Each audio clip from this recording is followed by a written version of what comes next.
disarm Iran, both Israel and the US have decided to strike its missile and drone infrastructure.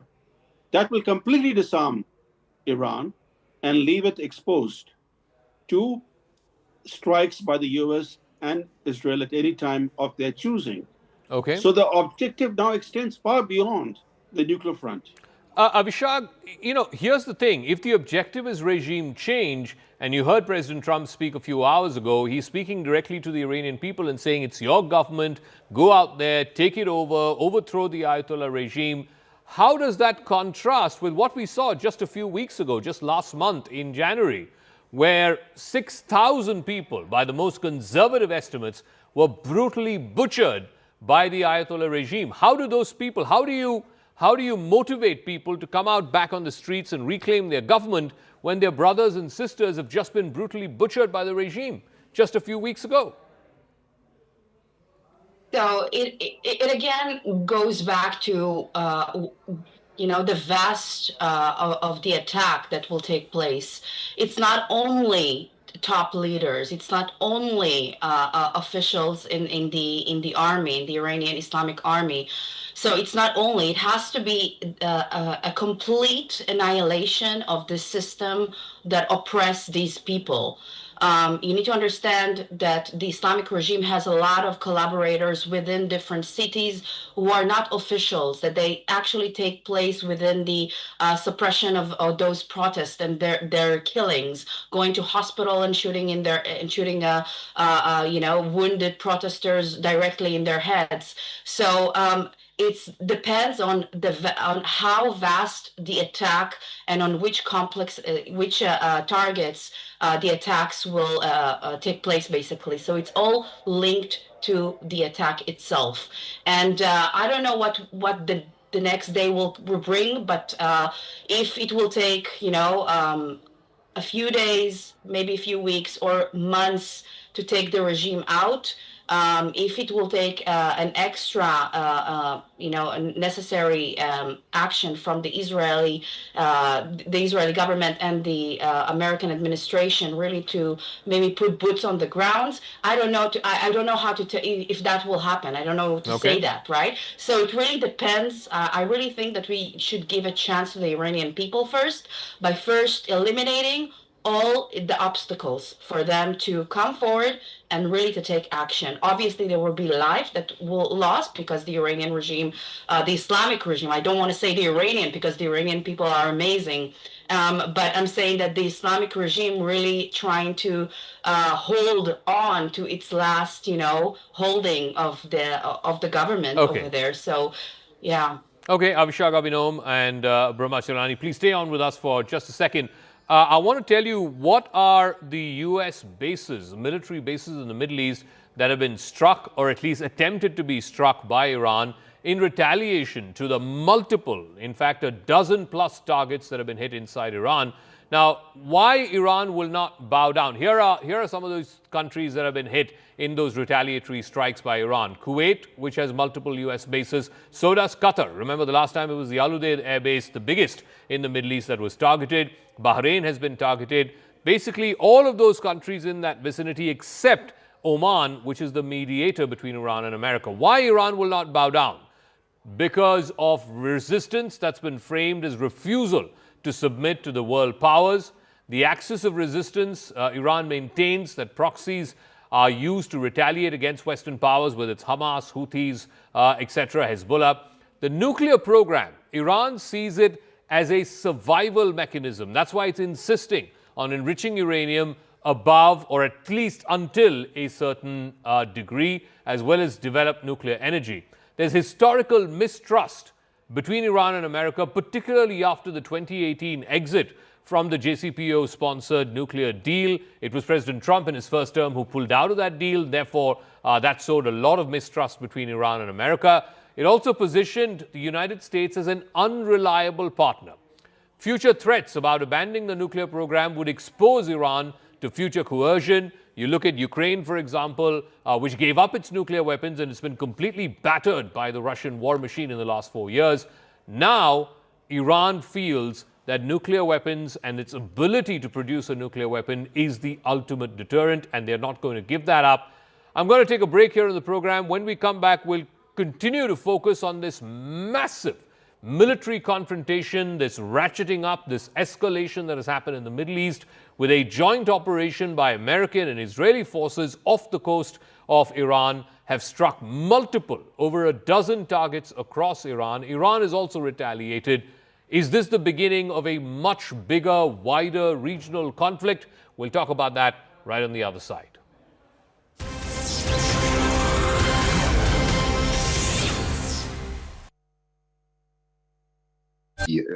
Are reporting missile attacks.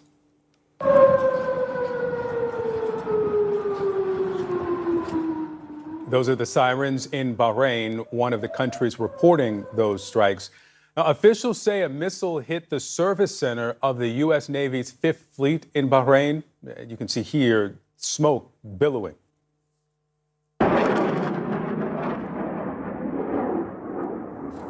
And you can see here a missile flying over Erbil, Iraq. Jordan and Qatar said that they also intercepted missiles. Our team is up and covering the breaking story from around the world. We'll get to Paula Hancock's in a moment. But first, we'll go to CNN's Jeremy Diamond in Tel Aviv. Jeremy, what's happening there? Well, Victor, we have been witnessing over the last few hours the beginnings of Iran's retaliation for those U.S. and Israeli strikes targeting a variety of Iranian targets over the course of the last several hours. So far, we haven't witnessed any major impacts in Israel as a result of what an Israeli military official tells me have been dozens of Iranian ballistic missiles that have been targeted at Israel. It appears that the majority of those have so far been intercepted. This all began at about 8:15 a.m.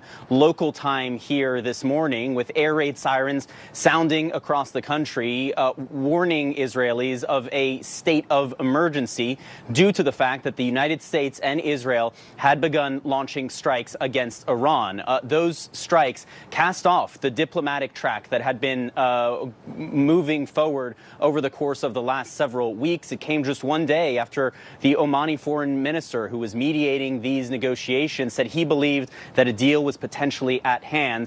But it seems like President Trump and the Israeli Prime Minister Benjamin Netanyahu lost patience with those negotiations and decided to go the military route instead, striking dozens of targets inside Iran, everything from Iran's ballistic missile program, its nuclear facilities, as well as senior Iranian targets. I'm told by two Israeli sources familiar with the matter that the supreme leader, Ayatollah Khamenei, was the target of some of these Israeli strikes alongside several other senior Iranian figures. And we've been witnessing the Iranian retaliation across the Middle East, not just here in Israel, but strikes that have actually made impact near U.S. bases in other countries in the Middle East, particularly in the Gulf. This is a very volatile situation, and one that certainly has the potential to escalate much, much further. A very perilous moment for the Middle East. And lastly, I would just note that we've just learned that Iran has also fired dozens of drones at Israel. Those typically take a bit longer to actually reach their targets here. They do tend to be intercepted, in particular by Israeli jets. We will see, but those are now en route to Israel. So this targeting and this back and forth is certainly going to continue throughout the day, and in fact, expected to continue for several days. Victor? Jeremy Diamond reporting from Tel Aviv. Jeremy, thank you. Becky, the scope and scale of the response continuing to expand in this retaliation from Iran. That's right. That's right. Explosions here in Abu Dhabi, in the UAE, and heard over Dubai as well in the past couple of hours. Joining me now is CNN correspondent Paula Hancock, who is here in Abu Dhabi. What have we learned about the strikes here, Paula, and around this Gulf region? Well, Becky, this is really an unprecedented level of military attack that these Gulf nations are undergoing at this point. As you mentioned, we have been hearing several explosions here in Abu Dhabi. We've heard from the Ministry of Defense saying that they have intercepted a number of those Iranian ballistic missiles, is what they called it, calling it a blatant attack. They have said, though, that one person has been killed by falling debris as well. A shelter in place warning here. Also, the airspace is is closed. Going over to Qatar, this is where the Al Udeid military base is, the largest US military installation in the Middle East, and also the target of Iran back in June of last year when those US-Israeli strikes were hitting the nuclear facilities. That once again has become a target. We've heard from officials there that they have intercepted a number of missiles. In fact, just in the past 10 minutes or so, saying that a second wave has been intercepted into that area. Then you also have Bahrain. This is where the US Navy's 5th Fleet is based. So we understand that has been targeted as well, and in Kuwait. We're also hearing about Jordan. They're saying that they have had to intercept a number of missiles. So the level of military attack that these Gulf nations are under at this point is really quite remarkable.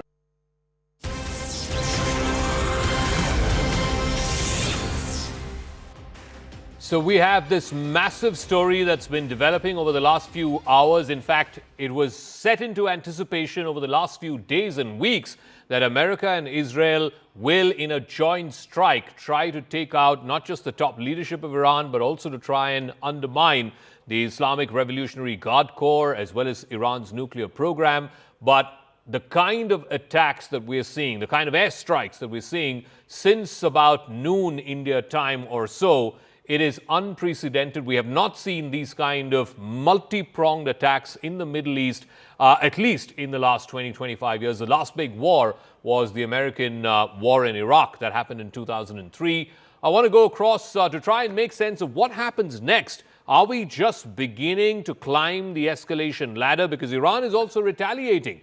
Iran has targeted multiple American air bases and military bases in the Middle East, including in Bahrain, in Kuwait, in Iraq. But some of those have been unsuccessful as well. So how does this story move next? Tom Cooper is an Austrian aerial warfare analyst and historian. Adrian Fontanelles is Swiss-based military historian and author. Thank you very much, gentlemen, for speaking with us. Tom Cooper, you know, from whatever you've seen for about the last 5 or 6 hours, are they just laying the groundwork now, given the targets that they have sort of zeroed in on, the hits that have happened across the length and breadth of Iran? The objective, at the top level, the objective is to change the regime, to take out the Ayatollah. So far, that hasn't happened. And at the bottom two levels are getting rid of the ballistic missiles and getting rid of the nuclear program. How do you see this joint American-Israeli assault on Iran progress so far in the last 6 or 7 hours? Hello, and thank you for inviting us. How do we see this, or how do I see this? As a last-ditch attempt to save Private Netanyahu and his government in Israel. That is the primary objective, obviously. The secondary objective is to achieve something positive, something the Trump administration can brag about. That means any kind of success is going to be declared for a super success and fantastic and better than Obama and whatever else. Everything is better than obviously continuing negotiations with Iran. And therefore, they have attempted to liquidate the regime in Iran without considering that it is very unlikely that even if such a strike would be 100% successful, that it would bring tangible results in these regards, because the IRGC regime in Iran is not just Khamenei and a few head figures, but it is thousands of people and supported by millions of Iranians. Therefore, knocking it out with just one, even if massive strike, is not going to work. You heard President Trump speaking from Mar-a-Lago a few hours ago, and he sort of spoke directly to the Iranian people, saying, this is your government, go out there and take over your government once these immediate strikes end. How easy or difficult would that be, given what we saw just last month, where the regime brutally crushed down the protesters? By the most conservative estimates, more than 6,000 protesters have been killed by the iron fist of the regime. But that is an excellent question. We have seen in December the protesting began. In January, it was bolstered by Mossad, by secret operations by the Israeli Secret Service inside Iran, where these were motivating people to go out to the street to demand the regime to step down. And the regime reacted in most brutal fashion. But in the end, no matter how many people in Iran have protested, how many people are against the regime, it didn't work because the regime is well prepared for such an eventuality. Therefore, now the Americans and Israelis are hoping that they might weaken the regime through airstrikes and missile strikes, and then to prompt the population to protest against the regime again. I think that, or at least this is my expectation, that it is going to end in similar fashion, which means again, even if Iranians go out to the streets and protest in millions, the regime is going to react in a similar fashion, just like in January. And there are going to be who knows how many thousands of victims, but nothing major is going to change because the regime is much too well prepared just for this kind of a scenario. Adrian Fontenelles, our viewers are interested in knowing what happens next because we've seen America and Israel strike. Then Iran has retaliated across multiple military bases, U.S. military bases in the Middle East. Whether or not those have been successful, the jury is still out on that one. We can still debate. It may have been, a large number of them may have been unsuccessful, but at least it's demonstrated its ability to target multiple U.S. bases in the Middle East. The question is, what happens next? Are we just at the first rung of the escalation ladder? Will U.S. and Israel be forced to climb up the escalation ladder to the next rung, and thereby again Iran forced to climb up the escalation ladder as well? Or do you see better sense prevailing in the next few days? I do not see much ladders to escalate further as the American and Israeli try to decapitate the Iranian regime. So you can't do much worse than that in terms of escalation, actually. And so we see that Iranian is retaliating with foremost missile attacks against US bases and waves of missiles against Israeli proper, although we don't know exactly what the Iranian are targeting at Israel so far. The allies of Iran, that is the Houthi in Yemen and Kataib Hezbollah in Iraq, announced that they will target American bases as well. So now it's more a matter of Iranian strategy. Do they want to attrit the Americans and Israeli by trying to exhaust their ammunition, anti-missile ammunition stocks by firing missiles during days on head? Will they try to launch massive attacks as long as they can do it? Meanwhile, it is certain that both the Israeli and American aviations will try to suppress the Iranian missile launchers. And as for the air campaign against the Iranian regime targets, we can expect Iranian air defenses to be completely unable to oppose frontally the American aviation. However, they can try to operate in a way to survive as long as possible, hoping to gain some limited success, for example, hoping to shut down one or the other US aircraft, which would allow them to gain significant PR points. So this is a scenario, but in the end of the day, we can only speak about hypotheses. There is no way to predict what will happen.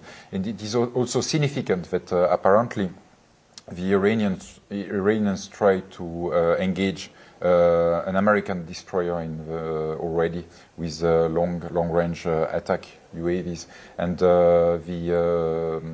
both the Iranian Revolutionary Guard Corps and the regular Iranian armed forces have a lot of means and specific weapons to attack enemy ships which are sailing close to the Iranian shores. So there is no lack of possible Iranian counterattacks. Tom Cooper, we don't know because the Iranian regime is so opaque, but the estimates of the long-range ballistic missiles that Iran has vary between 3,000 and 5,000. If this is a sustained war, then is it just a question of America and Israel waiting it out so that Iran exhausts its ballistic missiles? Because that's one very, very important facet of its counter strikes or its retaliatory strikes. Once the ballistic missiles are exhausted, what does Iran have to hit back? Well, as you have said, there are estimates ranging between, let's say, 2,000 and 5,000 ballistic missiles in Iranian arsenals. This is just the missiles capable of reaching Israel. Then there are additional estimates for up to 12,000 tactical ballistic missiles, shorter-ranged ballistic missiles, in Iranian arsenals capable of reaching US bases in Saudi Arabia, in Kuwait, in Bahrain, in Qatar, in United Arab Emirates, and in Oman. So now keep in mind, this is what this is actually the other way around than you have described it.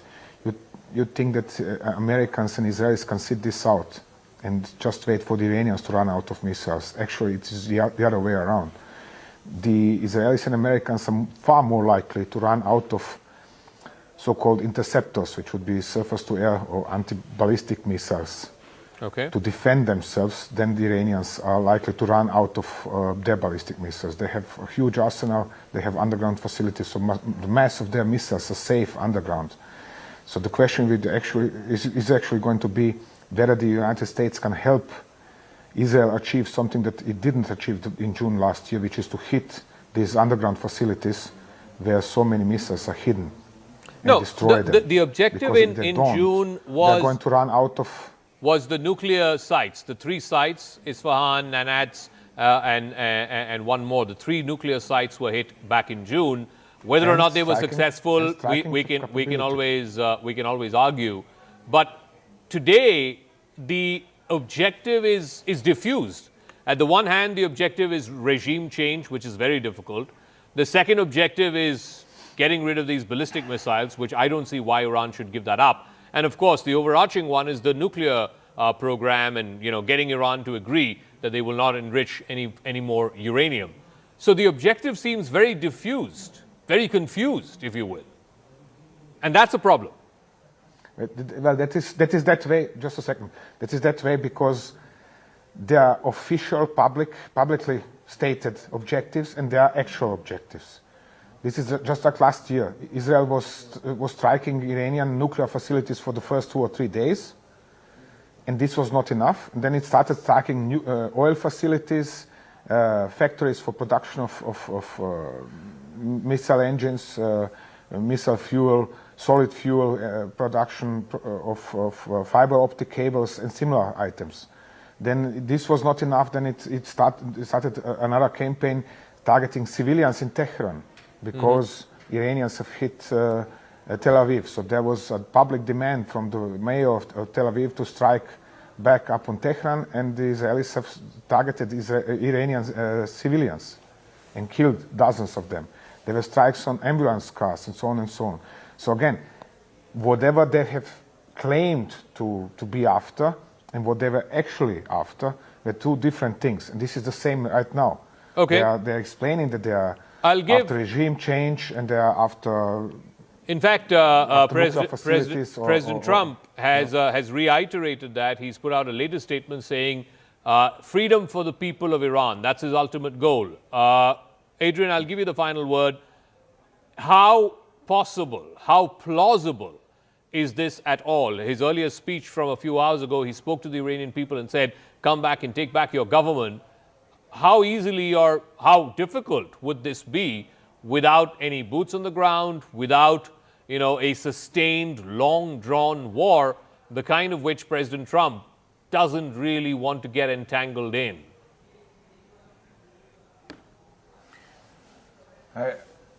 I would say that generally speaking, you can't remote control entire populations and public opinions from the outside, even if you try very hard to do it. So sometimes the local people aspiration is meeting some external influence operation. Sometimes it happens, but it is in no way an ability to remote control public opinions. It's never that simple.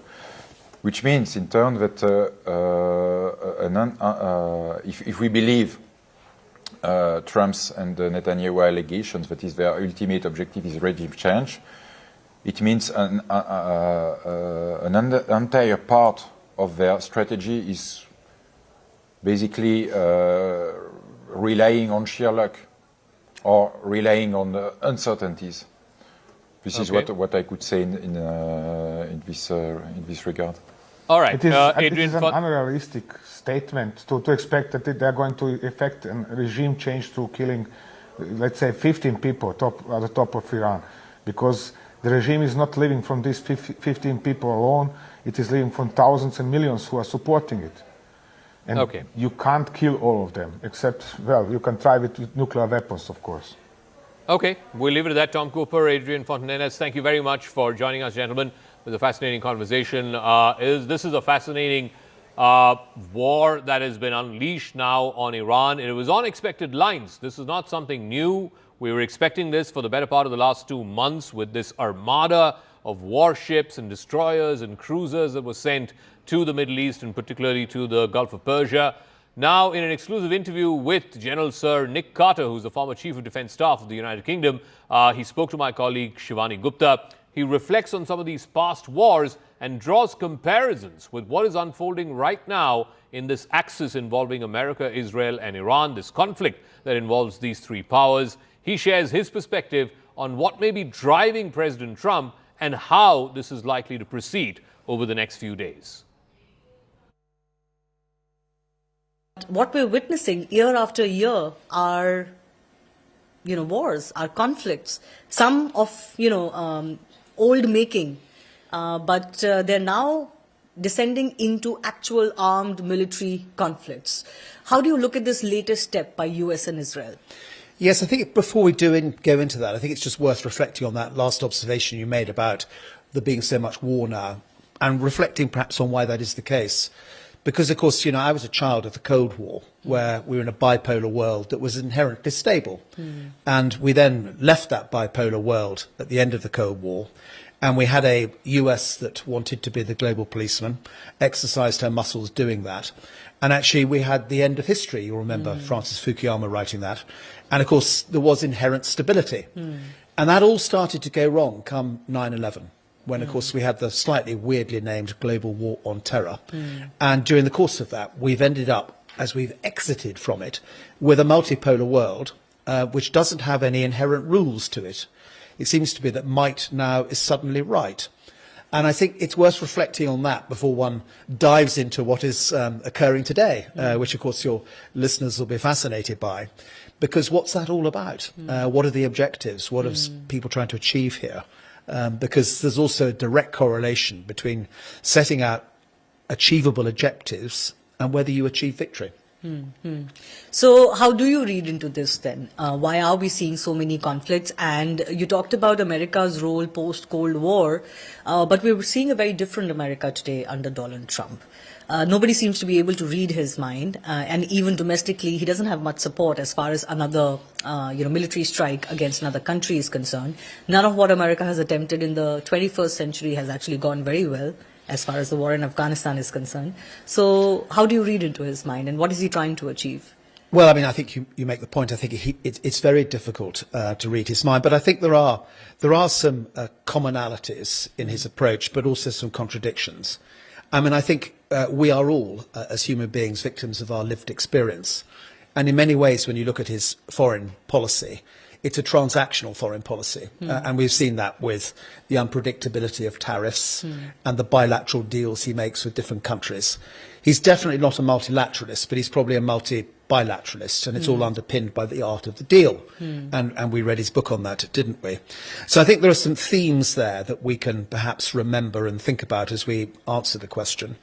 I think the other thing that's been very interesting about this is, and it probably comes to the MAGA connection in his politics, which is this idea of a Western Hemisphere strategy, what he's calling the Dunroe Doctrine, which is taken from the Monroe Doctrine of the 19th century, which is essentially about America first. It's about America dominating the Americas and the Western Hemisphere. And that, of course, then makes one wonder about some of the adventures that are happening beyond there. And I think we all know that the next decade is going to be dominated by an intense competition between the United States and China. It's going to be dominated by a competition for technology, but it's also going to be dominated by a race for influence. And the world that I think is evolving, which comes from that Western Hemisphere, which is the world I think Donald Trump is very comfortable with, is a world of spheres of influence. And that I think is interesting, sitting here in India as a British person, because I think, you know, where middle powers, which we are sort of, sit in the world these days between these spheres of influence, and how we perhaps run with a hare and hunt with the hounds, to use that old British expression, I think is a very interesting question for us to reflect on. But where does this all end? I mean, I don't know. I mean, I think, to your point about Afghanistan, if you look back at Western, in parenthesis, interventions since 1945, there's really only been two successful ones. One was when the West came together to evict Saddam Hussein from Kuwait in 1990. And the other, perhaps, was when the UK decided to take the Falklands back from the Argentinians. Everything else has ended, sadly, in defeat. And the reason it ends in defeat is because the military objectives don't necessarily fall out of the political objectives. And that, I think, is worth reflecting on when one considers what has been launched today, is how achievable those political objectives are.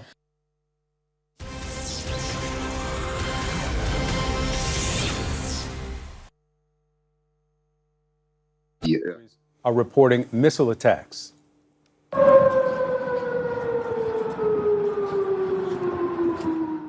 Those are the sirens in Bahrain, one of the countries reporting those strikes. Now, officials say a missile hit the service center of the U.S. Navy's Fifth Fleet in Bahrain. You can see here smoke billowing.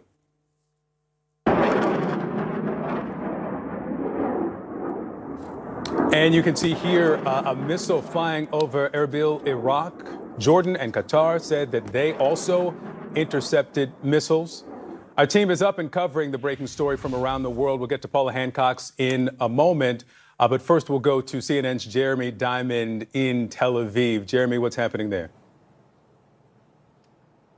Well, Victor, we have been witnessing over the last few hours the beginnings of Iran's retaliation for those U.S. and Israeli strikes targeting a variety of Iranian targets over the course of the last several hours. So far, we haven't witnessed any major impacts in Israel as a result of what an Israeli military official tells me have been dozens of Iranian ballistic missiles that have been targeted at Israel. It appears that the majority of those have so far been intercepted. This all began at about 8:15 a.m. local time here this morning, with air raid sirens sounding across the country, warning Israelis of a state of emergency due to the fact that the United States and Israel had begun launching strikes against Iran. Those strikes cast off the diplomatic track that had been moving forward over the course of the last several weeks. It came just one day after the Omani foreign minister, who was mediating these negotiations, said he believed that a deal was potentially at hand. But it seems like President Trump and the Israeli Prime Minister Benjamin Netanyahu lost patience with those negotiations and decided to go the military route instead, striking dozens of targets inside Iran, everything from Iran's ballistic missile program, its nuclear facilities, as well as senior Iranian targets. I'm told by two Israeli sources familiar with the matter that the supreme leader, Ayatollah Khamenei, was the target of some of these Israeli strikes alongside several other senior Iranian figures. And we've been witnessing the Iranian retaliation across the Middle East, not just here in Israel, but strikes that have actually made impact near U.S. bases in other countries in the Middle East, particularly in the Gulf. This is a very volatile situation, and one that certainly has the potential to escalate much, much further. A very perilous moment for the Middle East. And lastly, I would just note that we've just learned that Iran has also fired dozens of drones at Israel.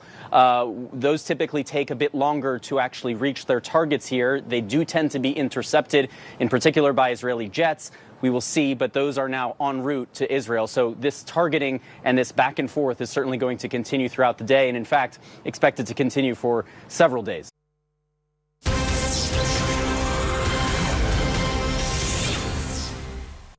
Welcome back to our continuing and rolling coverage of the Iran-America war. It is being billed as the mother of all conflicts, the mother of all battles, playing out in real time right now across the Middle East. It's the biggest confrontation that we've seen in West Asia in at least the last 20 years, if not the last 30 years. America and Israel on the one side have struck multiple targets across Iran after a huge naval and air buildup. Trump had called it an armada moving towards the Persian Gulf. It happened over a period of the last 2 months or so, and today, just a few hours ago, they decided to go all in and strike dozens of targets across the length and breadth of Iran. Numerous targets have been struck. The defense minister is said to be one of the casualties. One of the chief advisors to the Supreme Leader, Ayatollah Ali Khamenei, also said to be among the targets, possible fatalities. But the two main protagonists in Iran, Supreme Leader Ayatollah Ali Khamenei and the President Masoud Pezeshkian, have managed to escape, at least for now. But it's not like Iran is sitting on its hands and cowing down to America and Israel. Iran has retaliated. It's hit multiple targets using ballistic missiles across multiple American military bases in the Middle East, whether it's in Qatar, in Bahrain, in Kuwait, and also multiple strikes at Israel. A lot of these strikes have been intercepted, have been unsuccessful, but Iran is also demonstrating that it's not a pushover. How is this going to progress? Are we going to go into full-blown war now between these three countries over the next 24 to 48 hours, or will there be an attempt to de-escalate? Will there be an attempt to try and climb down? And of course, how does this square up with the stated objective by US President Donald Trump, who has issued the strongest warning yet on Iran, calling for the unconditional surrender of the regime, the unconditional surrender of Supreme Leader Ayatollah Ali Khamenei? Listen in. I say tonight that you must lay down your weapons and have complete immunity, or in the alternative, face certain death. So, lay down your arms. You will be treated fairly with total immunity, or you will face certain death. Finally, to the great proud people of Iran, I say tonight that the hour of your freedom is at hand. Stay sheltered. Don't leave your home. It's very dangerous outside. Bombs will be dropping everywhere. When we are finished, take over your government. It will be yours to take.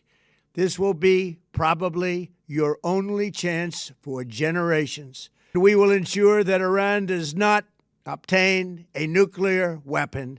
It's a very simple message. They will never have a nuclear weapon. Implications for India as well, not least because there are as many as 9 million Indian expats who live and work across the Middle East. So life for them will be on the tenterhooks over the next few days. But the implications for India economically, this is going to be a huge strain on India's crude import. Remember, India imports more than 80, in fact, close to 90% of its oil, crude oil requirements are imported.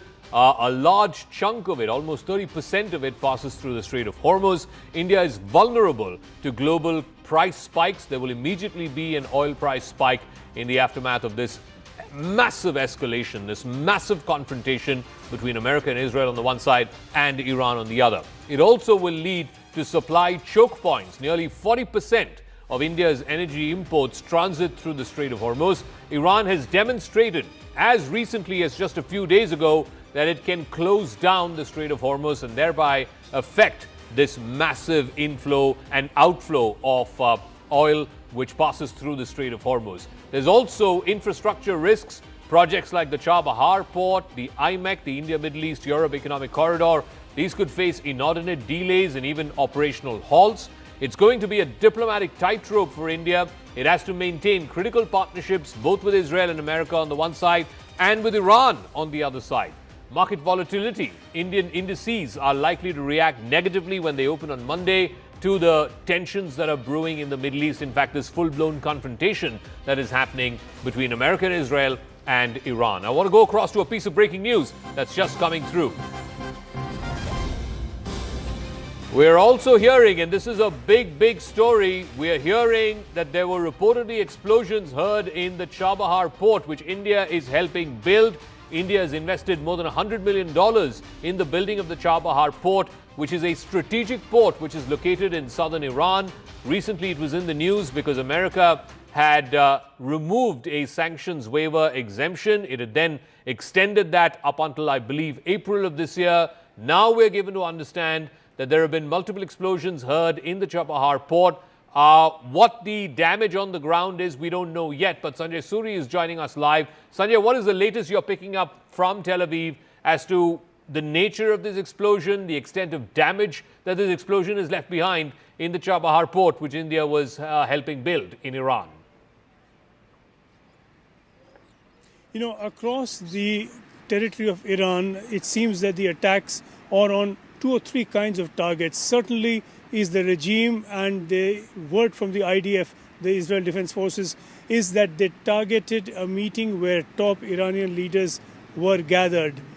Who may have been killed in that attack and who has survived it, we don't know yet. As you were pointing out, there's no word of any danger at the moment to Khamenei or to Pezeshkian or to even other senior IRGC figures.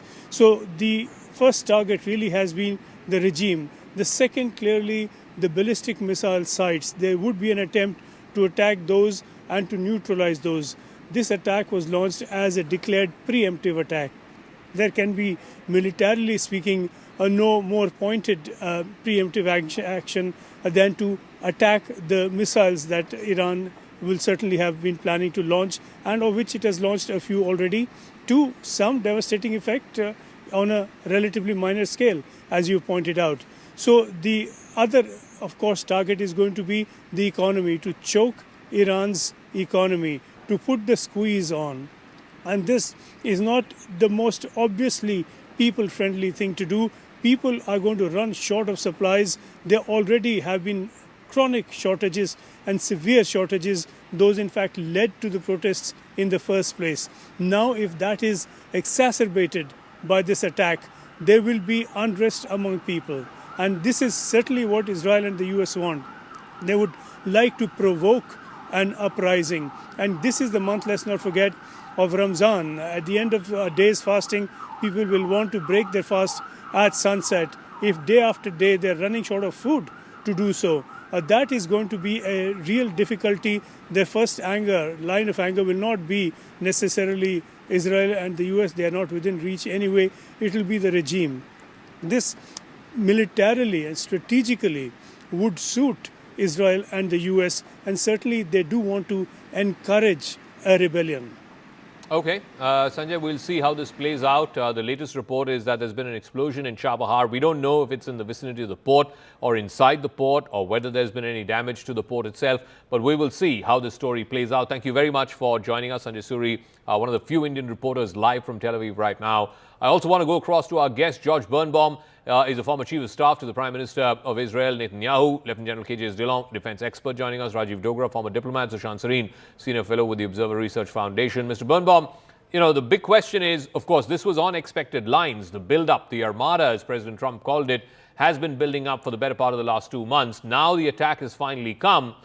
Are you surprised by the retaliatory nature of the counter-strikes by Iran? We can debate whether or not they've been successful, but the fact that they've hit multiple targets in different countries, Kuwait, Bahrain, Qatar, does that concern you?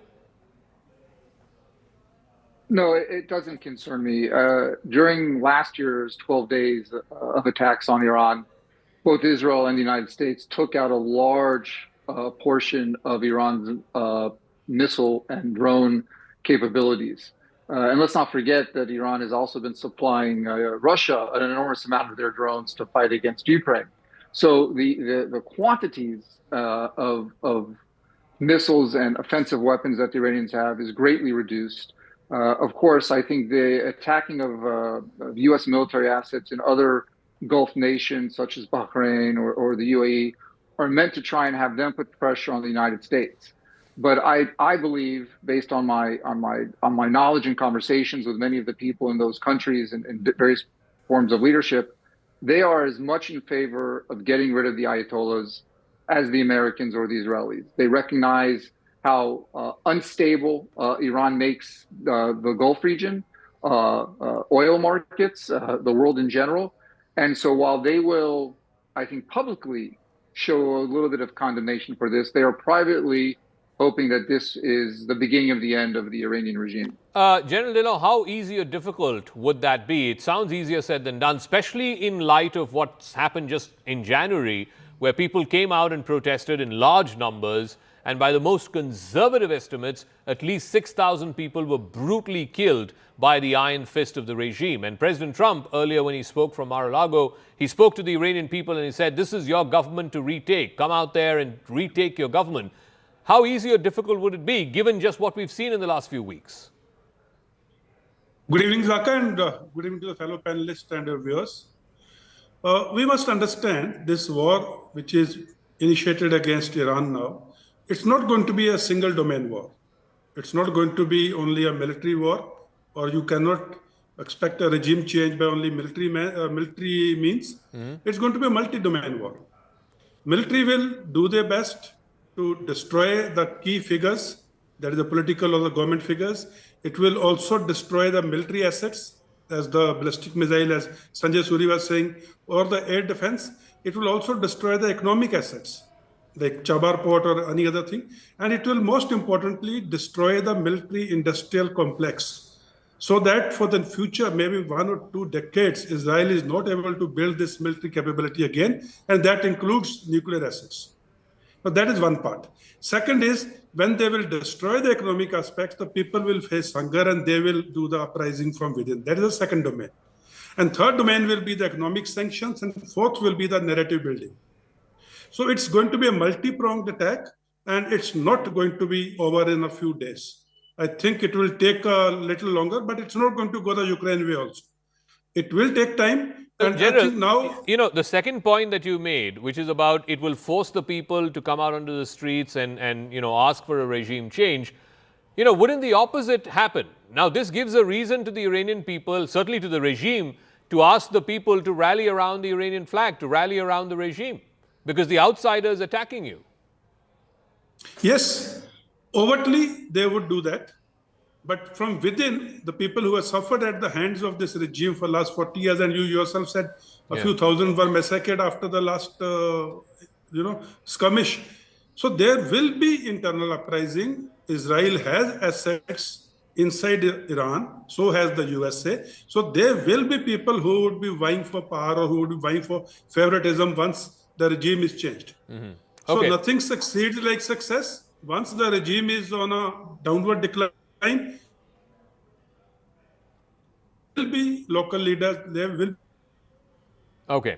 I'm going to go to a piece of breaking news that's just coming through, and this is a very significant development. Russian President Vladimir Putin has reportedly held a video conference call with representatives of the permanent members of the Security Council, all 5 P5 members, representatives. He's had a video conference to discuss the situation in Iran. Meanwhile, Oman, which was the mediator between America and Iran, has also called for a Security Council meeting for ceasefire implementation. It could happen as early as tonight. It's just beginning to be daybreak. In fact, it's early morning there in New York. It could happen as early as in the next few hours. I want to go across to Ambassador Rajiv Dogra.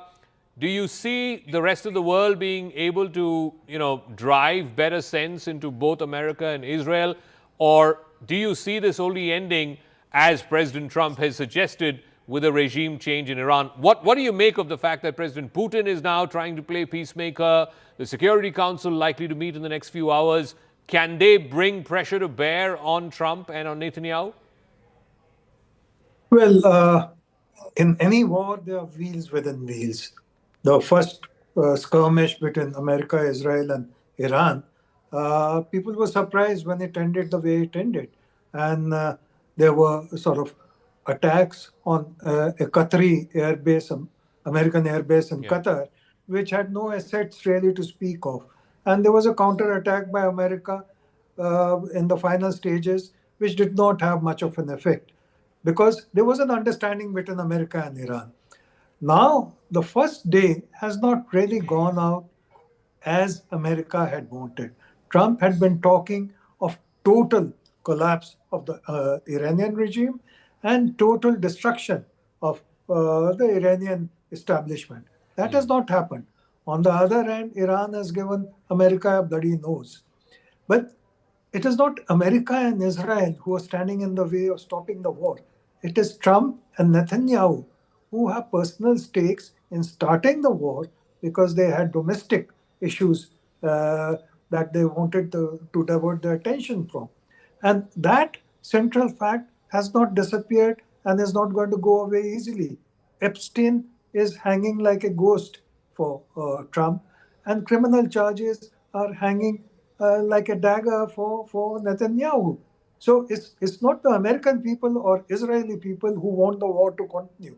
But whether Security Council meeting will result in any resolution is hard to see, because UN has lost its appetite for solving problems because it does not have that kind of a mojo.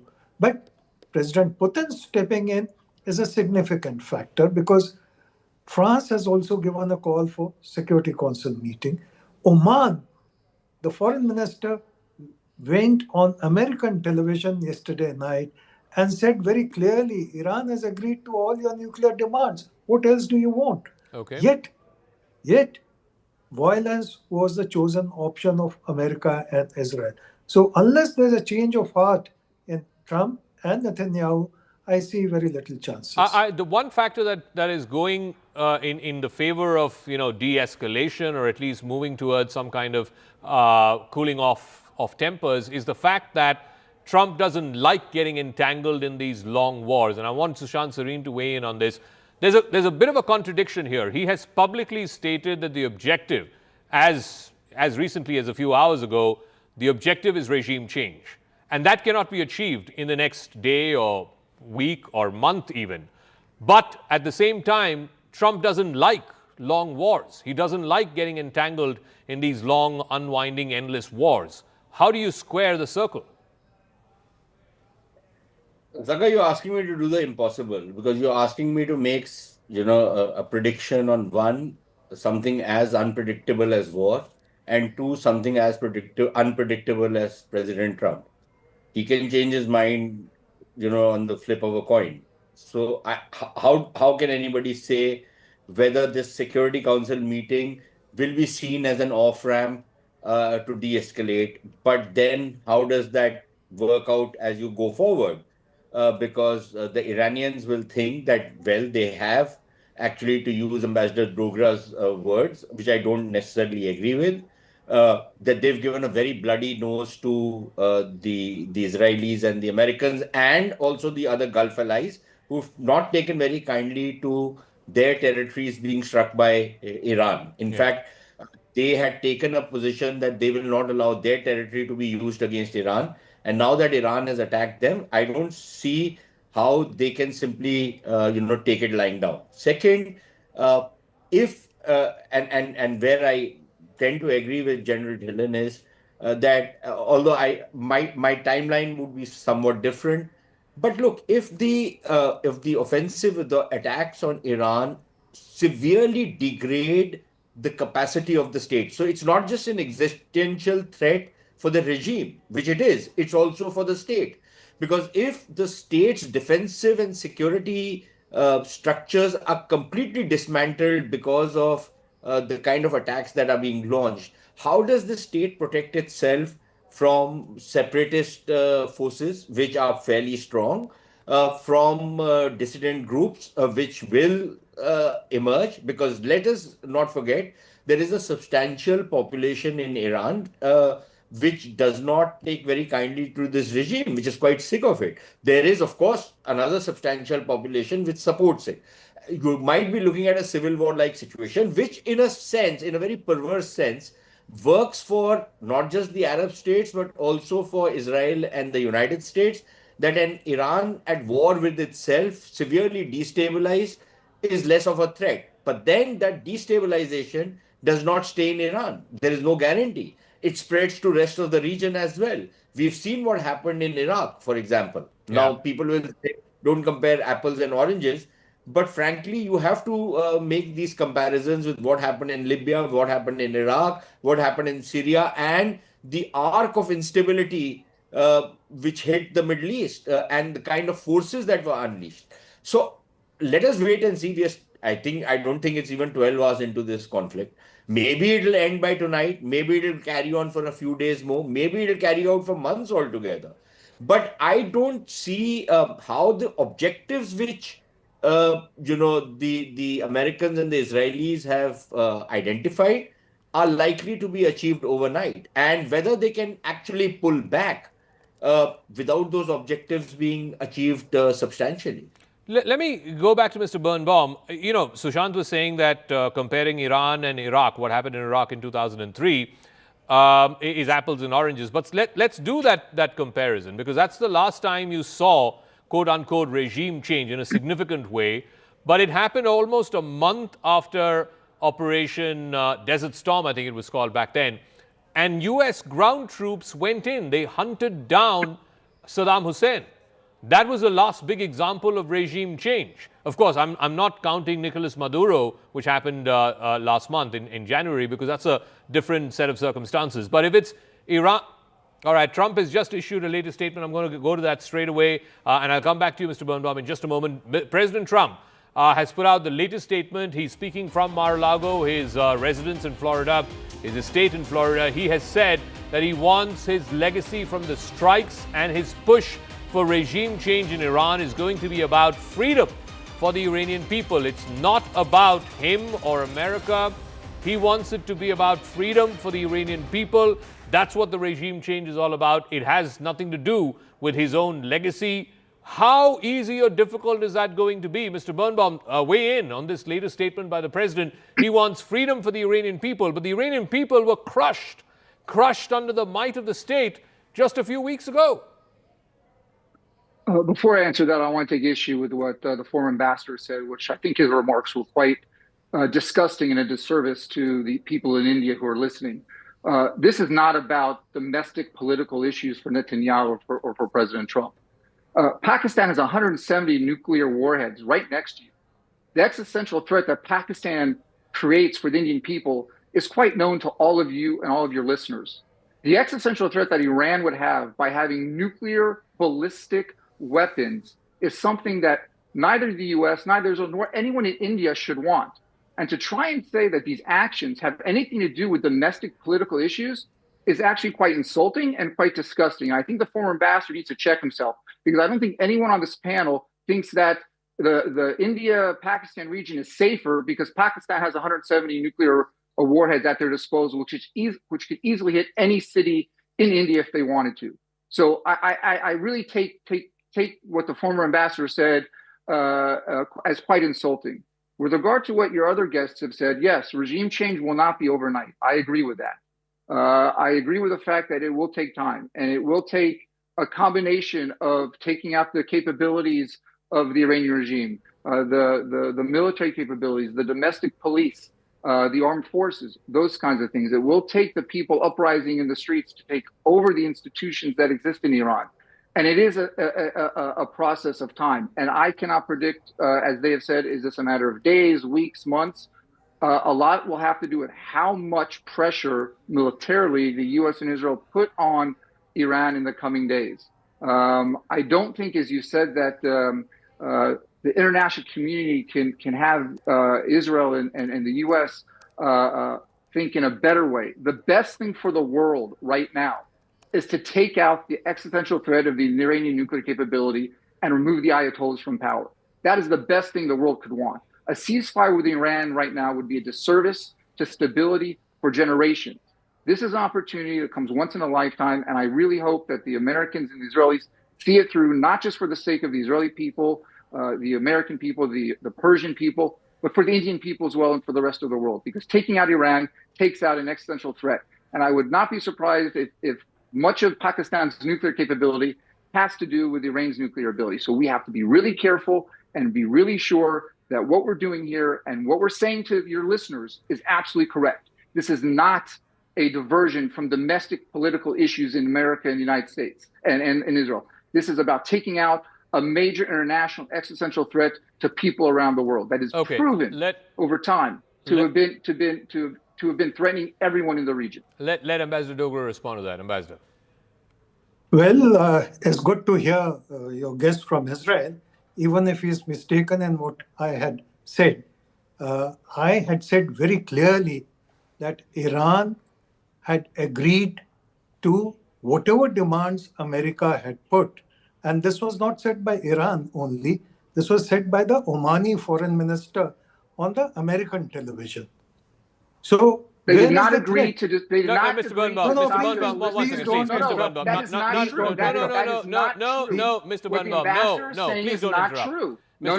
No. Mr. He's Birnbaum, not going to get please. away with telling Mr. Birnbaum, untruths. please He's do not interrupt. No, You please. can cut me off Let the him air if finish. you want. He's No, not going to let get him away with finish. telling Let him untruths. finish. We're all They civilized. did We're not all agree adults to here. take down their ballistic military capabilities. We're all That is not adults. true. We're all civilized here. Let Ambassador It's Dogra not about respond, adults. It's and not being then civilized. It's no, about telling the truth. let him speak, please, and then I'll come back to you. Yeah, Ambassador Dogra. So it's quite clear that Omani foreign minister had said on television, American television, yesterday night, that Iran had agreed to whatever terms America had suggested. America has not contradicted that. No American channel, no American dignitary, no American Secretary of State has contradicted that. So Iran does not intend to have nuclear capability. So your argument is without basis. As to what India does with Pakistan is India's business. Yet India has lived with Pakistan and tried its best to have peace with Pakistan despite those 170 nuclear bombs. Israel has nuclear bombs. Iran or the rest of the Middle East has not objected to it, nor have those countries attacked Israel. So I think being aggressive to your friends, especially in India, is stretching the limit of friendship. Okay, just give me 1 second. I'm going to get to a breaking story. This is the first time that the MEA, the foreign ministry here in India, has reacted on the crisis itself. They've talked about the Indians who are stuck there, the students who are stuck there, but this is the first formal statement from the foreign ministry, the Ministry of External Affairs, that India is deeply concerned at the recent developments in Iran and in the Gulf region. We urge all sides to exercise restraint, avoid escalation, and prioritize the safety of civilians. Dialogue and diplomacy should be pursued to de-escalate tensions and address underlying issues. Sovereignty and territorial integrity of all states must be respected. Our missions in the region are in touch with Indian nationals and have issued appropriate advisories asking them to remain vigilant, stay in contact with the missions, and follow local security guidance. Sushant, the Prime Minister was in Israel just 2 days ago. Do you not think that this would have come up in conversation, that, he left on Thursday and on Saturday they're attacking Iran, and now the MEA has put out a statement saying sovereignty must be respected, underlying issues must be addressed, and that all sides must exercise restraint. Was this not talked about 2 days ago? Zaga, I think the MEA statement is a pretty boilerplate kind of a statement. Nobody can really take offense to it. So it's okay. And frankly, I think we have equities with both Israel as well as Iran. We don't want to spoil any of it. So we're trying to tread some kind of a middle path. And I'm sure everybody has been talking about what is likely to happen in the Iranian theater for the last so many weeks. I would be very surprised if the two prime ministers did not have a conversation on it. Now, neither you nor I, we are privy to what exactly the plans were, whether any plans were discussed, whether Mr. Modi was told what exactly they have in mind. Perhaps that would not have happened. But just one point of correction with one of the rare occasions where I disagree with Ambassador Dogra. The difference between Iran and Israel on nuclear weapons is that Israel, despite possessing nuclear weapons for decades, has never threatened the extermination of Iran or the Iranian people, something that Iran has consistently done for many, many years. They have called for the extermination of Israel. Secondly, and that's again something quite similar to between India and Pakistan, the Pakistanis have always used their nuclear weapons to threaten India, to threaten us with extermination, to use those bombs. They have these idiot ministers. Most of these Punjabi Muslims are idiots anyways, but they have these idiots who keep telling us that these are not bombs that we are going to, for use during Eid celebrations. That means that they have reserved their bombs to exterminate us, the Hindus. So clearly there is that similarity between how Iran threatens Israel and how the Pakistanis threaten us. So there is that parallel. And I really think Ambassador Dogra should have taken that into account. But his other point is well taken, that yes, look, my problem is not what was being negotiated. My problem is that, and that is a fact, whether anybody likes it or not, that the goalposts of these negotiations were constantly being shifted. It started with the nuclear thing, it went on to missiles, it went on to a couple of other things. And that is where, there was always going to be this kind of an obstacle which would come, which would serve as a kind of a casus belli, which is what seems to have happened this time around. Okay, I also want to go across to Michael Kugelman, who's joining us from our event at Rising Bharat just here in New Delhi. He's a senior fellow with the Atlantic Council. Thank you very much, Michael, for speaking with us. President Trump has spoken a few hours ago, and he's laid out, as he sees it, the objective of this particular operation, a joint Israeli-American operation, and he says it's regime change. In fact, he's spoken directly to the Iranian people and said, once we are done, I urge you to come and take over or take back your government, take back your country. How easy or difficult is that going to be? And contrast that with Trump's own propensity or appetite, if you will, for not wanting to get entangled in long drawn-out wars. Yeah, absolutely. I mean, first of all, the fact that this has been declared by the U.S. as a regime change kind of war suggests that, or doesn't suggest, it means that the Iranian regime will see this as an existential threat to its existence. So that suggests that it's going to take all possible measures to try to deter what the U.S. and Israel are doing, and that could entail deploying its array of proxies around the region, and we've already seen attacks on U.S. targets around the Middle East. So that's very concerning. And you make a very important point about Trump had promised his base, his supporters, that he would not get involved in military adventurism, and he could have perhaps justified the military operation in Venezuela as something tied to key U.S. interests like energy, drug prevention, whatever the case might be. But this is a far-off war that could entail a significant risk to the lives of U.S. soldiers, depending on how things go. And given that President Trump, I would argue, is already facing significant political challenges at home, particularly as his tariffs now have led to increased food inflation in the U.S., among other things, this could become a political liability for him with midterm elections later this year. But to this point, that has not deterred him. He seems very committed to partnering with Israel on this war. So how easy or difficult would that regime change be, just given what we saw in January in Iran?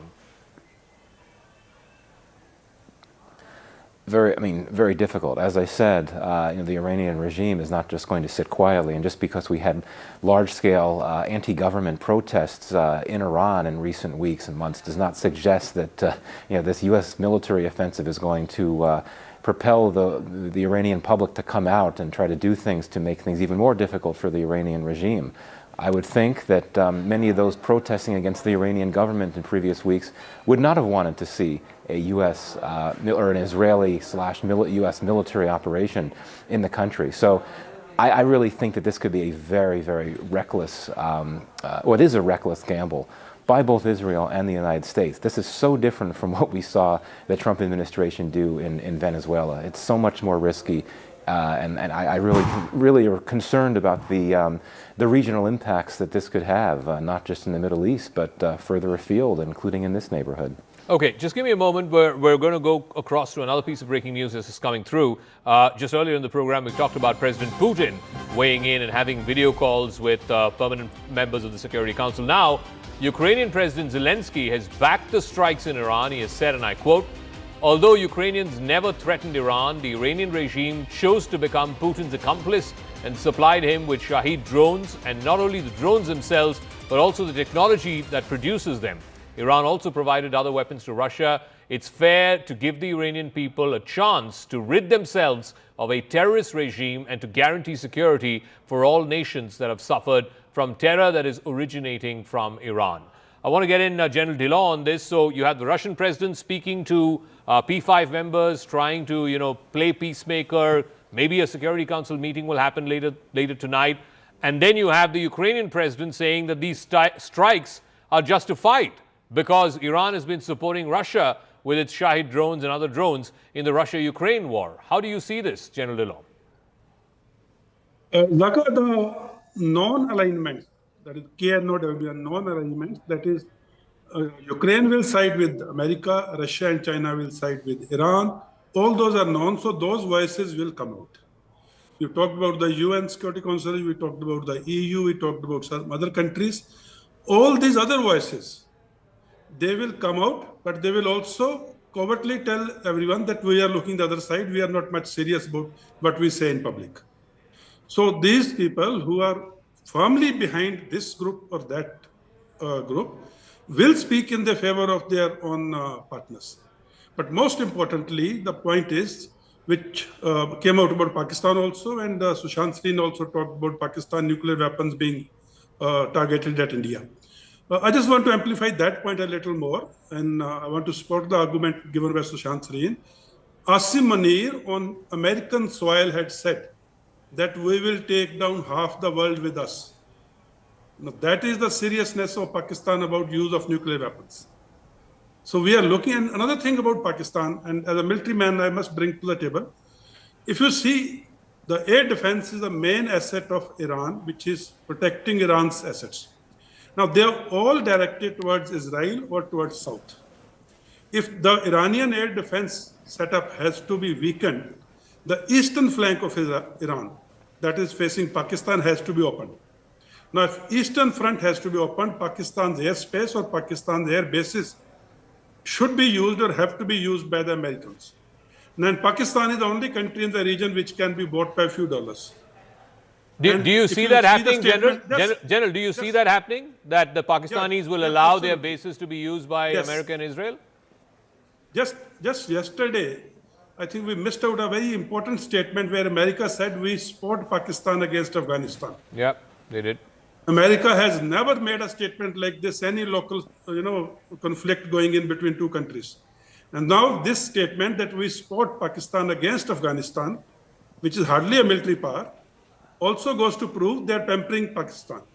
And if the Pakistani side airspace is used, that way Iranian air defense will weaken to 50%. And then it will be easy for them to destroy the military, economic, or the political targets with much better ease.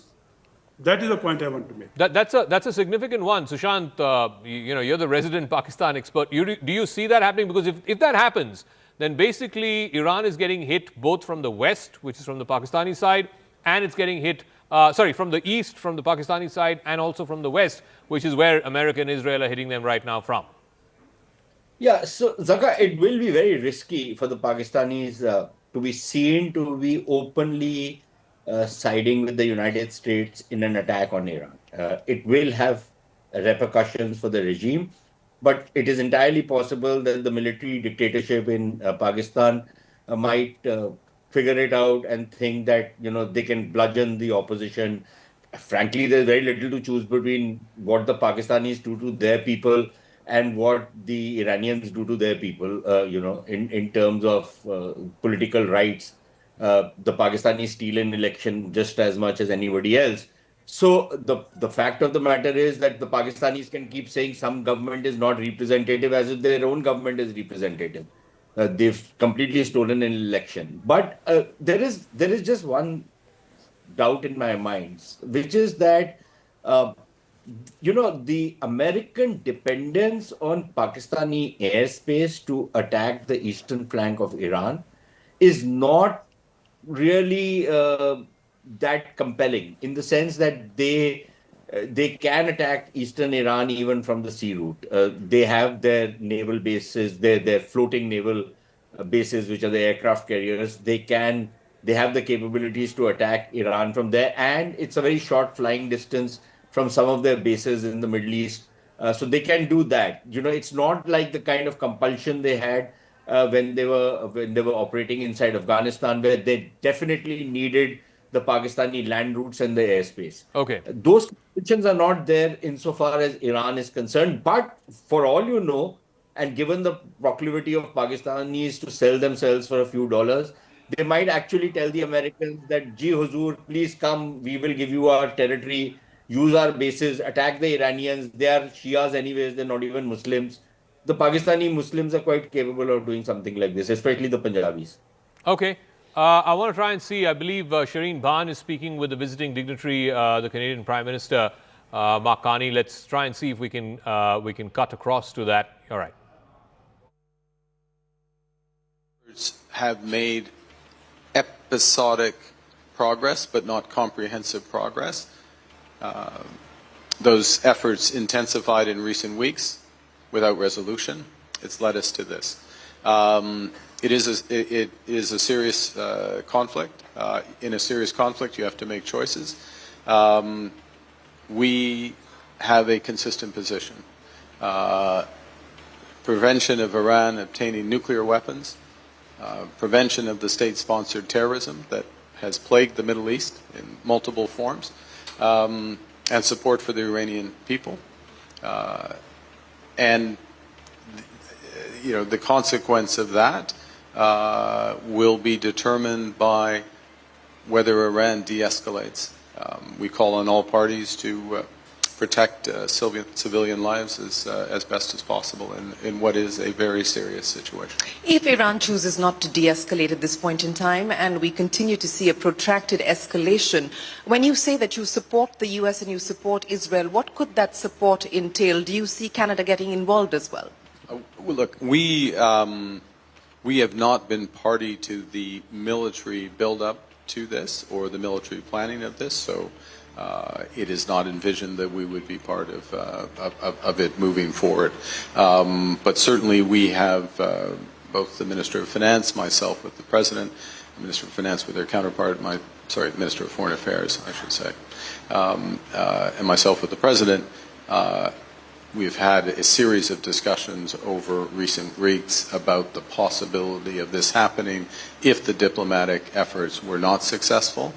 It's been very clear the threat of what has now been realized in terms of military action. It should have been clear to an Iranian regime which has refused to dismantle fully its nuclear program. And continues to pose a serious threat to the region. As a former central banker, what could this mean now potentially for the commodities markets? And what sort of a challenge does it pose for central banks as well as for fiscal policy around the world? In the very short term, you get a risk premium in situations like this. You'll get a risk premium, particularly obviously in energy markets, oil markets. There is military activity around the Straits of Hormuz, which is an obvious choke point. It comes at a time, first and foremost, this is about human lives. It's about establishing stability in the region, the will of the Iranian people being respected. That, first and foremost, that. When you go back to commodity markets and inflation, it comes at a time when commodity price inflation has been lower. Oil markets have been soft as a whole, so there'll be some firmness and some spike on that, but I don't view it as I view the issue as a fundamental issue of geopolitics, of ending state-sponsored terrorism, ending nuclear proliferation in Iran, and, of course, protecting civilian lives as much as possible, as opposed to majoring on the economic side, which I don't view as being, in the fullness of time, that material. Let me now talk to you about India and your visit here to India. As you pointed out, this is the first bilateral visit by a Canadian Prime Minister in the last 8 years. And before we talk about the reset, we need to talk about the repair. And where do you believe you find yourself in that process of repair? All right, so the Canadian Prime Minister throwing his weight entirely behind this American-Israeli operation, military strikes against Iran. I just want to get a quick word in from Michael Kugelman on this.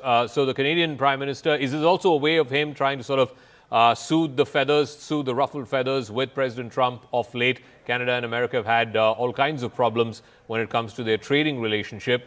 Or we're not seeing the Canadian Prime Minister take the same line as, let's say, the French president or the Russian president for that matter? Right. I mean, we've already seen some other leaders from the West appear to come out in support of Israel and the United States. For example, the Australian Prime Minister came out with what came across as a pretty strong statement in support of the Iranian people, the Iranian public, which could be seen as going against the regime. It's going to be very delicate in terms of how America's allies handle things, and particularly those that are geographically located closer to the conflict. So, you know, as we know, some leaders are more concerned than others about upsetting or provoking the president. But, you know, given how explosive a situation this conflict has become, I think that everyone, that all heads of state, heads of government, are just going to be very careful about how they message their views on the war, keeping in mind the conflict itself, but also how President Trump might react. Okay, just give me a moment, gentlemen. We're getting another piece of breaking news. Reuters is now reporting that the Iranian Defense Minister Amir Nasirzadeh and the IRGC top commander Mahmoud Pakpour have both been killed in the Israeli attacks. Earlier, Israeli media had also reported that the defense minister and the leading commander of the IRGC both had been eliminated. Now it's been confirmed by a Western news agency in Reuters. These are two big targets, no doubt about it, and this will have far-reaching resonance in Iran and beyond. But the two principal protagonists, which is the Supreme Leader Ayatollah Ali Khamenei and the President Masoud Pezeshkian, both, we don't have any word yet on what is their status, what is their fate, are they still alive? The last we heard about the Supreme Leader was that he was taken into a hidden bunker.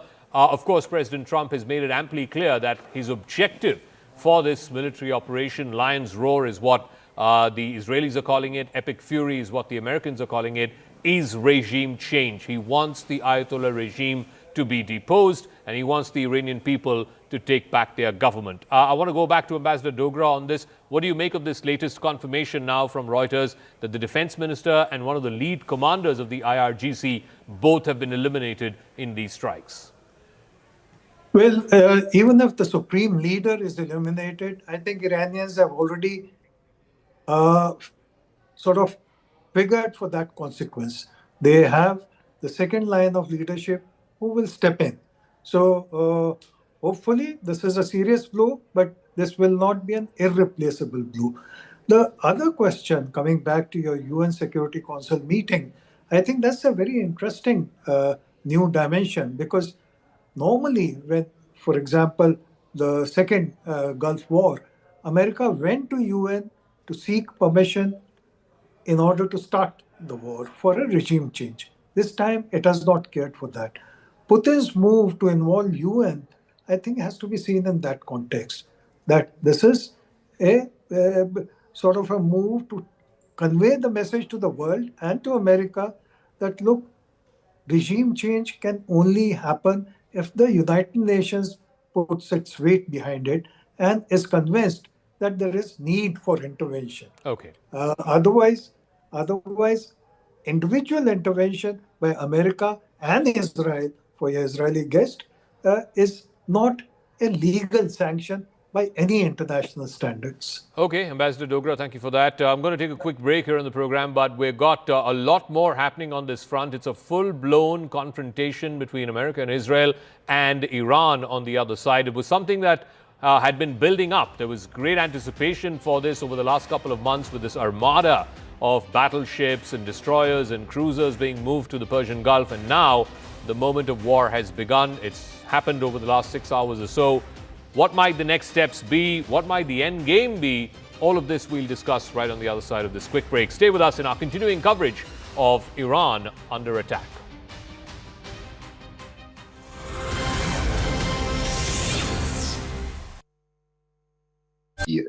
Are reporting missile attacks.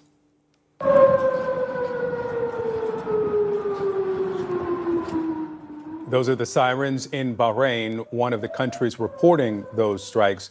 Now, officials say a missile hit the service center of the U.S. Navy's Fifth Fleet in Bahrain. You can see here smoke billowing.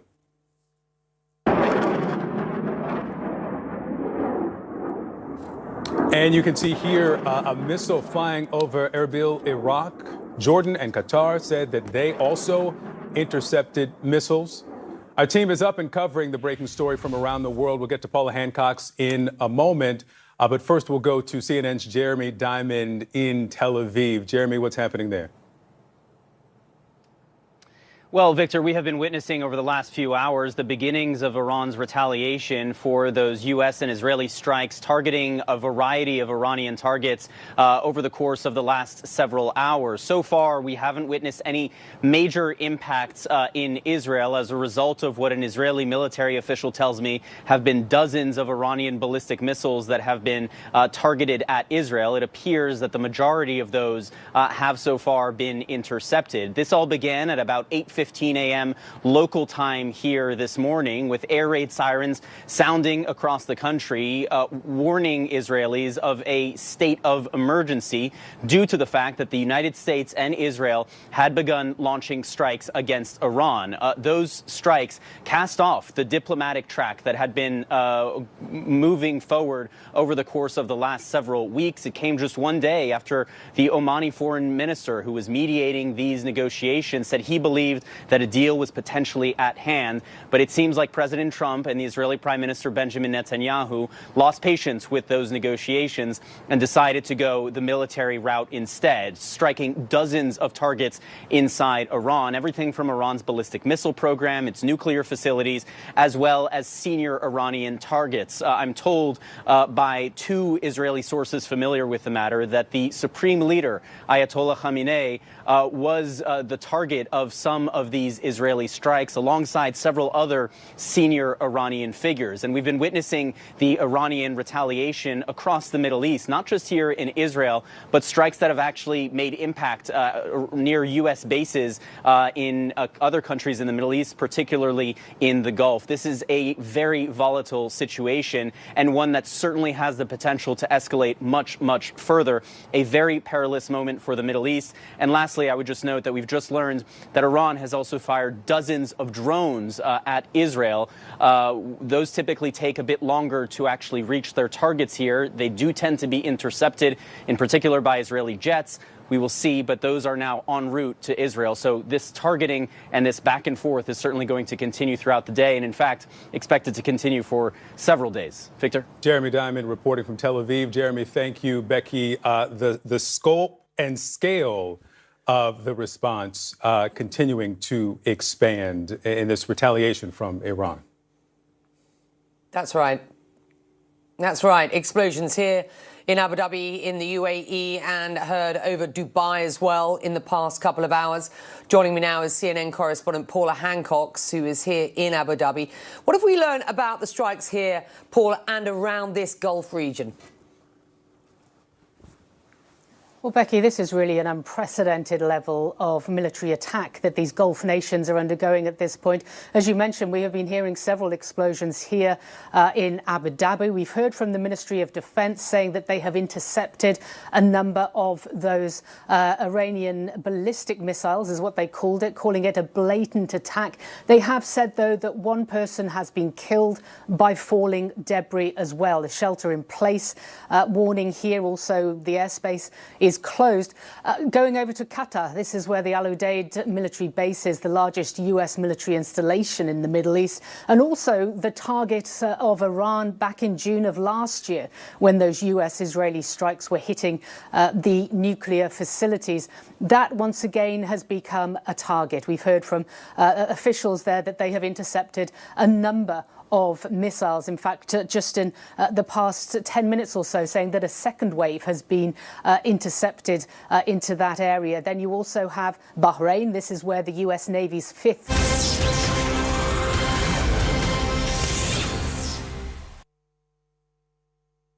So America has decided that the Iranian regime has to change. So we've got to go ahead, and because we don't like you, you got nuclear weapons, so we got to do away with you. Some time back in Bangladesh, they said, all right, we don't like the current leader, so we got to take you off. Do you think nations should have this power to engineer regime changes in governments they like or don't like? Thank you. You know, all countries' situations are not the same. So I think that mullah regime should be changed, because you know that so many women were murdered because they did not want to wear the compulsory hijab. So this mullah regime must be changed, and a secularist government should be there in Iran. But in Bangladesh, what happened in Bangladesh, it was actually the jihadi supported government came to power, like Muhammad Yunus. He supported jihadis and Islamic terrorists, and he destroyed the country. You know, he wanted to remove the history of 1971 war against Pakistan, and the people who were collaborators of Pakistani army in 1971 were supported by Muhammad Yunus, and also Jamaat-e-Islami, the Islamist party, is also supported by Muhammad Yunus. And now it is better that not Jamaat-e-Islami, Bangladesh Nationalist Party in power after election. So it is good. So yeah, so I was trying to highlight this contradiction, but I put the question another way. So in Afghanistan, the Taliban and the mullahs are okay. In Bangladesh, to remove one regime, radicals, giving flight to radicals is okay. In Iran, we don't like the mullah regime, so we want to remove them. Now, can the world afford to have a duplicitous position about radicals and about radical mullahs, especially radical Islam? no, nowhere actually radical Islam or radical mullahs are okay. In Afghanistan, Taliban are in power. They don't allow any girls to go to school. They don't allow any women to go to work. You know, it's not good. Maybe Afghanistan is now supported by some countries, but it doesn't mean that Afghanistan is in good shape. So women have been suffering in Afghanistan, and this mullah regime must be removed, and a secularist party should be in power, and where, there should not be any Islamic laws, there should not be any religious laws. Laws should be based on equality and justice, and women should get, the opportunity to live as human beings.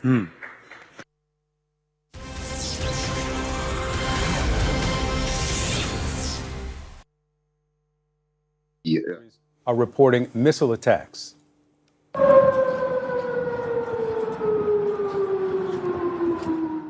Those are the sirens in Bahrain, one of the countries reporting those strikes. Now, officials say a missile hit the service center of the U.S. Navy's Fifth Fleet in Bahrain. You can see here smoke billowing.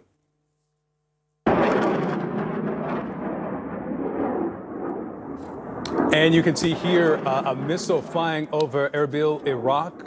Jordan and Qatar said that they also intercepted missiles. Our team is up and covering the breaking story from around the world. We'll get to Paula Hancock's in a moment. But first, we'll go to CNN's Jeremy Diamond in Tel Aviv. Jeremy, what's happening there? Well, Victor, we have been witnessing over the last few hours the beginnings of Iran's retaliation for those U.S. and Israeli strikes targeting a variety of Iranian targets over the course of the last several hours. So far, we haven't witnessed any major impacts in Israel as a result of what an Israeli military official tells me have been dozens of Iranian ballistic missiles that have been targeted at Israel. It appears that the majority of those have so far been intercepted. This all began at about 8:15 9:15 a.m. local time here this morning, with air raid sirens sounding across the country, warning Israelis of a state of emergency due to the fact that the United States and Israel had begun launching strikes against Iran. Those strikes cast off the diplomatic track that had been moving forward over the course of the last several weeks. It came just one day after the Omani foreign minister, who was mediating these negotiations, said he believed that a deal was potentially at hand. But it seems like President Trump and the Israeli Prime Minister Benjamin Netanyahu lost patience with those negotiations and decided to go the military route instead, striking dozens of targets inside Iran, everything from Iran's ballistic missile program, its nuclear facilities, as well as senior Iranian targets. I'm told by two Israeli sources familiar with the matter that the supreme leader, Ayatollah Khamenei, was the target of some of these Israeli.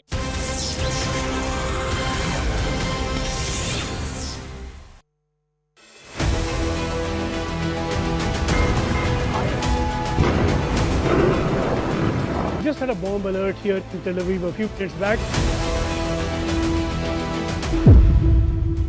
I don't know if you heard that, Arunima. I don't know if you heard that loud blast.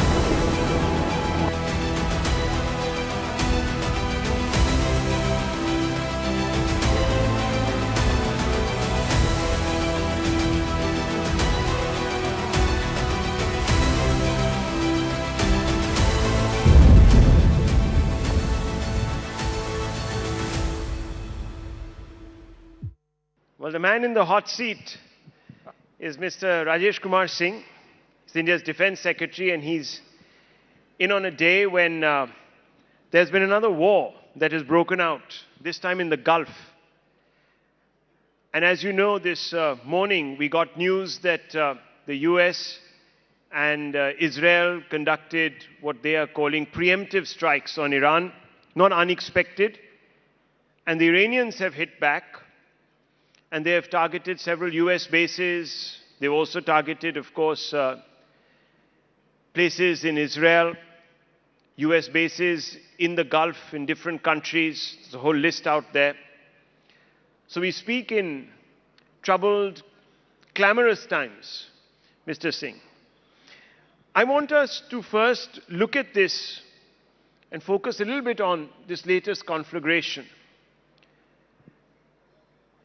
India obviously is going to be in focus because we are friends with Tehran and Tel Aviv. How will India approach this?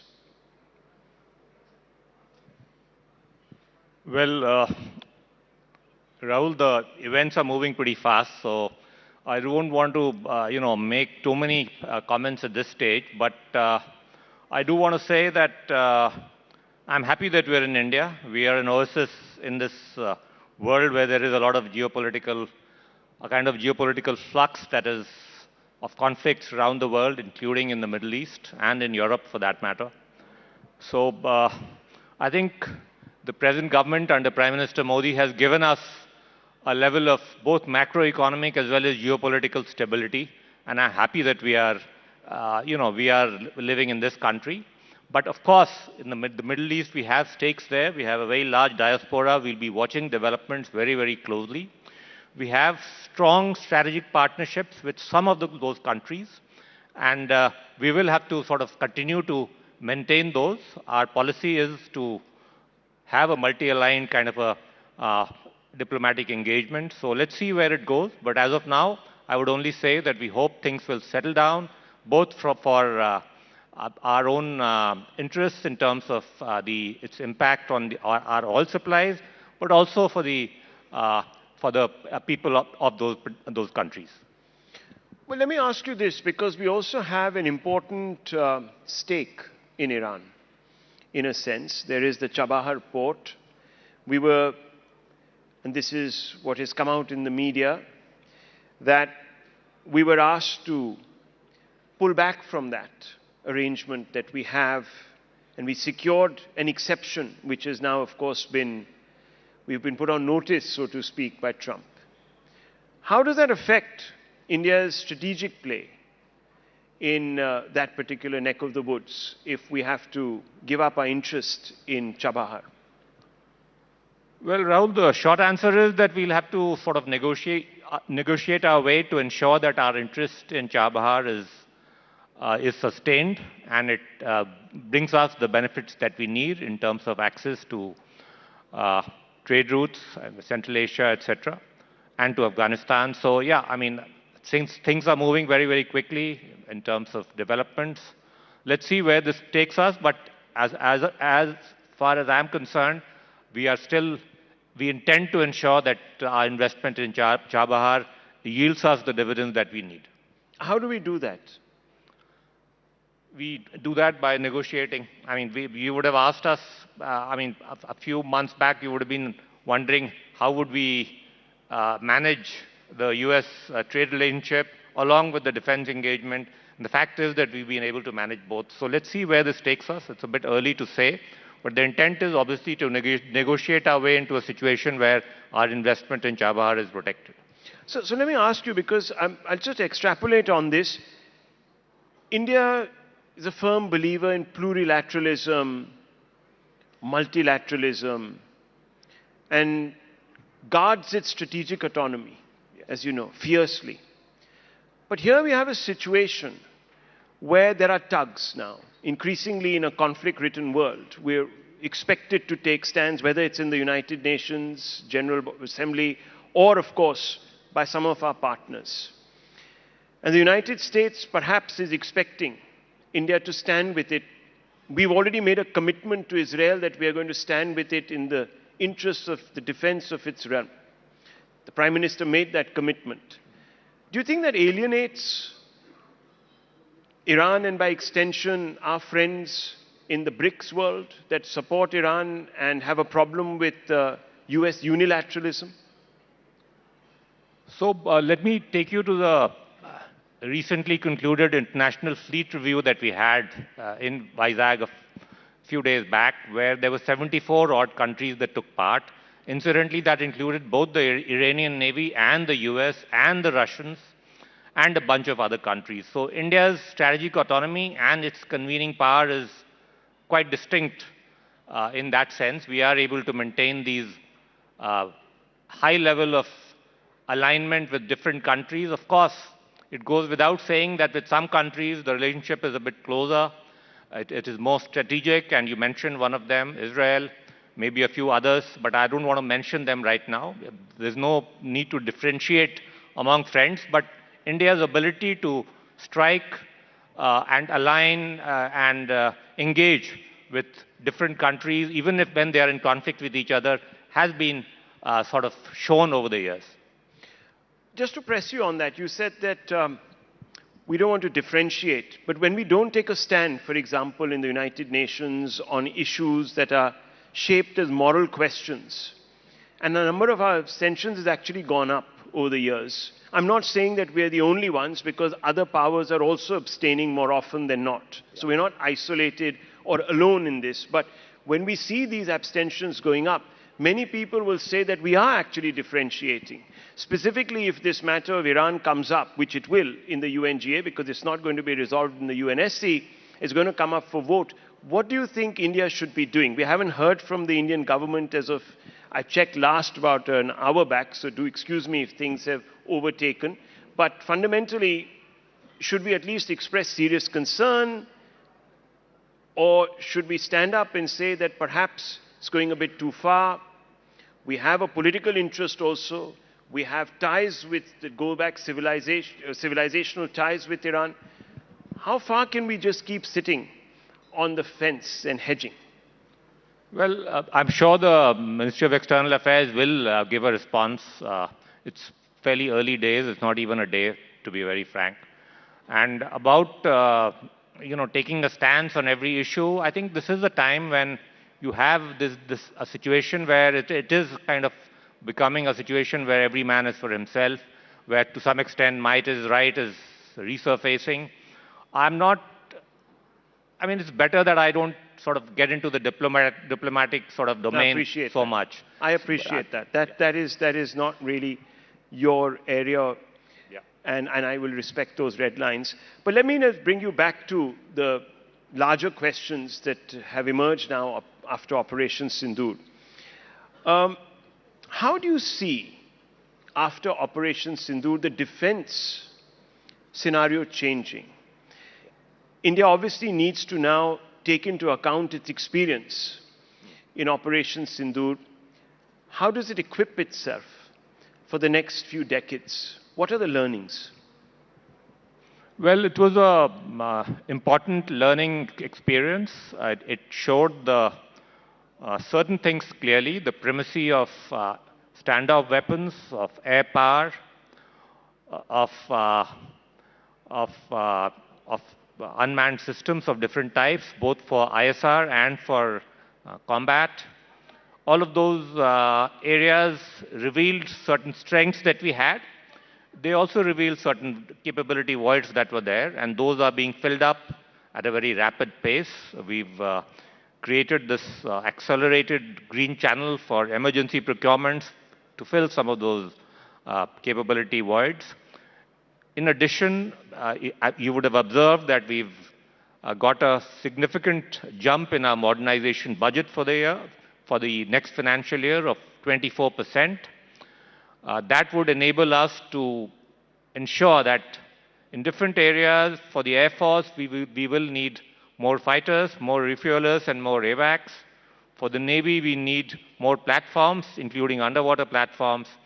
And as I mentioned, we need more unmanned systems of different types for both ISR and for combat. So all of those areas are being addressed very, very speedily in terms of faster procurements.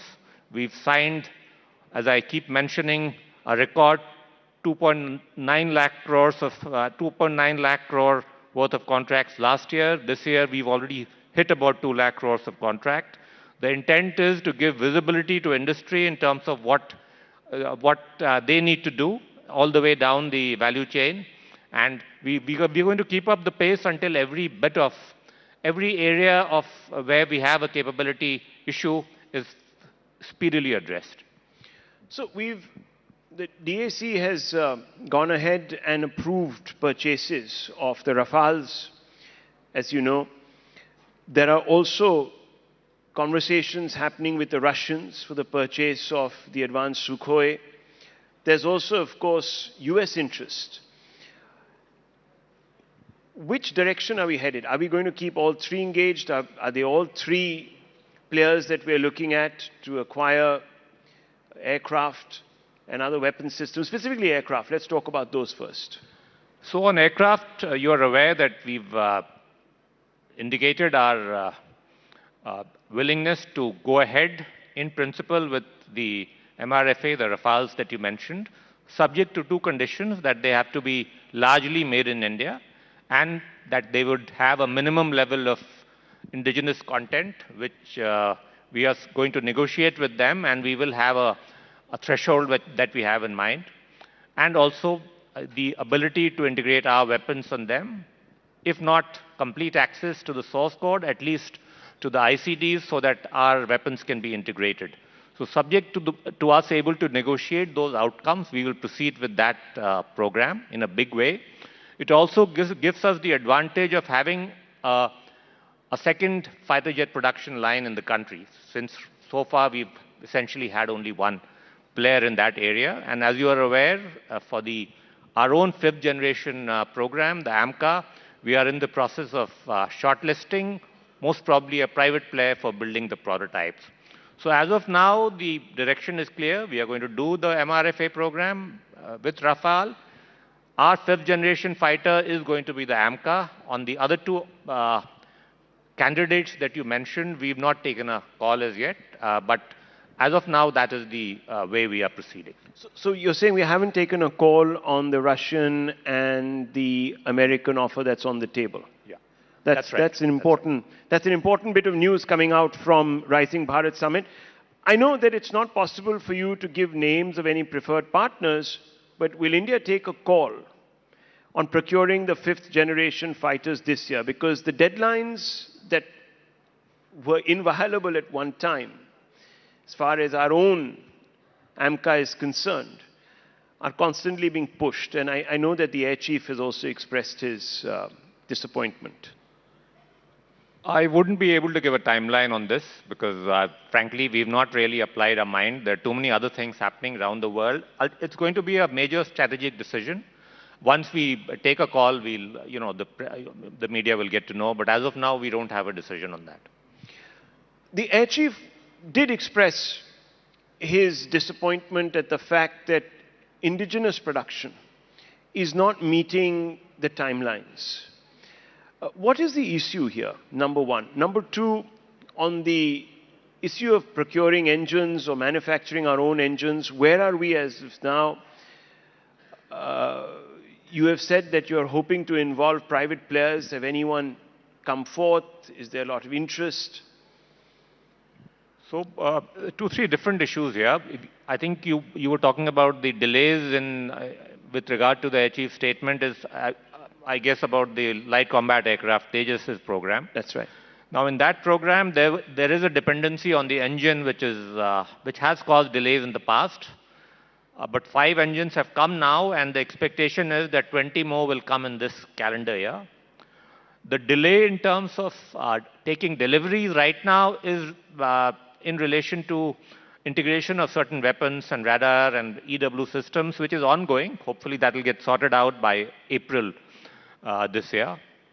The intent really is that now that HAL has an order for 180 of these LCA Mark 1A aircraft, that they will be able to perfect this as a, not only it is a very, very safe, very, very dynamic aircraft, but there is an issue in terms of integration of adequate weaponry on it. Hopefully that will be perfected over the course of this order in the next 1 year or so, I would imagine, or even earlier. So that process will enable then this large sort of increase in our fighter aircraft inventory. In addition, when I mentioned the private sector part, I was really talking about the AMCA. For the jet engine program that you mentioned, which is an important import dependency for us, has been for a long time, the government is intending to have one of our labs, the GTRE, a DRDO lab, tie up with an international engine house, subject to the condition that they tire IPR vests within the country.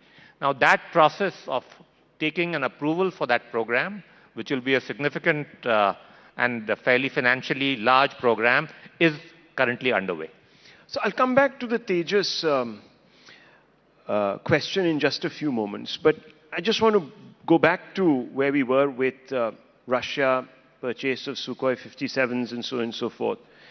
Have sanctions and now, of course, the talks with regards to the framework of a trade deal with the United States in any way impeded on India's interest in acquiring Russian weapon systems, A, B, the Sukhoi 57?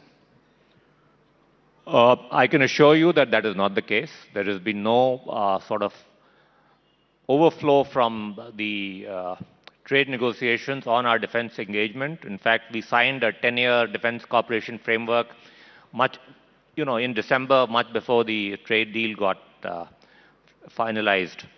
So that's not the case. We continue to take from the Russians equipment that we need, and we will do so with the Americans and the French or anybody else where we identify weapons or platforms that we really need.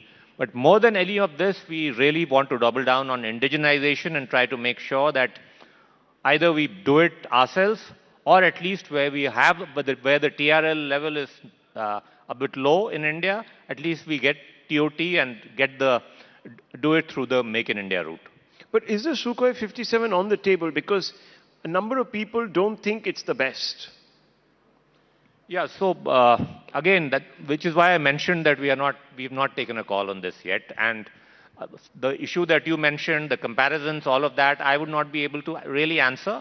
But yes, all of those issues have prevented us from taking a final call on this. Coming back to Tejas, what is the initial feedback on the recent Tejas crash? Well, this was a incident at the ground level. It is a relatively minor accident. It did not involve an ejection. The pilot was safe. There is some damage to the aircraft, but because it involved some level of malfunctioning, that is why there is the entire aircraft fleet is still operational, but meanwhile the precautionary checks are being done with respect to this particular element. So I would say that it's not that serious an accident, but nonetheless, as a precaution, we are ensuring that the safety checks are done, which is why everybody's been saying that they didn't take part in Vayu Shakti, well, that was the reason, but the aircraft are still operational. But nothing that happened in the Dubai Air Show has led to the decision not to showcase the Tejas.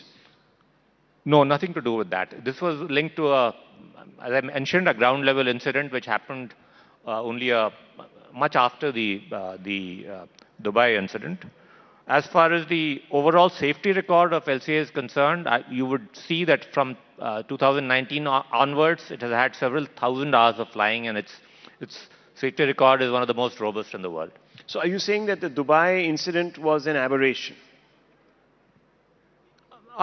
That's what I'm saying, yes. Correct. And there was no underlying technical issue which would raise red flags? Yes, I mean, that is the indication that we have from the Air Force and from HAL. How do you expect defense production and exports to go up? You said Atmanirbharta is obviously the most important spoke in the wheel now going forward. How do we get to the point where we become Atmanirbhar, and what is the timeline that we have in mind? And let's look across all sectors. Well, I mean, the way you make it happen is by taking certain policy decisions and then sticking to those. One of those is that we don't do any imports until we do them only as an exception, and that too, every such decision goes to the entire Defense Acquisition Council, which means the Raksha Mantri personally has to clear those any imports. The second is that we ensure that we have a normative target in front of us, that every year we'll ensure that at least 75% of our money, the modernization budget, is spent within the country. And we've achieved that over the last 2 years. Last year it was as high as 88%. So this combination of factors, the fact that global buys would be an exception, that your Indian rupee contracts will dominate to the extent of 75%, and the fact that even when you do any import of platforms, you ensure that the bulk of those two are made in India, as you would have observed in respect of the prospective Rafale deal as well. So these sort of this policy framework in a way ensures that that Atmanirbharta is built into the procurement process itself. Let me ask you this, because we are seeing Operation Sindoor as perhaps one of those watershed moments. For the first time, you saw two nuclear powers go up against each other, and it has obviously sparked an entire new conversation about the way the wars of the future might be fought. Capital allocations have been made in the budget. How much of those have been made keeping in mind scenarios that emerge from Operation Sindoor? And I would like first for you to paint some of these scenarios. Well, obviously, during Operation Sindoor, you saw the use of mostly standoff weaponry, of precision munitions, of not too much of conventional warfare, a lot of use of different types of unmanned systems. In the Middle East today, also you're seeing something similar. The importance of air defense obviously has gone up, which is why the Honorable Prime Minister announced our version of a protective dome for the country, the Sudarshan Chakra mission, where we already have good capabilities, but we can improve it further in terms of bringing new cutting-edge elements to it. So all of those are lessons, and as I mentioned that as a part of that, drawing from those lessons, we've drawn up both an emergency procurement pipeline as well as a fast-track pipeline to meet some of these gaps in these critical areas. And while doing so, the emerging trends in warfare will, of course, be kept in mind. So, you want to match some of these or basically fill some of these gaps in developing the Sudarshan Chakra, because what we did see was a lot of beyond the line of sight munitions being used. Is Israel going to fill that gap? We know that they have Iron Dome capabilities. It's being tested even as we speak right now. Was that part of the conversation between the two prime ministers just a few days ago, sir? Let me just say, I'm not privy to that conversation, of course, but I do want to say that we have a very detailed memorandum of understanding on defense cooperation with the Israeli side, which I signed in November when I was there. And we are building on that with a lot of industrial collaborations with their key Israeli companies, two of which are public sector companies, IAL and Rafael, and one is a private company, Elbit. All three are active in India. They've tied up with multiple Indian companies, including both public and private sector companies. Now, the intent is that in the coming years, you will see a lot of co-production and joint ventures happening in India, where Israeli and Indian companies will collaborate. They need India's scale and our labor, because obviously it's a small country. They will never be able to get the kind of scale and production that India can offer. They in turn can offer us cutting-edge technologies, particularly in some of the niche areas that you mentioned. So we are working on all of that, but a lot of this stuff by definition has to be kept confidential. So all I would say is that yes, we have a very active, very robust defense cooperation engagement with Israel, and I'm sure the Prime Minister's recent visit will strengthen this relationship in this domain as well. So on a follow-up there, after Operation Sindoor, there was this apprehension that we might have depleted some of our munitions. Have we now replenished to levels prior to Operation Sindoor? Are we back to where we should be? Well, the emergency procurement was in fact designed to replenish some of those inventories. I would say we've signed contracts to replenish most and even strengthen those inventories. That process is on with various countries, including both the US and the Russians, just to sort of re-emphasize the point about strategic autonomy. So yes, that process is on, and in certain cases the inventory would be not only replenished but would be further strengthened. So there will be an augmentation. Beyond the line of sight munitions, obviously a game changer, and we're seeing them again being used in the Gulf over the last few hours. Just to take that conversation with you forward, there's always been a debate about whether we should be investing, for example, in hardware like your main carriers, battleship carriers. Has Operation Sindoor brought any clarity to that debate? Which side of the fence are we now on? So I'll talk about the aircraft carrier a little later, but as you know, India does already have 2 aircraft carriers. Equally importantly, this government has had the courage and the clarity to ensure that our island territories are also suitably utilized to meet our strategic needs, whether it is in terms of building up strategic assets or commercial development of our islands. And the importance of standoff weapons was borne out during Operation Sindoor. And let me stress that a lot of because of the foresight of Dr. APJ Abdul Kalam in particular, India has a fairly large, well-developed, diversified missile development program. This is one area where DRDO has done quite well. The development, as you said, of some of our island territories, that's been a priority, and it's of course now come out in the news also that we are going ahead with the Great Nicobar project. How did that change dynamics from a defense strategy point of view? I know some of these will be dual use, so it won't just be purely commercial. Yeah, so, I mean, without talking too So much let me just be very direct. Sorry, I didn't mean to cut you off. Is this aimed at some of the region's powers? Let me be very direct.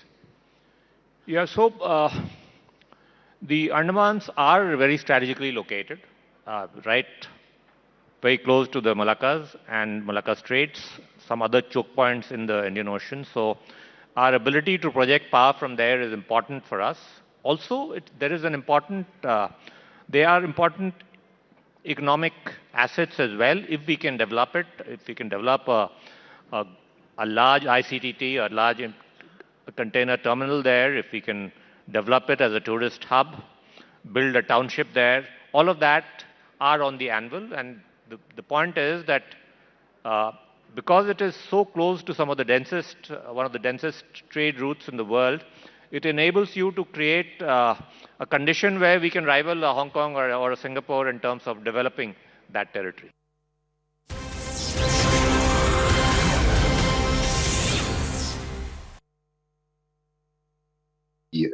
Are reporting missile attacks.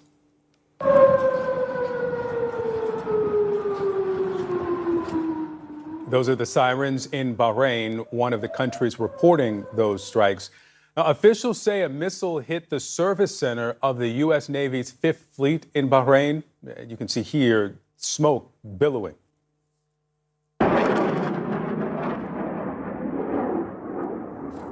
And you can see here a missile flying over Erbil, Iraq. Jordan and Qatar said that they also intercepted missiles. Our team is up and covering the breaking story from around the world. We'll get to Paula Hancock's in a moment. But first, we'll go to CNN's Jeremy Diamond in Tel Aviv. Jeremy, what's happening there?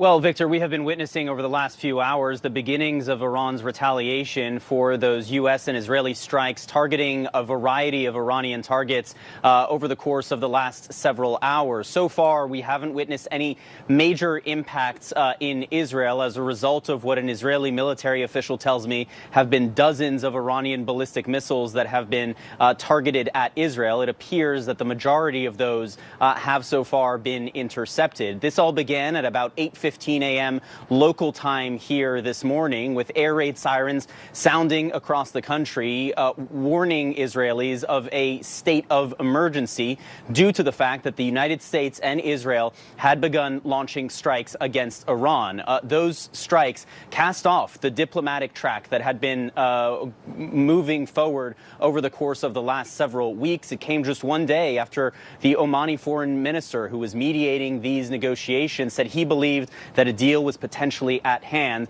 But it seems like President Trump and the Israeli Prime Minister Benjamin Netanyahu lost patience with those negotiations and decided to go the military route instead, striking dozens of targets inside Iran, everything from Iran's ballistic missile program, its nuclear facilities, as well as senior Iranian targets. I'm told by two Israeli sources familiar with the matter that the supreme leader, Ayatollah Khamenei, was the target of some of these Israeli strikes alongside several other senior Iranian figures. And we've been witnessing the Iranian retaliation across the Middle East, not just here in Israel, but strikes that have actually made impact near U.S. bases in other countries in the Middle East, particularly in the Gulf. This is a very volatile situation and one that certainly has the potential to escalate much, much further. A very perilous moment for the Middle East. And lastly, I would just note that we've just learned that Iran has also fired dozens of drones at Israel. Those typically take a bit longer to actually reach their targets here. They do tend to be intercepted, in particular by Israeli jets. We will see, but those are now en route to Israel. So this targeting and this back and forth is certainly going to continue throughout the day, and in fact, expected to continue for several days. Victor? Jeremy Diamond reporting from Tel Aviv. Jeremy, thank you. Becky, the scope and scale of the response continuing to expand in this retaliation from Iran. That's right. That's right. Explosions here in Abu Dhabi, in the UAE, and heard over Dubai as well in the past couple of hours. Joining me now is CNN correspondent Paul.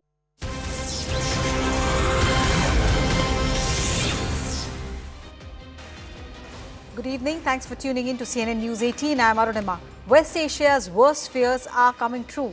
After a joint operation by Israel and the United States against Iran, the country is hitting back at Israel and US bases in Bahrain, Qatar, Abu Dhabi. The conflict is widening rapidly. Israel says it's continuing large-scale strikes across western Iran under Operation Roaring Lion, targeting hundreds of military sites. Fresh reports now speak of an explosion at Chabahar. Reuters reports that Iran's defense minister Amir Nazardeh and Iran Revolutionary Guard commander Mohammad Pakpor have been killed in Israeli attacks.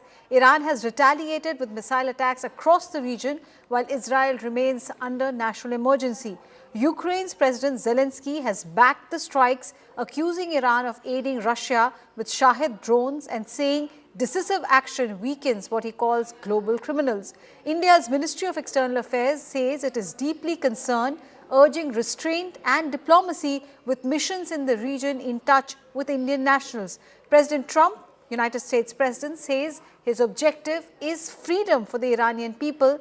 Russian President Vladimir Putin has conveyed his Security Council, while Oman has called for a UN Security Council meeting to push for a ceasefire.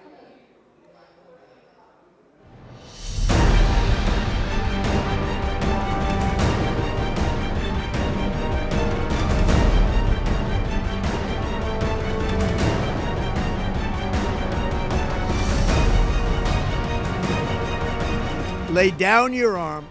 You will be treated fairly with total immunity, or you will face certain death.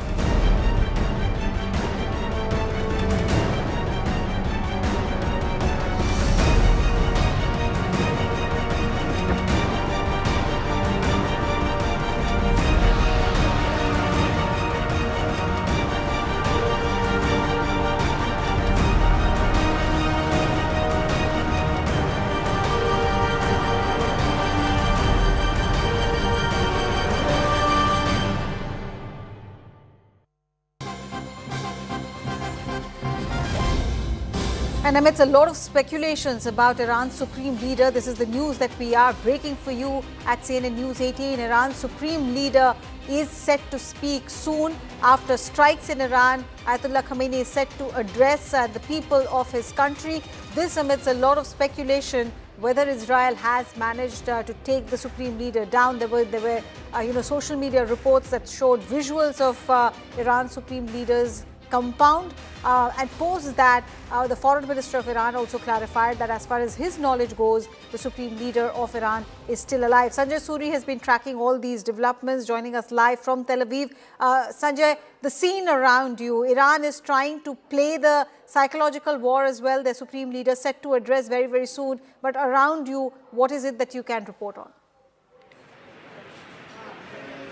Well, I've just come up from the shelter here, and there was a little party and a little celebration there, and in fact, more than a very loud celebration. They were saying that Khamenei has been hit, and they were circulating some of these social media reports that you referred to. We have no official confirmation of that, and there are indications, as you report, that the Iranian government may want to put its position, make its position clear.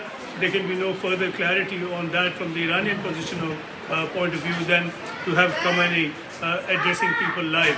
We also have had a lot of addresses to the nation from a number of Iranian leaders, from Araghchi, the foreign minister, and from others, indicating that a number of Iranian leaders who certainly would have been targeted by the Israel and American attack are currently safe and well. We don't know for how long. But the successes certainly have not been as extreme for Israel and the US as they would have liked, unless the rumors about Khamenei prove true. That could be a game changer one way or the other. Also, we are seeing that a lot of Iranian missiles have been getting through to US bases, US targets, and these have been fortified and strengthened for a long time now. We've been hearing for weeks that the US is strengthening its positions, minimizing its staff there, taking protective measures. In spite of that, in spite of all that protection, a number of missiles have got through, and they've got through in Israel as well. So the game is not exactly entirely one-sided, and it's early days yet. It's the first day, it's early hours, one should say. And the fact is, the pattern is that in the June war of last year, it's as the fighting progressed that Iran began to unleash more and more of its more sophisticated missiles that then got through. And the early missiles fired were relatively crude, intended to draw down the repertoire of interceptor missiles. So the game plan may be similar, but we don't know whether that will work this time around, and whether the Israeli defenses and the US defenses will be stronger this time. Inevitably they will be. How much stronger? Will they be entirely effective? Far from clear, but it's not turning out to be exactly and entirely one-sided at the moment. Sanjay, you mentioned celebration, and just as you were talking, I saw a young man just wave at the camera completely nonchalantly. So is it fair to presume that Netanyahu is riding on a wave of popular support, and even though some Iranian missiles have managed to break through the shield at US bases, specifically in Israel per se, in Tel Aviv per se, there's no fear or any kind of anxiety about what is happening? Well, no fear, no anxiety, but my presence here and the presence of our friend who walked past is a bit unusual. The siren has sounded its warning, and just about everybody is underground, unless I think they're just beginning to come out. So once the siren sounds, people do go into the shelter as a matter of course. And Arunima, there is a curious reason for that. It's not about fear or individual response to what should or should not be done. This is a country, remember, with a very small population, but every single Jewish adult compulsorily by law has to undergo military training, and not just military training but military deployment. So every civilian we see around is a military person. Once there are orders and instructions from the government that come this warning, you have to go into a shelter, people do. It's almost like a military discipline finding expression here. So people are following the rules, but certainly there's no sense of fear. There is, on the contrary, a sense of confidence that they will prevail. There is a degree of impatience that the results already have not been more dramatic than they have been. There is a bit of uncertainty around, some degree of apprehension without doubt. Tel Aviv was hit quite effectively and devastatingly by Iran in the war last year. There is a degree of apprehension, but by and large, really, people are quite confident that Israel and the US will finish the regime, finish the ballistic missile program of Iran, and liberate the people of Iran. It may not turn out to be quite that simple, despite the abundance of confidence here. Sanjay Suri, thank you so much. Sanjay, they're reporting from Tel Aviv, keeping a close eye on the developments there. We'll cross live to him as soon as there is more update. We are expecting the Supreme Leader of Iran to address his countrymen shortly. And while we wait for that address, let me welcome my guests on the show. Former diplomat Ashok Sanjanar is here with us, Group Captain retired MJ Augustine, Vinod, defense expert Terry Newman, also an Israeli entrepreneur. Terry is. Thank you to all three of you for joining us. Terry Newman, let me begin with you. As we were discussing with our colleague there in Tel Aviv, Iran's supreme leader is expected to address his countrymen shortly. In Israel, at least, there seems to be no anxiety, and Benjamin Netanyahu seems to have the support of the people. But how do you see, in terms of what is happening, impact on the economy, impact on West Asia, especially now that the Dubai airport has been almost shut down? Overall, your assessment of the situation? Hey, good afternoon. So first of all, whether the Supreme Leader will address the Iranian people in a moment, or will be a double of him, it's an irrelevance. You know, he knows that when the attack happened this morning and he was together with his top generals and his top political leadership, there are people on the inside who know where he is and who want him eliminated. So the entire game, in effect, in Iran has changed, and he understands that himself. In terms of the economic impact, I assume the Iranians will try and close the Straits of Hormuz in order to affect international oil shipping lanes. we will see probably a week of turbulence. But I don't think the Iranians can really do much unless the Chinese and the Russians get involved. And so far, it's been remarkable to see how quiet they've been. The Russians over the last year have been trying to patch up the Iranian defense systems, and they failed horrendously. The Chinese, who have been supporting the Iranians and have been really keeping them afloat, buying all their oil, where are they? They're not saying anything. So I expect a week of economic impact, but then after that, I expect it'll be going back to business as normal. Dubai will go back to trading, the Saudis, Bahrain, the Gulf, and things will calm down. And then hopefully that will allow the IMEC, the Indian, Middle East and European Economic Corridor, which I believe was the reason this entire war started, was to prevent it. It will happen, and then we will see a huge flow of economic sustenance and success flowing from India through the Gulf, through Israel and into Europe, which will hopefully bring a better and brighter future. On that note, let me get in the Indian guests on the panel, their viewpoint. Group Captain M.J. Augustine Vinod, from the India perspective, just after Prime Minister Modi has come back from Israel, where he showed his support for Benjamin Netanyahu and the people of Israel, but at the same time spoke about humanity and underlined that there should be no loss of life. After that, soon after that, this kind of an escalation put into perspective from India's point of view. Good question. In fact, I've been saying this, India has never taken sides. And if India has taken sides, it has taken side of peace. And I go with the previous speaker, possibility of Ayatollah Khomeini's double coming up is very, very high, because if he surfaces, if at all he has not been slain in this attack, which directly attacked, I believe, his hideout, is a very, very big question mark and a very big possibility as well. That said, traveling across Iran, you realize there are two distinct camps in Iran. One, who are with the Grand Leader Khomeini, whom they lovingly call him Imam.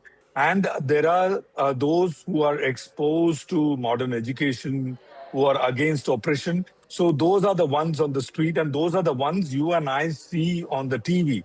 Those are not the ones which are predominant in most regions of Iran. So popular support, I would say, divided 70-30 between pro-Khomeini and anti. But what is of most important for us to understand is the staying power of Iran. I would put it not more than 7 to 15 days, 7 days at most. So can they sustain this war? Absolutely not. Can they sustain this onslaught of Israel and US put together? Not possible. Unless Russia and China comes out in full support, which is again an impossibility for two reasons. A, China is being diplomatically engaged by United States and Israel together. B, Russia is already bleeding on the Ukraine front, and it is at gasping the last bit of its military power and might. So it is going to be game over for Iran militarily, if I'm giving it a military perspective. But, a fighter always does not know when it is time to give up. So will Iran give up is a very big question mark. If at all it does, at what cost is the second question. And third, eventually, the people of Iran are going to suffer. That is the bigger problem. They have not reached 90%. They have reached probably 90% enrichment. Without going critical, if they launch a nuclear warhead without going critical, I repeat, if it falls on Israel, goes into bits and pieces, doesn't create any mushroom cloud, but it will still create a dirty area which Israel will take a long time to clear, maybe a couple of years to clear. It will have radiation. That possibility is a very high possibility. Over to you. Okay. Ashok Sajjanar, in all this, throw Chabahar into the mix, throw the fact that Dubai is of a lot of economic interest to everyone in the world, but very, very much for India as well. And then help us understand what's going on MEA has issued a statement asking both sides to maintain restraint, asking for peaceful solution. But is the tightrope walk getting even, that much harder for India? Yeah, thank you very much, Arunima. And you've asked some very important questions. Let me sort of try to deal with them one by one. So, number one, in terms of what is the staying power as far as Iran is concerned, I definitely think that Russia and China, barring making some, loud statements in favor of Iran, they're not going to sort of, come in person, in any types of support. That having been said, I think the last 6 months or so, because we saw action here in June last year. So after that, both China and Russia have had time to replenish the arsenal, to replenish the supplies as far as Iran is concerned. So I think Iran is not that badly placed, and it was ready. It was waiting for it. Although you would remember that in June, when these things started, it really took a long time for Iran to come into its own, to warm up, and to launch its attacks against Israel. Right now, it had threatened the United States that if you come at us, then we are not going to spare your bases, your assets here. And you have seen that within a few hours, although negotiations were going on in Muscat, Oman, and also in Geneva, etc., on stopping the nuclear enrichment, but Iran was ready, and they have sort of, hit back. Now, regime change as far as Iran is concerned, two things here. Number one, over the last 47 years, this is the weakest that Iran has ever been. Its proxies, whether it is Houthis, Hezbollah, Hamas, Syria, etc., they are all, defunct, or they have been badly brought down. They have been badly depleted, denuded. So it is, and it itself also is much weaker than it has ever been. Secondly, in terms of the domestic protests also, what is taking place is very, very serious. There have been protests in the past also. We saw in 2022, Mahsa Amini, 2019, 2009. But this has been since December 28th, what the people came out, and particularly the bazaris came out, the market, the traders. And when traders come out, that means, things are very bad. In fact, your listeners would, viewers would remember, 1979 revolution in February 1979 was brought in by the traders, by the bazaris. Yeah. So here also the economic condition is very bad. So I think if the West is coming at Iran, this is the most opportune moment for them. This is the weakest moment for Iran. Now, coming to India, of course, India has huge stakes. You mentioned about Chabahar. Chabahar, connectivity is there, but I would also bring to the attention of your viewers that in our budget of this year, Chabahar has not been given any funding whatsoever. So, we can draw our own conclusions as to what the thinking of India is on Chabahar, because the United States has said we are not going to extend the waiver of sanctions that was provided, which continues till about April of this year. In addition to that, India does not want instability in that region, because instability, what does it mean? I have 9 million people. Right. If something goes wrong with them, how am I going to evacuate all of them? Then I depend for huge quantities of my oil, energy security on this region, whether it is gas from Qatar, whether it is oil from Kuwait, UAE, Saudi Arabia, Iraq, etc., etc. So, about 40-50% of my oil comes from there. Although India has stopped taking oil from Iran in 2019, but the rest of the Gulf of West Asia, that is there. Right. The third is in terms of, my connectivity projects, what one of your guests mentioned, the IMEC, in Middle East European Economic Corridor. That is very important. INSTC is very important for me. Then in terms of trade, in terms of investment, my third largest trading partner is the United Arab Emirates. My fourth largest trading partner is Saudi Arabia. I receive huge quantities of investment from both these countries. The point I'm making is stability in this region, peace and security in this region is very critical for India. And that is why India has come out with this particular statement Yes. that we are looking for dialogue, diplomacy, we are looking for peace. Right. Terry Newman, I just want to bring to your attention the point that Group Captain was making, and also, former diplomat Sajjanar. It is correct, and I think it has been factored in by United States and Israel that Iran is at perhaps its weakest. There are elements within the country who want a regime change. People there are upset, the trader community, the women folks, they're all upset with some of the policies of the regime. But the reality of Iran's nuclear program, like Group Captain there was mentioning, even if they do not use the nuclear power critically, but still create an area within Israel which is contaminated, which is dirty. Do you think Israel has factored that in? Yeah, so when you say elements of Iran are against the regime, those elements are around 90% of Iranians. So they're not elements, it's the vast majority of the Iranian people. And the fact that Israel and America have been able to hit the way they've done now, and what was able to be done last year, was thanks to Iranians on the inside who are desperate to get rid of this disastrous regime. In terms of a dirty radiological attack, or using 60% enriched uranium, that is one of the reasons why this attack has had to happen. President Trump made the point that he has a zero tolerance for Iran going nuclear. He has given a month for negotiations over this issue. It's not this has come as a surprise.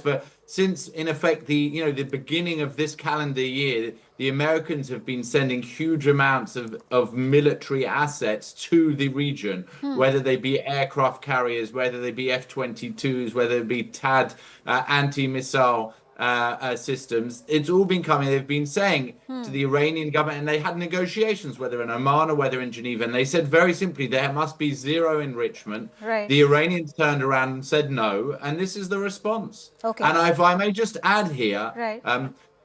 North Korea, the free world missed a trick. And today, Kim Jong-un, who is a rogue state, has nuclear weapons. There is nothing that anybody could do. And I think that if you asked any country would they like that, they would have said we should have stopped it. That's what we're doing now. We are stopping rogue states getting nuclear weapons. Is that so? Group Captain M.J. Augustine, come in on that. I think back to the time when Saddam Hussein was accused of having weapons of mass destruction, and we know eventually where that went.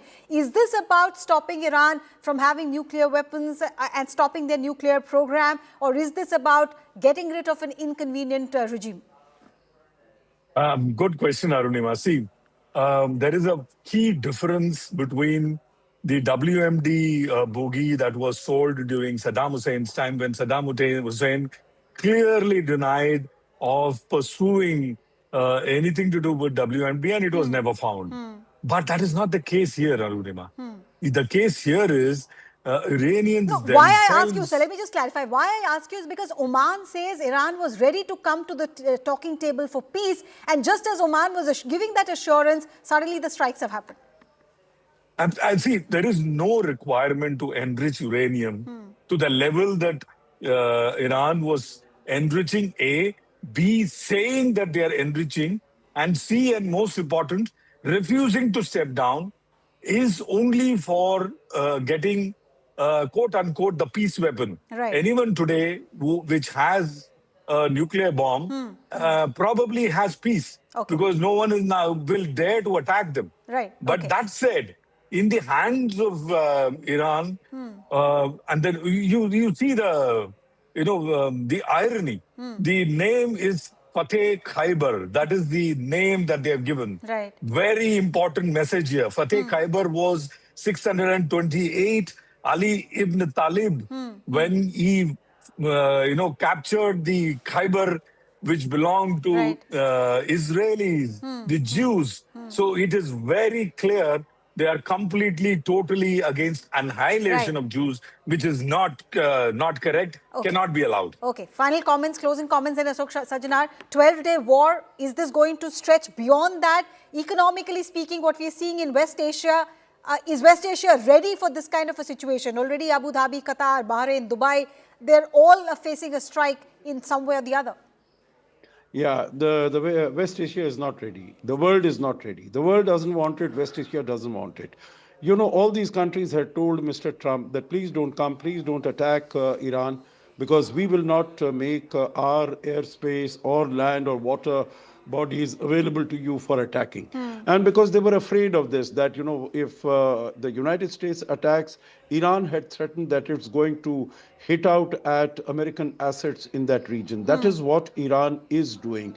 Now, of course, they don't have such precision ammunition and weaponry that they will hit only the Americans. Right. So basically, it is their own, as far as whether it's Bahrain, Saudi Arabia, UAE, Yes. we've heard about that. All of them are being hit. And we have seen that the global commerce and global transport in the United Arab Emirates, in Dubai, Abu Dhabi. Sir, thank you for that. I'm afraid I've completely run out of time, but it was a pleasure speaking to all three of you. Terry Newman, MJ Augustine, Vinod and Ashok Chanchanar, thank you so much for helping us understand what's really happening between Israel, US and Iran, the impact of it on West Asia, the impact as far as India's interest in the region are concerned. The war has just begun. We're still waiting for Iran's supreme leader to make that address, and a lot of our panelists are expressing doubts whether the address will be by Ayatollah Khomeini or a body double. CNN News 18 will keep you up to speed on all those fast-paced developments as Israel and Iran clash and West Asia watches with a lot of nervousness. Thanks for watching. Good night.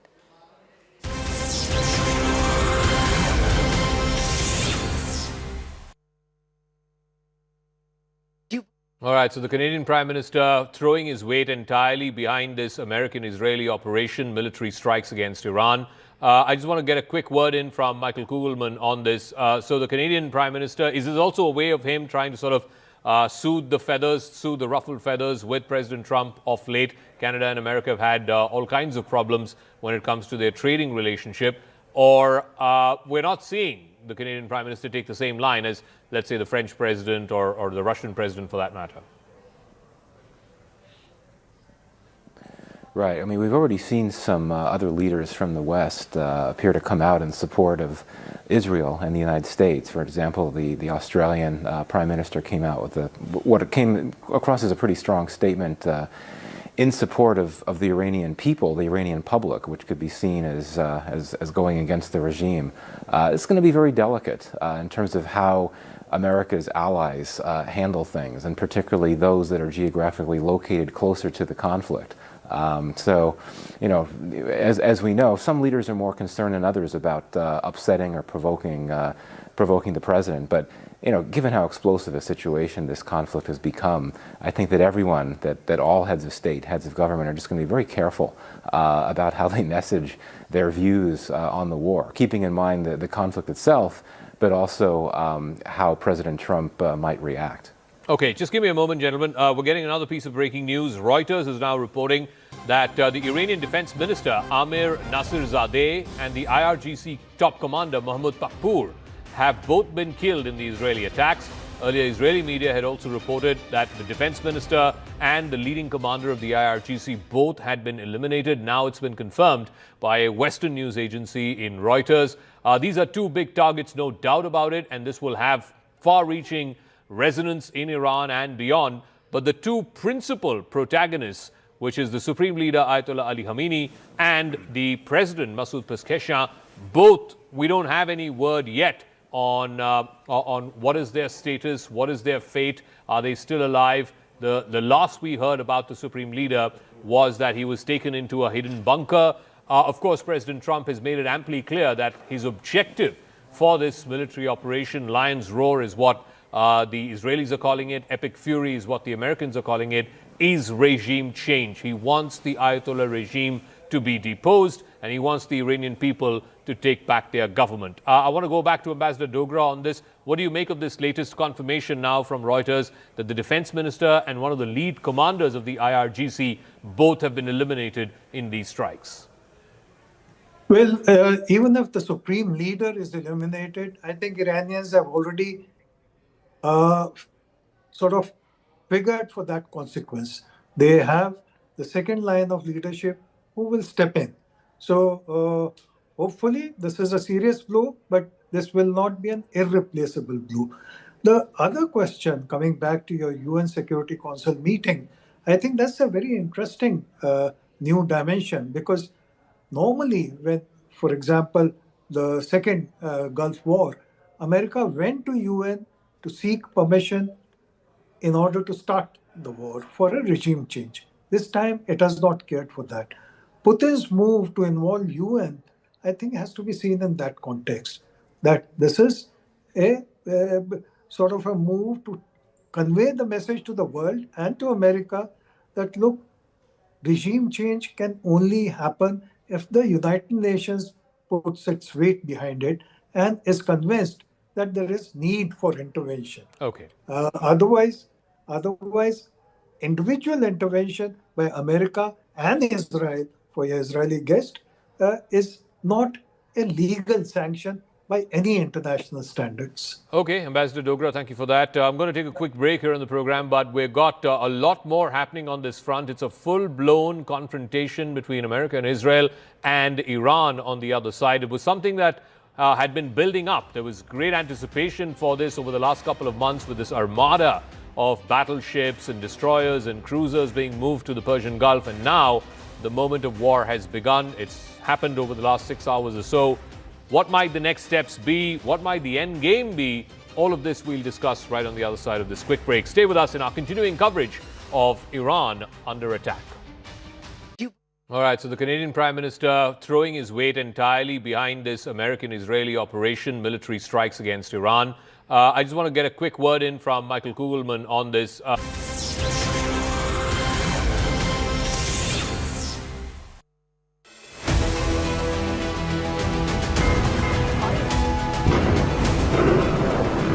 Just had a bomb alert here in Tel Aviv a few minutes back. I don't know if you heard that, Arunima. I don't know if you heard that loud blast.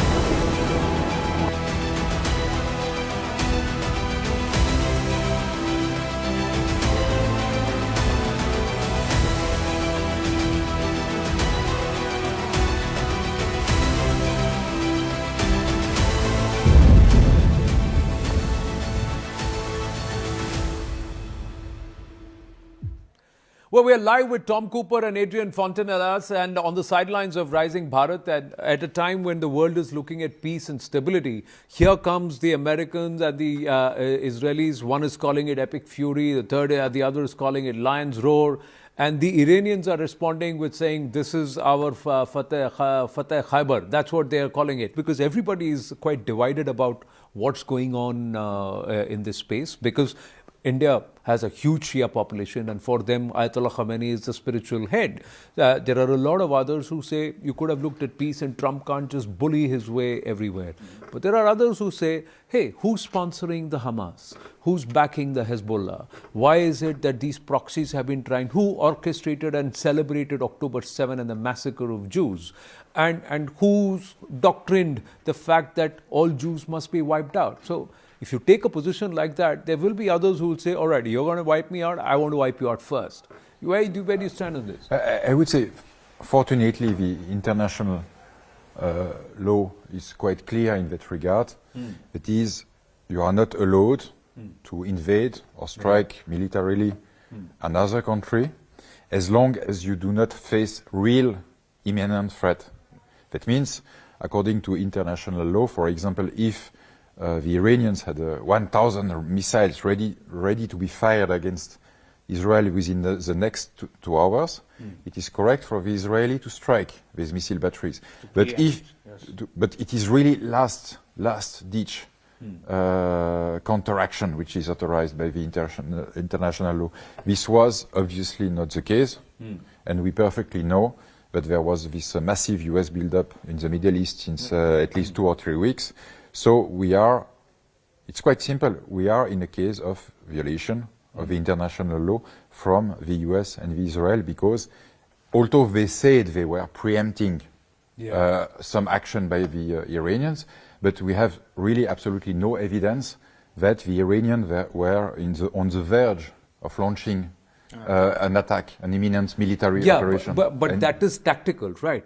Now, immediate tactical development. But gents, understand this. Iran was trying to go nuclear. That's the biggest threat. There's no evidence for this. That's the biggest perceived threat. One.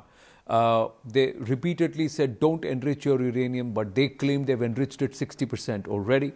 Now, the moment Iran goes nuclear, what happens to the neighboring regions? All of them would have wanted to go nuclear. Israel would have been the first to say, I want to go nuclear. But Israel is already nuclear power. Yeah, so but they would have had to declare it then openly. Well, they wouldn't. Obviously, they wouldn't, because they are nuclear power already since at least 1967. If not longer, since 1976, they have run a test in Southern Atlantic. So this is a matter of fact. Nobody is in denial about this, at least since Vanunu affair, when he has revealed documentation and photographs of the Israeli nuclear program. But Israel has never threatened or never claimed to use nukes as much as a Pakistan has, or as much as an Iran has, that we will develop our own nuclear weapons. See, this entire aspect of playing the nuclear bogey, raising it, has come from Islamic nations that have turned nuclear. That's another argument. The other part is that in terms of stability, look at what's happened now. Tehran's response has been to the US air bases in the neighboring Arab countries. But Saudi Arabia, which till last week was backing Iran, has turned around and said, we'll back whatever the UAE does. All resources input. That's the latest statement. But Saudi Arabia has provided a military base to the United States. So therefore, Iran has the right to strike this military base in Saudi Arabia. It's as simple as that. This is, you can really check the UN Charter, rules of warfare, and so on, Geneva Conventions. There is a US base, Prince Saud or something, air base, not coming to my mind the precise designation, full of B-52 bombers and tanker aircraft. So Iran has the legal right to strike this air base in Saudi Arabia. Yeah, so they have struck all the air bases. In fact, Iran's foreign minister Abbas Araghchi has spoken on phone with his counterparts in Saudi Arabia, the UAE, Qatar, Kuwait, Bahrain, Iraq. He's spoken to all of them and said that, listen, hey, this is what's happened. This is why we have done whatever we have done. He's described the US and Israeli strikes as a flagrant violation of the fundamental principles of UN Charter, just like Tom, you were saying, and a clear crime against international peace and security. But what the Americans and the Israelis have turned around and said is, we need this regime change if there's got to be stability in this region. Do you buy that or not, Adrian? I'm foremost an historian, so let's say that the previous attempts of regime change were not very successful, to say the least, if we think about Iraq, even Afghanistan, Libya. So I would be quite careful with this kind of line of arguments that some sudden and magical regime change in Iran will put an end of every problem in the Middle East. I mean, it's a theory which was not very well demonstrated in the past. Besides, where do they, when is enough? This is something the Arab governments are all asking already for 2.5 years. When is enough? They have, Israel is bombed. Gaza Strip, Lebanon, Syria, Yemen. Okay, this time, yes, Iraq as well, Iran, over the last 2.5 years, all in the name of peace. Okay, let's now let's see. I said, as historians, let's see the last 75 years. Israel has promised peace and whatever else in 1967 as well. Did that result in any kind of peace? In 1982 again, when it invaded Lebanon. Did that result in any kind of peace? No, it resulted in 20 years of occupation and even more war. The same with the Gaza Strip, which began in 1967. No peace at all. How many ceasefires with Hamas, with Hezbollah, all were violated by Israel, not by Hamas or by Hezbollah. So therefore, when now somebody comes here and promises, oh, we are going to bomb another country just in order to make peace. Sorry, that is making me very, very skeptical. Very, very skeptical. Ro Khanna has just tweeted saying that Trump has launched an illegal regime change war in Iran and American lives have been put at risk. Congress must convene on Monday to vote on a WPR that's mooted by him and Thomas Massie. Every member of Congress should go on record this weekend on how they will vote. That's what they are coming out. So there's politics, there's resistance within America also for a war like this. But somewhere, what do you think is the compulsion? The other part is, and interestingly, they're saying, if this continues, then that Strait of Hormuz gets choked.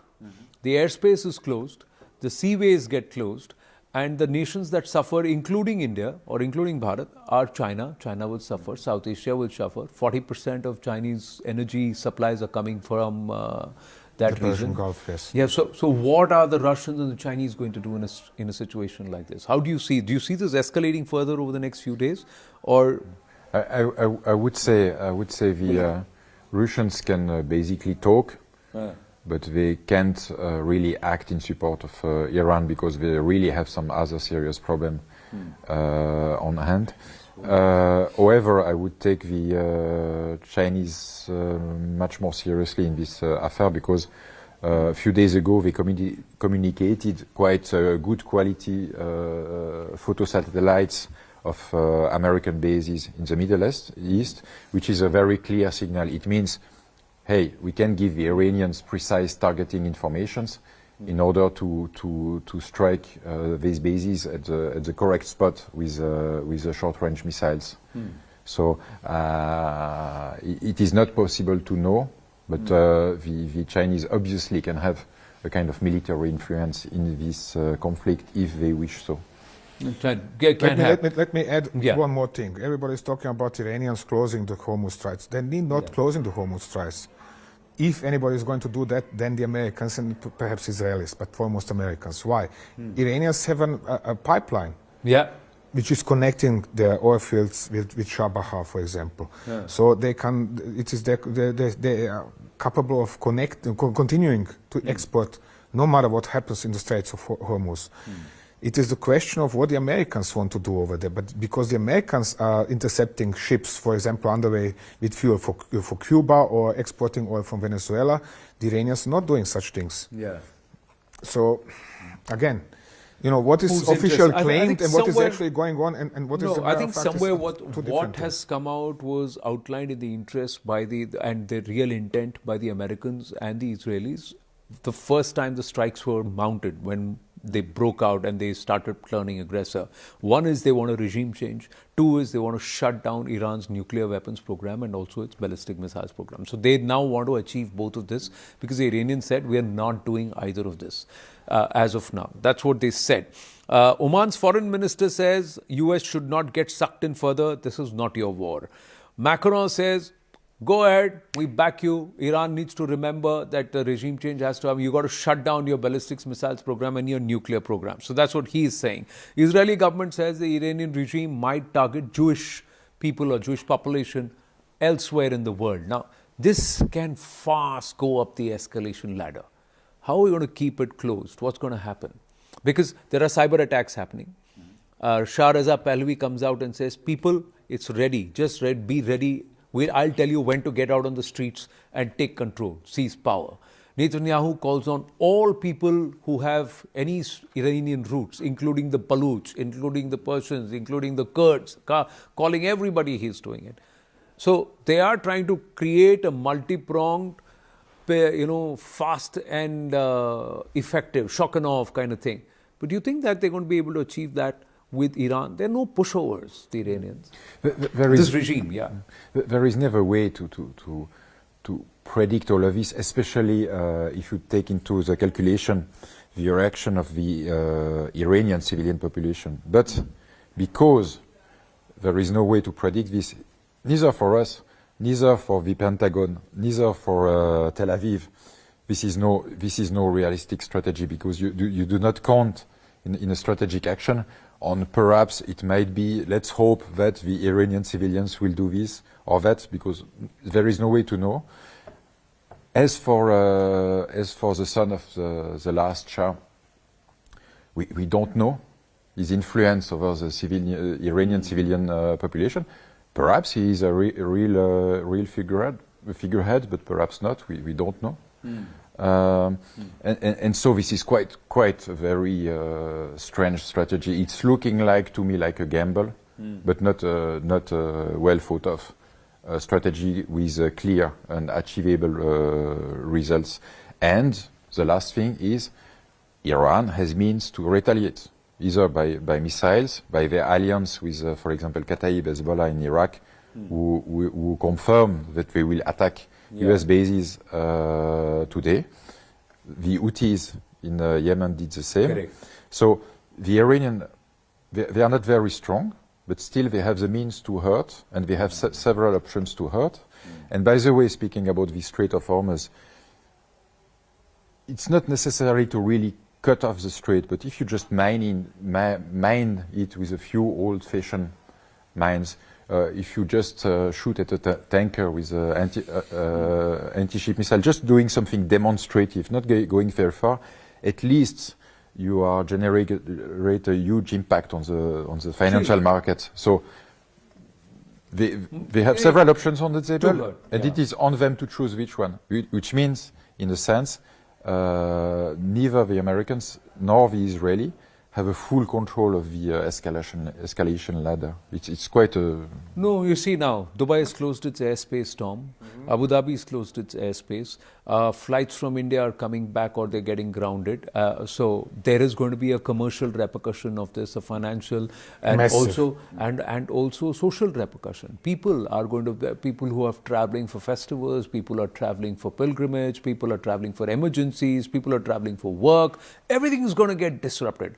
And it's not 1 or 2 million people. It's nearly 3 billion people who may get affected because of this.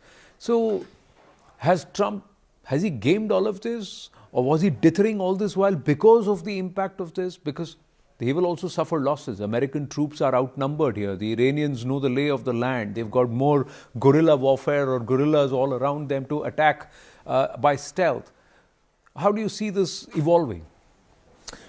I can't make predictions, and it would be, I think, unserious to try making. What I can say is the following: all of this with Iranians against being pro Pahlavi, they are using Pahlavi certainly to express their anger at their regime. No doubt about this. I experienced even IGC officers, active IGC officers, calling for Pahlavi. So this is not just some Israeli secret operation, which is definitely going on inside Iran in terms of steering unrest. But how much is that then really something that is going to convert itself into some kind of political movement, party, whatever you want to call it? I don't know if anybody can gauge this seriously. And that is the crucial issue here, because what Israel and USA are trying to do right now is to weaken the regime to the level where the popular uprising would have some kind of outlook for success. And I don't think that this is manageable just by bombing Iran. His closest aide, the person who was in charge of the nuclear program, the Israelis claim they have neutralized him. They've also bombed the Khamenei residential area, or the place where they largely reside. Although the Iranians claim, the president, the family, supreme leader, they're all safe so far. They're hale and hearty. What if they are neutralized? What if there is something that happens in the next 24 to 48 hours which weakens the regime from within, or it's seen as a setback? The entire regime is organized since 2002 and 2003. When the American invaded Iraq, they were very scared that they would be next. Therefore, the regime is organized to basically survive the decapitation, especially the Revolutionary Guards in Iran are organized in a very decentralized manner. In order to not be have a single, in order to not have a single head cut off and the entire beast being killed. So they are organized for a long-term struggle within Iran, of course. So I would be skeptical about the success of any decapitation strike, especially so as it is exactly what happened 1 year ago in June. Last year, the Israeli managed to really kill several top commanders of the Revolutionary Guards. They were swiftly replaced, and the machinery continued to operate. So, to a certain degree, the machinery was operating better than before, because the Israelis have killed incompetent commanders, excuse me for expression, it's as silly as that is. So for a while there was an admiral of the regular armed forces in command, and he was making very, very sound decisions. So to now expect that it is going to be different because the Israelis said so, or Trump said so, excuse me, this is like if I would say that I'm going to candidate for Minister President of India and I'm going to win the elections. It's not going to happen. I'm not an Indian citizen, so no chance for me to do such things. So how do they think that they are going to achieve something like this? So is there any win-win out of this, or has Trump bitten a bullet or bit a bullet which perhaps is now going to get stuck down his throat? Because he does not like long-term conflicts, because he doesn't want to get dragged into it. He wants a situation like Venezuela where he can come out and boast about a lot of things. That's not going to happen with Iran. That's not going to happen with Iran. He aims for this kind of effect, so to come out with something to brag about. So what is going to be that we cannot know, because he can even lose this war and still come out and brag that he has won. He's won. Exactly like Pakistan is doing. Correct. So that's true. That's possible. But today he said the IRGC will get full immunity. I want your nuclear program shut down, and I want the clerical leadership gone. These are the three big takeaways from his announcement. And what stood out was that was mirrored in the way the Israelis also came out and spoke. So they also said the same thing. Of course, because this is coordinated. So they are telling, both are saying the same thing in order to demonstratively show, look, we are in absolute agreement and we are working together. Because their aim is also to impress, even more so Iran, or you are not going to disunite us or something else. We are working together and we have common aims. But expecting that the IRGC is going to give up its pretensions upon control of the Iranian society and foremost economy, because they are earning billions from controlling this economy, this is simply unrealistic. Now, I think many also say that America wants the Khamenei control on the Iranian economy gone. They want to control and regulate the oil and the energy produce that's coming from there. But what Iran, by striking these air bases, has it turned the neighboring nations against it in this conflict? Does that then make it 6 + 2, 8 against 1 now? Adrian? I would be careful about that, because of course, countries such as Saudi Arabia has to condemn any strike on their own soil. It doesn't necessarily mean that they don't understand the Iranian reaction. It doesn't necessarily mean that they were not forewarned of what would happen in such an hypothesis. So yeah, they have to declare something, obviously. You can then not take lightly an attack on your soil. It doesn't mean that they really want to go into a confrontation course with Iran for the sake of the American and the Israeli. So I think they will try to navigate as unhurt as they can into this war. Right. Foremost, one shouldn't forget that Iranian strikes, as far as I can assess from what I've seen so far, are very precise. They have hit the headquarters of the 5th Fleet in Manama in Bahrain directly, the headquarters. They haven't hit anything else in Bahrain. They have hit a US military installation, which means that Bahrainis can perfectly, even as much as the royal family is against Iran, they still have to figure out they are not targeting us, but they're targeting Americans in Bahrain. And, well, we have let them the thing in the is, country. But the thing is, the Iranians are targeting Bahrainis at will. They are targeting an American airbase over Wiley after flying through Bahraini airspace, and the Bahrainis can't defend themselves. So it's a bit more. It's a little bit more complex. It's a little bit slightly more complicated. It's we can only have educated guess so far, because there is very few hard facts on the table. But basically, as long as it is within short range missiles range, the Iranians have plenty of missiles, and perhaps they have to shoot 5 to 10 to 15 to have one hit.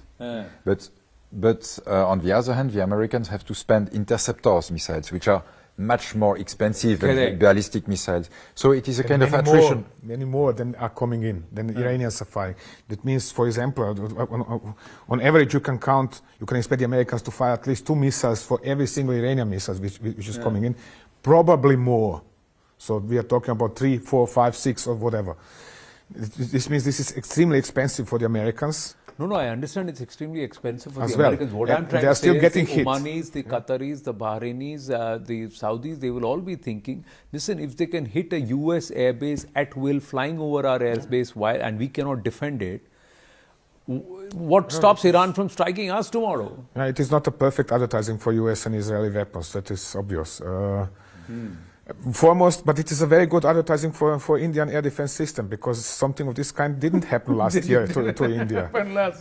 Excuse me, tell me whatever you want, but I haven't seen a direct strike on headquarters of the Indian air defense system last year, like now the headquarters of the 5th Fleet was hit. Or did they just game it? Did the Americans game it and say, okay, let them hit it, because when they hit something like that, it just gives us more reason to go a little more aggressive.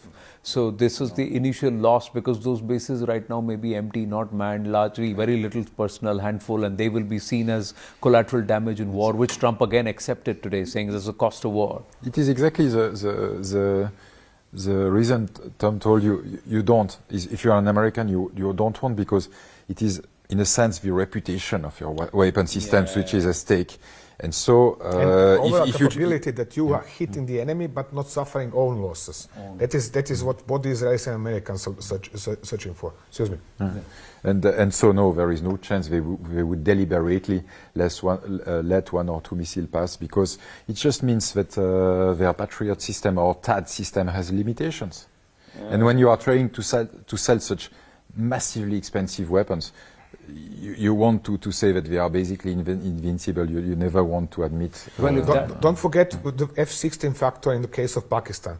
One of core reasons why so many Americans, I'm not talking about politicians or top military brass, but I'm talking average Americans, are supporting Pakistan, is because Pakistan is flying the holy F-16s. So these F-16s are impossible for India to shut down.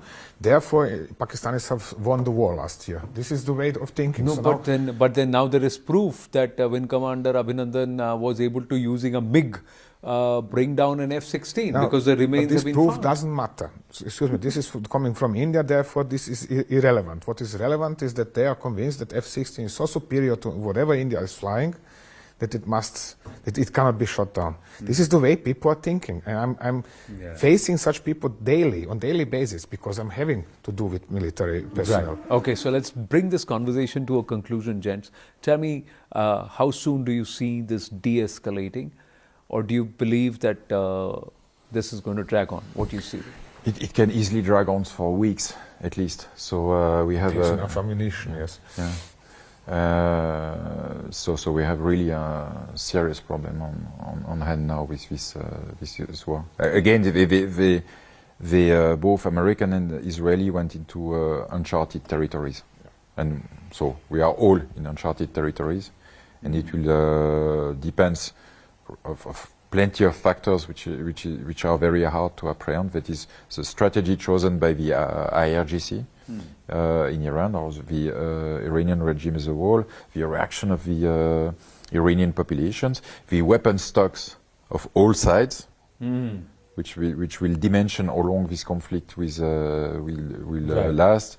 The effect of the coming into action of both Iraqi Hezbollah militias and the Houthis, Houthis, which are a very serious, a very experienced and very sophisticated group, and I fear nobody has really a control over all of that. And I would conclude with this idea of Clausewitz, that is, it is easy to enter into a conflict, but then the conflict has a life on its own, and it is a beast which is controlled by neither the attackant, neither the defender. And I'm fearing, I'm not. That's what's happening. Yeah.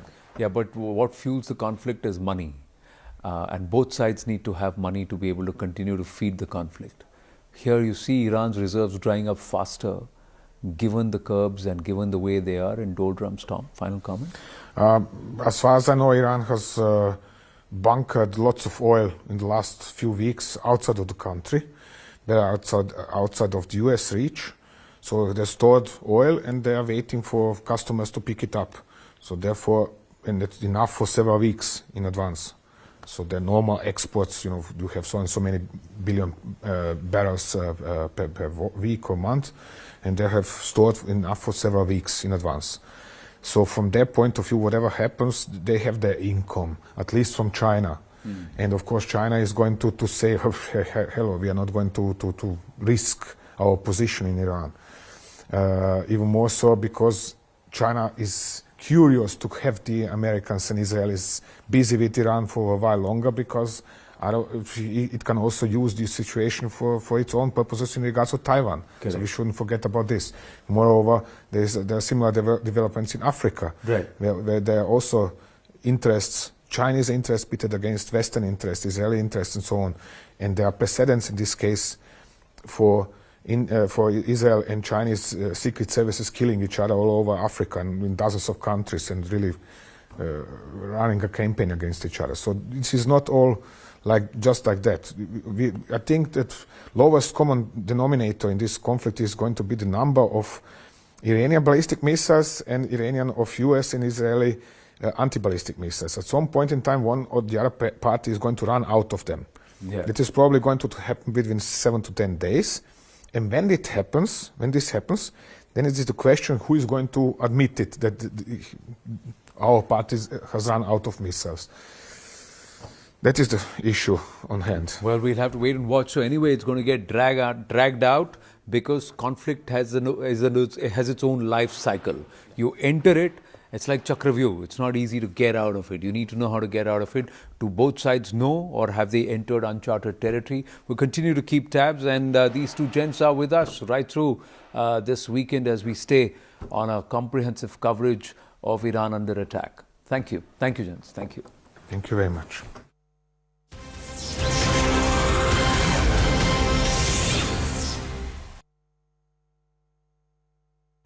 All right, so the Canadian Prime Minister throwing his weight entirely behind this American-Israeli operation, military strikes against Iran. I just want to get a quick word in from Michael Kugelman on this. So the Canadian Prime Minister, is this also a way of him trying to sort of soothe the ruffled feathers with President Trump of late? Canada and America have had all kinds of problems when it comes to their trading relationship. Or we're not seeing the Canadian Prime Minister take the same line as, let's say, the French president or the Russian president for that matter? Right. I mean, we've already seen some other leaders from the West appear to come out in support of Israel and the United States. For example, the Australian Prime Minister came out with what came across as a pretty strong statement in support of the Iranian people, the Iranian public, which could be seen as going against the regime.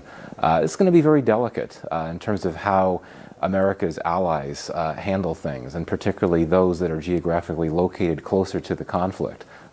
So, as we know, some leaders are more concerned than others about upsetting or provoking the president. But given how explosive a situation this conflict has become, I think that everyone, that all heads of state, heads of government, are just going to be very careful about how they message their views on the war, keeping in mind the conflict itself, but also how President Trump might react. Okay, just give me a moment, gentlemen. We're getting another piece of breaking news. Reuters is now reporting that the Iranian Defense Minister Amir Nasirzadeh and the IRGC top commander Mahmoud Pakpour have both been killed in the Israeli attacks. Earlier, Israeli media had also reported that the defense minister and the leading commander of the IRGC both had been eliminated. Now it's been confirmed by a Western news agency in Reuters. These are two big targets, no doubt about it, and this will have far-reaching resonance in Iran and beyond. But the two principal protagonists, which is the Supreme Leader Ayatollah Ali Khamenei and the President Masoud Pezeshkian, both, we don't have any word yet on what is their status, what is their fate, are they still alive? The last we heard about the Supreme Leader was that he was taken into a hidden bunker. Of course, President Trump has made it amply clear that his objective for this military operation, Lion's Roar is what the Israelis are calling it, Epic Fury is what the Americans are calling it, is regime change. He wants the Ayatollah regime to be deposed, and he wants the Iranian people to take back their government. I want to go back to Ambassador Dogra on this. What do you make of this latest confirmation now from Reuters that the defense minister and one of the lead commanders of the IRGC both have been eliminated in these strikes? Well, even if the supreme leader is eliminated, I think Iranians have already sort of figured for that consequence. They have the second line of leadership who will step in. So hopefully this is a serious blow, but this will not be an irreplaceable blow. The other question, coming back to your UN Security Council meeting, I think that's a very interesting new dimension, because normally when, for example, the second Gulf War, America went to UN to seek permission in order to start the war for a regime change. This time, it has not cared for that. Putin's move to involve UN, I think, has to be seen in that context, that this is a sort of a move to convey the message to the world and to America that, look, regime change can only happen if the United Nations puts its weight behind it and is convinced that there is need for intervention. Okay. Otherwise, individual intervention by America and Israel, for your Israeli guest, is not a legal sanction by any.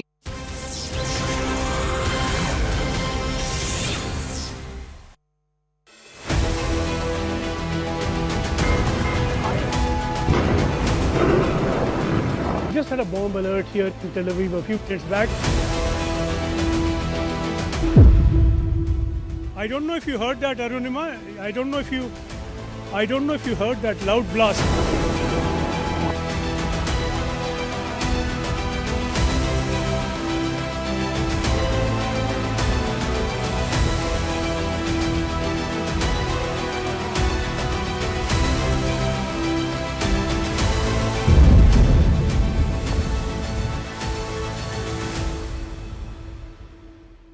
Good evening, and thank you very much for being here and making time for our panel discussions in this hall. We have with us perhaps the A-list of Indian geopolitical and diplomatic analytical heft. So we're very proud to have Taranjit ji, Kamal Sibal ji, and Ruchira ji with us. And what a day, Kamalji, to be speaking. A day when war is broken out in the Gulf. A day when Israel and America have got together and they have struck Iran. Taranjit ji, just a few days ago we were talking and we were talking about larger equations and things changing this way and that way. But here we have a scenario that has emerged that perhaps some of us were fearing would be very disruptive. So I want to first begin with you, Taranjit ji, and this is something that's important because clearly this is happening now in India's backyard. We have relationships both with Iran and Israel. With Israel, of course, you saw the bonhomie just 2 days ago where the Prime Minister and Benjamin Netanyahu were together. The Prime Minister addressed the Israeli Knesset, and the Prime Minister said that we back Israel, that India backs Israel in the actions it needs to take to defend itself. Perhaps he didn't realize that there was going to be this sort of a consequence. But India will be now, questions will be asked of it, I'm sure, because we've assumed this posture of strategic autonomy. There are many stresses on India now because people expect us to align with this bloc or the other. These are times where, as you know, conflagrations are breaking out and India has emerged as such an important player on the international stage. So can we continue to push this posture and remain, in a sense, equidistant from various powers? Thank you, Rahul. Thank you for having me, and it's wonderful to be with my former Foreign Secretary and my very good friend, Ruchira here. Rahul, I'll slightly differ on that. I know there is an immediate issue which is at hand, and there is understandable excitement. But international relations between countries have always been complicated and complex. It's a different era. The crisis will be different. So, coming to this part, I would say that, look, strategic autonomy is not a concept in vacuum. It's connected, one, in the environment which you live in, which has regional dimension, and it has international dimension. And at some stage we can go into it, I know. Secondly, the capability and the capacity.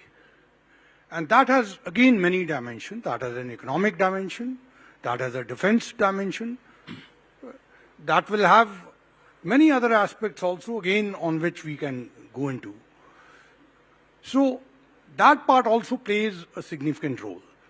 And finally, if I may say, in both these, we always develop partnerships. And that's where strategic autonomy, it doesn't mean that, look, the non-alignment of Cold War was a different era. Today, things have moved. And every day we see the relationships move. So there are challenges. No doubt, strategic autonomy gives you the flexibility of having relations on specific issues. It doesn't mean that you go in for an alignment with X or Y. And once we go into details, I will certainly get into it. Okay. But let me give an opportunity to my let's open up the floor.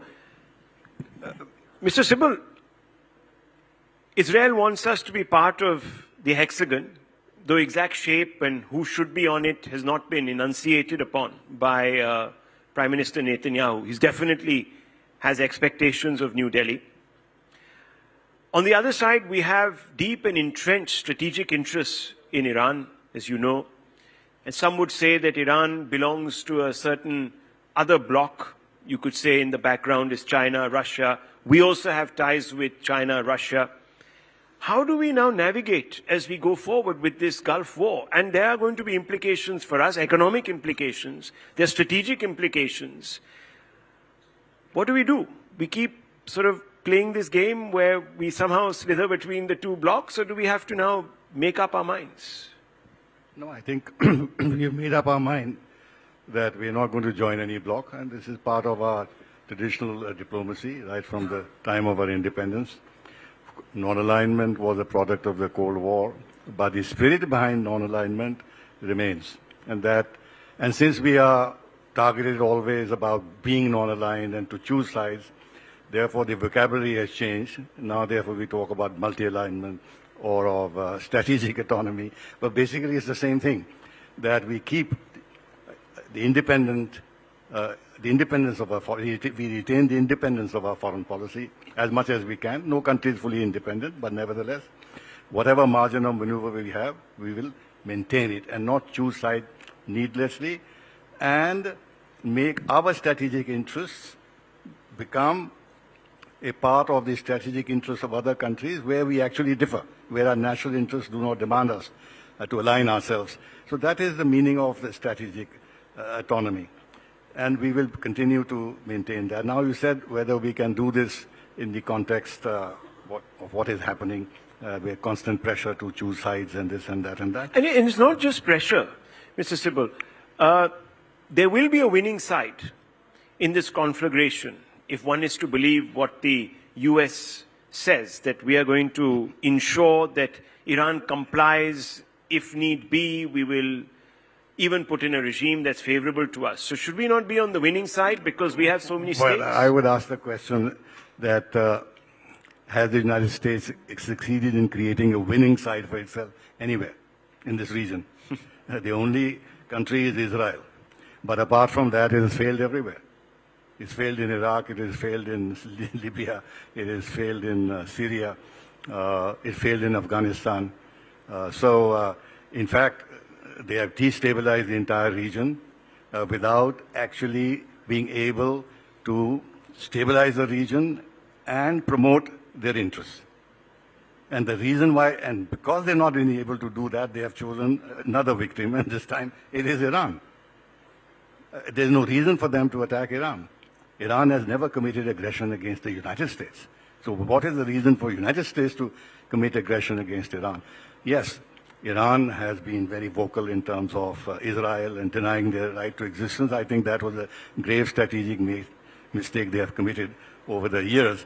Rather than let the Arab countries take up cudgels on behalf of the Palestinians or Arabs, they have, for reasons I can explain, but this is not the platform to do so, they chose to be very aggressive in terms of protecting the Palestinian rights, and therefore attracted the ire of Israel and United States and the West in general. But other than that, I can't see what is the casus belli. If, for example, the nuclear issue is the casus belli, United States helped Pakistan become nuclear. Iran has nuclear weapons. North Korea walked out of the NPT. Nothing has been done about it. United States has walked out of all disarmament agreements. They are now saying they're going to test again. Now that is their own position with regard to nuclear weapons, but when it comes to Iranian nuclear weapons, then it becomes a casus belli.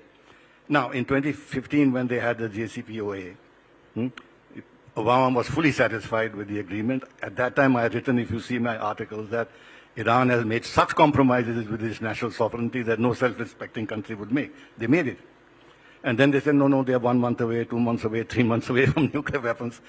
11 years have passed, and the same narrative. They're 1 month away, they're 2 months away, even when they have formally declared that they don't want nuclear weapons and the IAEA is there. You can always say they cheat, but that is just a way of saying things. So are you saying that Trump is joining Israel to attack Iran because he wants to either deflect attention from his domestic problems, or he wants to showboat and tell the world that America is still great, and this impression that the world is getting that America is sort of receding inwards is wrong? So, I mean, why is this happening then? I would say that a lot of what he's doing in foreign policy actually is a product of domestic policies. And that is where the problem is.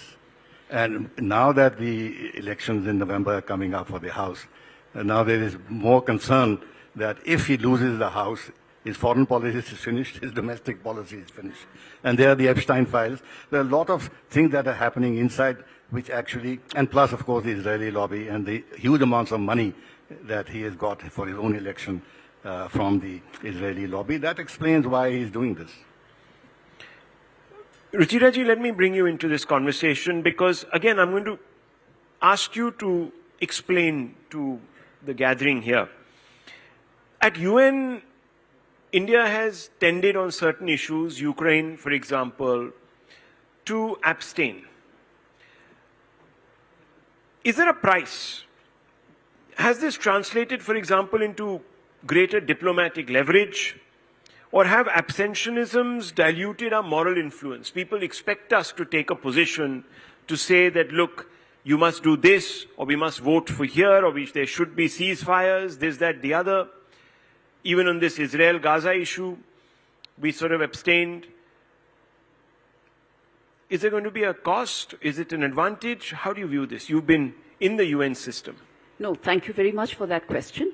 Let's look at the abstentions and the yes votes of India in the United Nations in recent years. So you're absolutely right. The abstentions have gone up dramatically. About 44% of the times India abstains on UN votes. And the yes votes too have gone down. They are at a historic low. So India is saying yes just half the number of times while the abstention votes are going up. Now, what does it indicate? It indicates a more selective and nuanced approach to global issues within the wider ambit of multi-alignment in a multipolar world. Now, what I want to tell you is that don't imagine even for a minute that it's just India where the abstentions are rising. It is a broad trend with other countries too. It's Really? not just India, absolutely. So today, India's vote is more issue-based. It is not block-based. It's not an automatic alignment because the world is more messy, it is more complicated. And this is a broader trend with other countries as well. So that is the first thing. The second point is something that you raised in your initial intervention when you talked about India being critiqued for this policy of strategic autonomy. And you also inquired, I think, not explicitly but implicitly, whether the space for India to exercise strategic autonomy has shrunk. Well, let me tell you, of course, as Ambassador Sibal has just said, India is going to exercise its independence in decision-making. Don't expect that to change. That is anchored in our history. That is anchored in our evolution. And it does indeed cut across the board. It cuts across the political spectrum. There is no walking this back. But ma'am, critics will say that, look, India's approach has been always based on a moral outlook, at least in the past. And I'll pick up that thread with Taranjit ji also. But I want to ask you this, and many people say these abstentions introduce a degree of hedging. India sits on the fence on important moral issues. For example, when Russia went into Ukraine, a lot of countries said that that was a violation of another country's sovereignty. China could do that and invoke the precedent against India tomorrow. We share a border which is unsettled with China. There could be Pakistan tomorrow that might resort to some sort of misadventure. And they do. So how do we square this with our moral? Yeah, no, you're absolutely right to raise this question. I think a lot of people are raising this issue, this difference between the principle of it and the practice of it. Indeed so. But whoever said that strategic autonomy is a risk-free policy, it is a very fine balancing act. You're balancing between the major powers. Let's say you have a resolution at the United Nations. Now, United Nations resolutions are not so simple. There are multiple clauses. There could be the language in a particular clause. There could be language on a particular issue. There could be something to do with the implementation schedule. There could be the prevailing geopolitical environment at the time of the adoption of the resolution. So India calculates all of this very carefully. And I would say to the critics that yes, indeed, India is being critiqued because there seems to be, and I stress upon the word seems, there seems to be a dissonance between the principle and the practice of it. But remember that today the world is very different from what it was in the earlier days. Earlier there was bloc-based voting. There was the Soviet bloc, there was the Western bloc, there was the non-aligned bloc. Today most countries, as I said, are voting according to the specific issue. It's not just India. So yes, you can say that the abstention votes have gone up. For sure. On Ukraine, India has consistently abstained at the United Nations General Assembly. And in the case of Gaza, we have pivoted from abstention to a yes vote to a humanitarian truce and pivoted back again to an abstention. So that is very much there. I would say it's a calibrated ambiguity in a polarized world. Okay. Very briefly. One is that when you talk about morality, I would like to understand what is the moral driving force between Western policies all along. I mean, we've been talking of double standards all the time. All the time. They don't practice what they preach. They talk about values, but they don't implement their own values when it comes to their national interests. So the moral angle I totally discard. I don't think we should pay any attention. With regard to the China thing, if there were huge numbers of Chinese living in India, which New Delhi was targeting and committing atrocities and killed 15,000 of them, then the situation would have some parallel with what is happening in the Donbass region. But I think the India-China border situation and the issues behind it are rather different, Okay. So, Rahul, just one tiny point very quickly. You raised your eyebrows. You expressed some surprise when I said that, it's part of a broader trend in the United Nations. But might I give you very quick examples? Brazil has been abstaining.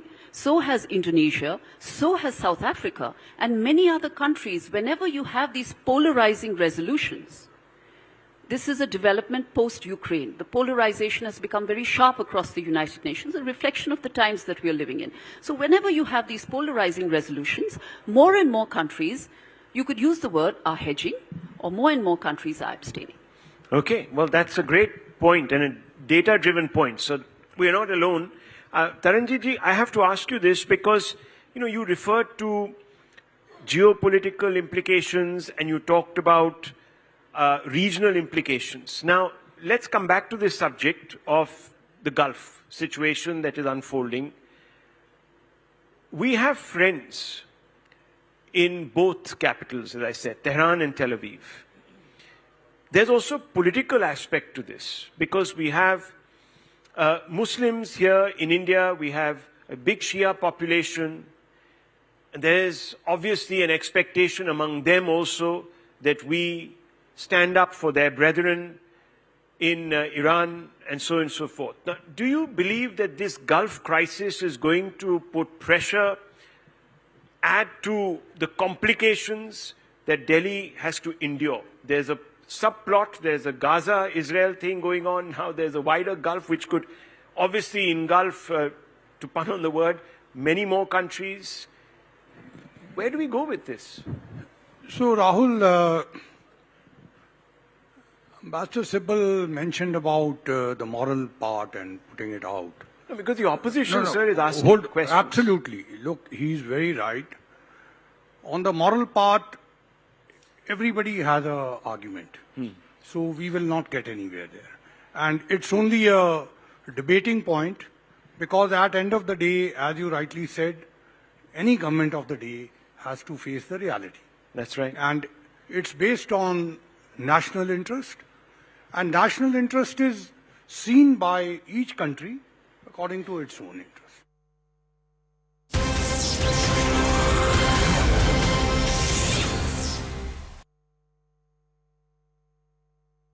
All right, so the Canadian Prime Minister throwing his weight entirely behind this American-Israeli operation, military strikes against Iran.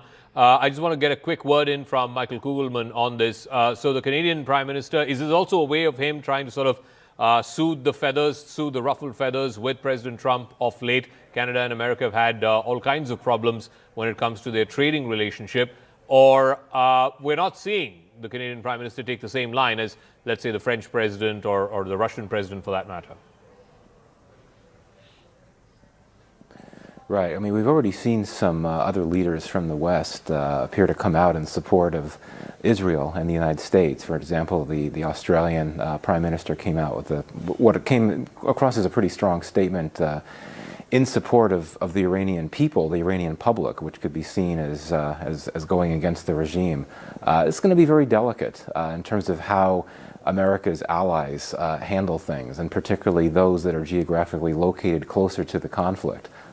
So, you know, as we know, some leaders are more concerned than others about upsetting or provoking the president. But, you know, given how explosive a situation this conflict has become, I think that everyone, that all heads of state, heads of government, are just going to be very careful about how they message their views on the war, keeping in mind the conflict itself, but also how President Trump might react. Okay, just give me a moment, gentlemen. We're getting another piece of breaking news. Reuters is now reporting that the Iranian Defense Minister Amir Nasirzadeh and the IRGC top commander Mahmoud Pakpour have both been killed in the Israeli attacks. Earlier, Israeli media had also reported that the defense minister and the leading commander of the IRGC both had been eliminated. Now it's been confirmed by a Western news agency in Reuters.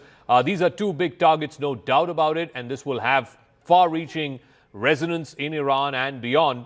But the two principal protagonists, which is the Supreme Leader Ayatollah Ali Khamenei and the President Masoud Pezeshkian, both, we don't have any word yet on what is their status, what is their fate, are they still alive? The last we heard about the Supreme Leader was that he was taken into a hidden bunker.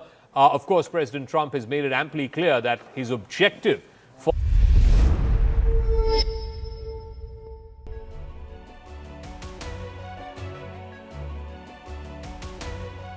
Hello, Namaskar. This is First Post and you're watching Vantage with me, Palki Sharma.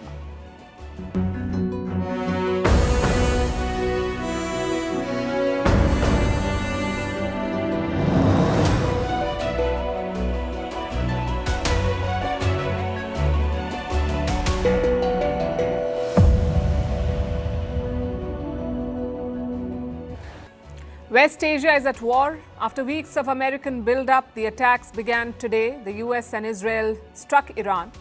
Iran promptly fired back with waves of ballistic missiles across the region. American bases in multiple countries are under fire. Gulf skies are lit up by interceptors and civilians are evacuating in some places. There are conflicting reports about the Iranian leadership. We'll tell you what each side is saying. Also looking at the firepower that the Americans have amassed and how Iran is poised. Can it sustain a prolonged war? As expected, this has hit travel. Airspaces are shut, flights have been cancelled and plans disrupted. We'll bring you the updates, the global reactions, and what this means for the region and the world. This is a special edition of Vantage. The headlines first. Lebanon's Prime Minister says his country won't be dragged into Iran's war with the US and Israel. Authorities fear Hezbollah, the Iran-backed group, could become involved in the conflict. Beirut has also condemned Tehran's attacks on the Gulf countries, which were in response to the US and Israeli strikes. Afghanistan says it has downed a Pakistani fighter jet and captured its pilot in the eastern city of Jalalabad, but Islamabad has denied these claims. On Friday, Pakistan had launched airstrikes on several cities across Afghanistan. Kabul says it has also carried out counter-strikes on Islamabad. OpenAI strikes a deal with Pentagon. Its models will now be used by the US Defense Agency. The move comes after Donald Trump blacklisted OpenAI's rival Anthropic. Trump ordered his administration to stop using Anthropic after it refused to agree to unconditional military use of its models. At least 20 people killed in a military cargo plane crash in Bolivia. The accident took place while the aircraft was trying to land. The plane was carrying banknotes. After the crash, people rushed to grab the scattered cash. The police had to deploy tear gas to repel them. And thousands of people protest across Greece as they mark the third anniversary of the country's worst train disaster. 57 people were killed in the crash in 2023. Train and ferry services were suspended today. In March, nearly 40 people will go on trial for this tragedy.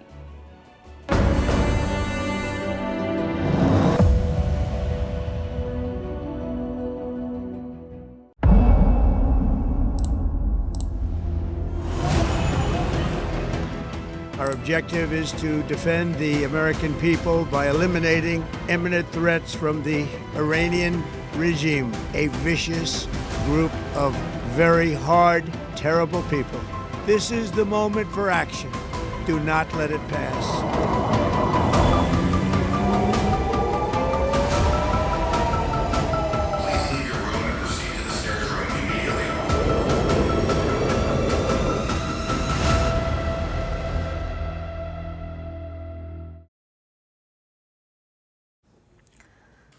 West Asia is at war. No more doubts or diplomacy, no more half measures or limited strikes. The United States and Israel have unleashed an all-out war on Iran. As we speak, waves of ballistic missiles are flying over the region. Interceptor missiles are streaking through the air. Citizens are in bunkers or fleeing cities. It's the most dangerous moment in West Asia since the Iraq War, more than 20 years ago. We're looking at a mass casualty event, a war that could reshape the region and indeed the world. So how did it all start? Around noon here in India, reports started trickling in. Israeli jets began striking targets in the Iranian capital, Tehran. Israel's defense minister confirmed this. He called it a preemptive attack. At that point, everyone had just one question. Was this a lone Israeli attack? Or would the Americans join in? That was the question. In a few hours, we got the answer. American warships fired Tomahawk missiles from sea. They slammed into Iranian military targets across the country. And then Donald Trump dropped a video message. He announced the start of what he called major combat operations against Iran. He promised to obliterate Iran's missile program. The United States military is undertaking a massive and ongoing operation to prevent this very wicked, radical dictatorship from threatening America and our core national security interests. We are going to destroy their missiles and raise their missile industry to the ground. It will be totally, again, obliterated. We're going to annihilate their Navy. We're going to ensure that the region's terrorist proxies can no longer destabilize the region or the world and attack our forces and no longer use their IEDs or roadside bombs, as they are sometimes called, to so gravely wound and kill thousands and thousands of people, including many Americans. And we will ensure that Iran does not obtain a nuclear weapon. My administration has taken every possible step to minimize the risk to U.S. personnel in the region. Even so, and I do not make this statement lightly, the Iranian regime seeks to kill. The lives of courageous American heroes may be lost, and we may have casualties. That often happens in war. But we're doing this not for now. We're doing this for the future, and it is a noble mission. What you heard was a big admission from U.S. President Donald Trump.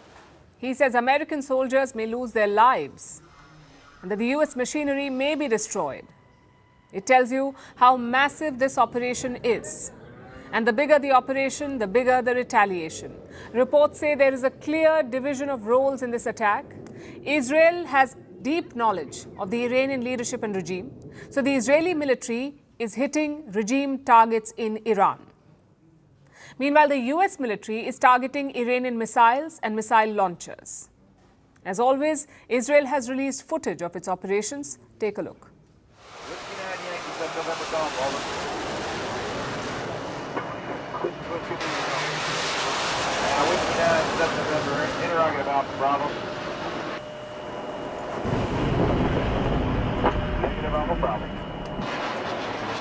This is 7 November Golf, Roger. Request you check your Romeo side. I'll go ahead and check my Tango side. 7 November Golf out.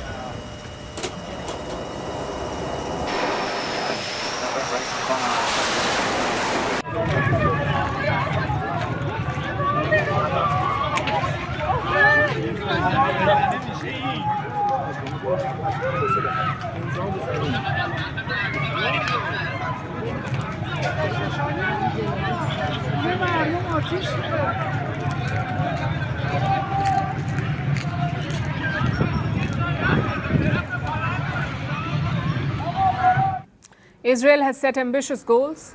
Prime Minister Benjamin Netanyahu wants to denuclearize Iran, and he too is openly talking about regime change. Together with the United States, we will strike the terror regime harshly. We will create the conditions that will allow the brave Iranian people to rid themselves of the burden of this murderous regime. This is your chance to establish a new and free Iran. Take your fate into your own hands. Raise your head. Lift your eyes to the sky. Our forces are there, pilots of the free world. Everyone is coming to your aid. Help has arrived, and I believe the day is near when Israel and free Iran will hold hands in favor of security and peace, in favor of progress and prosperity. Iran says one of the targets was a primary school. They claim that Israel killed 51 girls with a single strike. Iran's foreign minister has also posted pictures of the aftermath.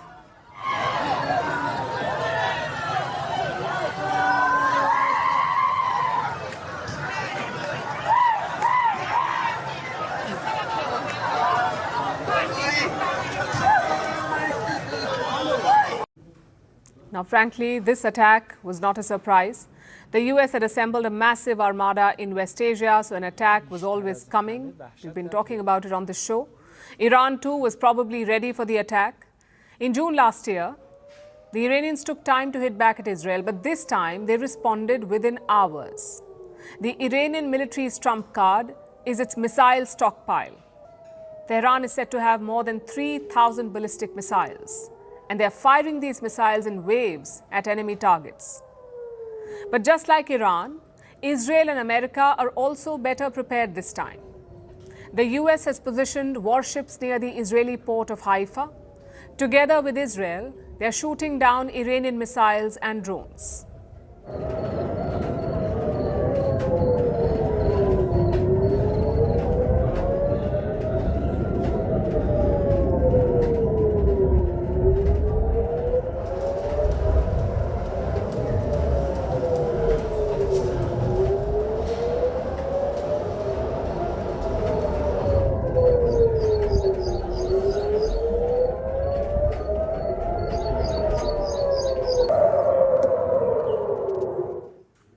As far as wars go, this is a strange one. Iran and Israel do not share a border, so there is no question of fighting on the ground. It's all aerial. Missiles from Iran take around 12 minutes to reach Israel. There's a 12-minute period, and that gives them enough time to intercept those missiles. And yet last year, that 12-minute period was not enough. Almost 50 Iranian missiles hit Israeli cities, 50 missiles. And that forced Israel to agree to a ceasefire. But this time, there are two key differences. One, both Israel and the US are ready for a long and sustained operation. They're not hitting Iranian nuclear sites. They're hitting military and leadership targets. Even at this very hour, Air Force squadrons and pilots are striking across Iran. We are all with them and behind them. The operation will continue for as long as required. So that's the first difference, hitting leadership targets. Israel and the US are in it for the long haul. And secondly, Iran is even weaker than the last time. A lot of their missile launchers are being targeted, so Iran's ability to sustain this attack is in question. They're prepared, yes, but do they have the capability? Well, that's the big question. Iran knows that it cannot defeat Israel or the US militarily, so their strategy is to increase costs on both sides. And a big part of that are the Gulf states. Last June, Iran limited its attacks to Israel. It carried out symbolic strikes on a US base in Qatar. That's all that Iran did. But the end goal was to limit the fallout. This time, it's the opposite. Iran wants to drag in Gulf Arab countries. Iran wants to risk the regional economy and security. And why is that? So that the Gulf countries will urge Donald Trump to de-escalate. And we are seeing that strategy unfold as we speak. Iranian missiles and drones have targeted multiple US bases in the region today. Among the first to be hit was Bahrain. The American base in Manama is home to the US Navy's 5th Fleet. This base was hit by an Iranian projectile earlier today. Take a look at this. Ya Allah! Ya Allah!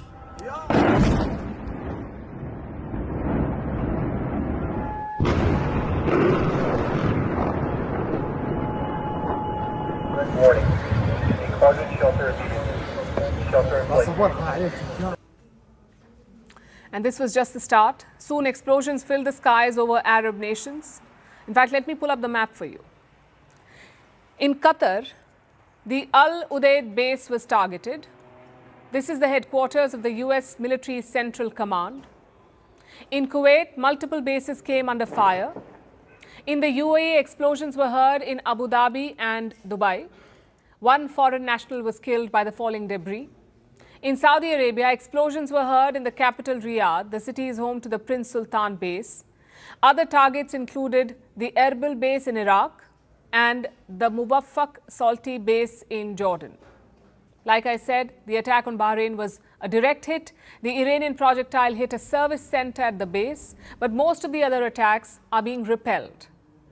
You see, these American bases are equipped with US air defenses like the Patriot surface-to-air missiles, and those are being used to bring down the Iranian missiles. Of course, interception leads to debris. And this has become a problem in some countries, this falling debris. For instance, Bahrain is evacuating residential areas in Manama. They fear the falling debris could lead to casualties. Naturally, these attacks have enraged the Gulf Arab states. Look at what Saudi Arabia is saying. I'm quoting, "The Kingdom of Saudi Arabia condemns and denounces in strongest terms the blatant Iranian aggression and the flagrant violation of the sovereignty of the UAE, Bahrain, Qatar, Kuwait and Jordan. The Kingdom affirms its full solidarity with and unwavering support for the brotherly countries and its readiness to place all its capabilities at their disposal in support of any measures they may undertake."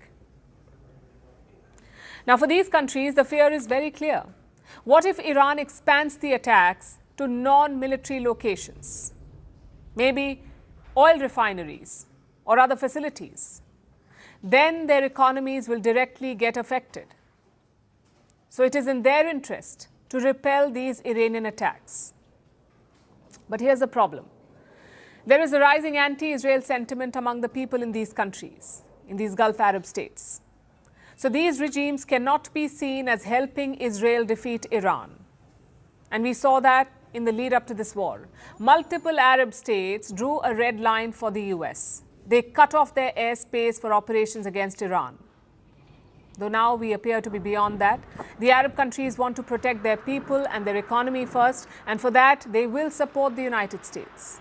If not in public, then certainly in private. In the coming days, these countries could play an important role. States like Qatar and Saudi Arabia have very warm ties with Donald Trump. They also have long-standing business ties with him and his family. So if anyone can pull back Trump, it's the Gulf Arab states. And that depends on the next few days. If Iran expands these attacks on Gulf countries, their opinion may change. Their biggest fear is a suicidal attack from Iran. You see, if the Iranian regime feels it is on the brink, it may lash out.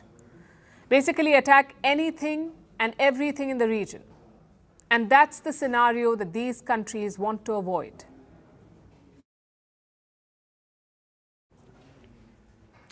The United States and Israel did not just bomb Iran, they went for the nerve center, the very top of the power structure, the leadership of the country. Starting this morning, explosions have echoed across Iran, in Tehran, in Isfahan, in Kermanshah, Tabriz, Qom, and even naval facilities in Kenaruk. But the most sensitive strikes were in North Tehran. And even there, one compound stood out. This is where Iran's supreme leader is known to reside. That is Ayatollah Ali Khamenei. He is the supreme leader. Reports say smoke was seen rising from this area, and the obvious question was, where was Khamenei? Where is Iran's supreme leader? Now, reports say that he moved to a secure location well in advance. And this is not unprecedented. We've seen this happen before. Last year, for instance, we saw a war in Iran, the 12-day war, and that's when the US struck Iran's nuclear sites. Khamenei was shifted to a bunker then. And last month, in January, there were similar reports. Khamenei was operating from an underground facility. So this time it was the same. He was taken to a safe area. But what about his condition? Is he safe? Well, one Israeli media report says that he has been injured. Another report says he could have been killed in the first wave of strikes. This is what the Israeli media is saying, that Khamenei could have been killed. Meanwhile, Iran says he is very much alive. Now, it's hard to verify which account is true. In the fog of war, there is a lot of information and misinformation doing the rounds, sometimes deliberately by the warring parties. So it's best to take things with a pinch of salt at this point. And while Khamenei's condition is not very clear, let's also look at the other target, the presidential palace in Tehran's Shemiran district. This is the residence of Iran's President Masoud Pezeshkian. According to multiple reports, the American target list included all senior leadership figures. At the very top, of course, was Ayatollah Ali Khamenei, the supreme leader of Iran. He was the top target. Then you have Iran's President Masoud Pezeshkian, Iran's army chief, senior security decision makers, members of top defense councils, and commanders of the IRGC, the Iranian Revolutionary Guard Corps. The IRGC is different from the army. The IRGC does not guard Iranian people. Its sole job is to protect the Iranian regime, the Ayatollah. Reports suggest that two of the top leadership were killed. Iran's Defense Minister Amir Hatami and IRGC Commander Mohammad Pakpour. But Iran's Foreign Minister Abbas Araghchi says all top officials are safe. So again, we don't know which account is true. Now this shows that Israel and the US had a clear strategy going into this one. Decapitate Iran's top leadership, erase the people who control the system. Once they're out, the regime will collapse on its own. That is the plan, it seems, because in Iran, real power does not sit with the president, it sits with the supreme leader. The Islamic Revolution, as you would know, happened in 1979. The first supreme leader was Ruhollah Khomeini. His successor was Ali Khamenei, the current leader. This one came to power in 1989, and he's ruled Iran since then. He controls the military, the judiciary, the intelligence apparatus, the Revolutionary Guards, and the foreign policy. So if you want to shake Iran's system, you don't start at the bottom, you go for the head. But here's where this gets interesting. Like I said, people often assume that if you remove one man, the system will collapse. That may not happen in the case of Iran, because while the Ayatollah controls everything, Iran's power structure is more like a hydra. If you cut one head, another will emerge. If Khamenei is killed, Iran's constitution will activate the Assembly of Experts. That's a powerful clerical body. They will come together to select a successor. In fact, names have been floating for years. But lately, there is only one name that is doing the rounds, and that is Ali Larijani. He currently heads Iran's Supreme National Security Council. It's a body that sits at the very peak of decision-making. And he is an insider, Larijani. He has served as a close advisor to Khamenei himself. He cannot become the supreme leader because he is not a cleric. But reports suggest that Khamenei has entrusted him with a critical mission. His job is to ensure the continuity of the regime. But what if Ali Larijani is also eliminated in these strikes? What happens then? Because the US says it will continue this mission for days. And if it manages to kill the leadership, two things can happen in Iran. One, it could be the end of this regime. The top leadership falls, the bottom rung collapses, and Iran's political landscape changes overnight. That is one possibility. The second is that the regime gets stronger. That too is a possibility, because these strikes could strengthen hardliners in Iran. And nothing unites a regime like an external threat. So the question is not what happens if you strike the head. The question is what sprouts when you cut that head. Because hydras don't die easily. Sometimes they become even more dangerous.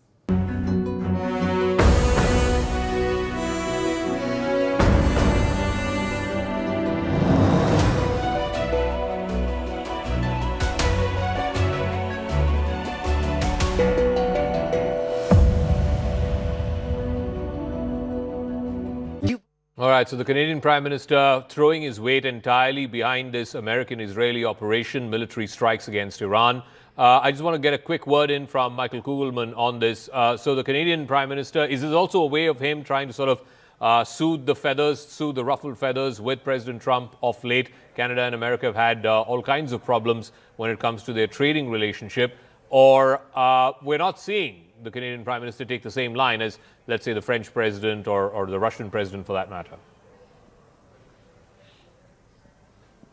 Right. I mean, we've already seen some other leaders from the West appear to come out in support of Israel and the United States. For example, the Australian Prime Minister came out with what came across as a pretty strong statement in support of the Iranian people, the Iranian public, which could be seen as going against the regime. It's going to be very delicate in terms of how America's allies handle things, and particularly those that are geographically located closer to the conflict. So, you know, as we know, some leaders are more concerned than others about upsetting or provoking the president. But, you know, given how explosive a situation this conflict has become, I think that everyone, that all heads of state, heads of government, are just going to be very careful about how they message their views on the war, keeping in mind the conflict itself, but also how President Trump might react. Okay, just give me a moment, gentlemen. We're getting another piece of breaking news. Reuters is now reporting that the Iranian Defense Minister Amir Nasirzadeh and the IRGC top commander Mahmoud Pakpour have both been killed in the Israeli attacks. Earlier, Israeli media had also reported that the defense minister and the leading commander of the IRGC both had been eliminated. Now it's been confirmed by a Western news agency in Reuters. These are two big targets, no doubt about it, and this will have far-reaching resonance in Iran and beyond. But the two principal protagonists, which is the Supreme Leader Ayatollah Ali Khamenei and the President Masoud Pezeshkian, both, we don't have any word yet on what is their status, what is their fate, are they still alive? The last we heard about the Supreme Leader was that he was taken into a hidden bunker. Of course, President Trump has made it amply clear that his objective for this military operation, Lion's Roar is what the Israelis are calling it, Epic Fury is what the Americans are calling it, is regime change. He wants the Ayatollah regime to be deposed, and he wants the Iranian people to take back their government. I want to go back to Ambassador Dogra on this. What do you make of this latest confirmation now from Reuters that the defense minister and one of the lead commanders of the IRGC both have been eliminated in these strikes? Well, even if the supreme leader is eliminated, I think Iranians have already sort of figured for that consequence. They have the second line of leadership who will step in. So hopefully this is a serious blow, but this will not be an irreplaceable blow. The other question, coming back to your UN Security Council meeting, I think that's a very interesting new dimension, because normally when, for example, the second Gulf War, America went to UN to seek permission in order to start the war for a regime change. This time, it has not cared for that.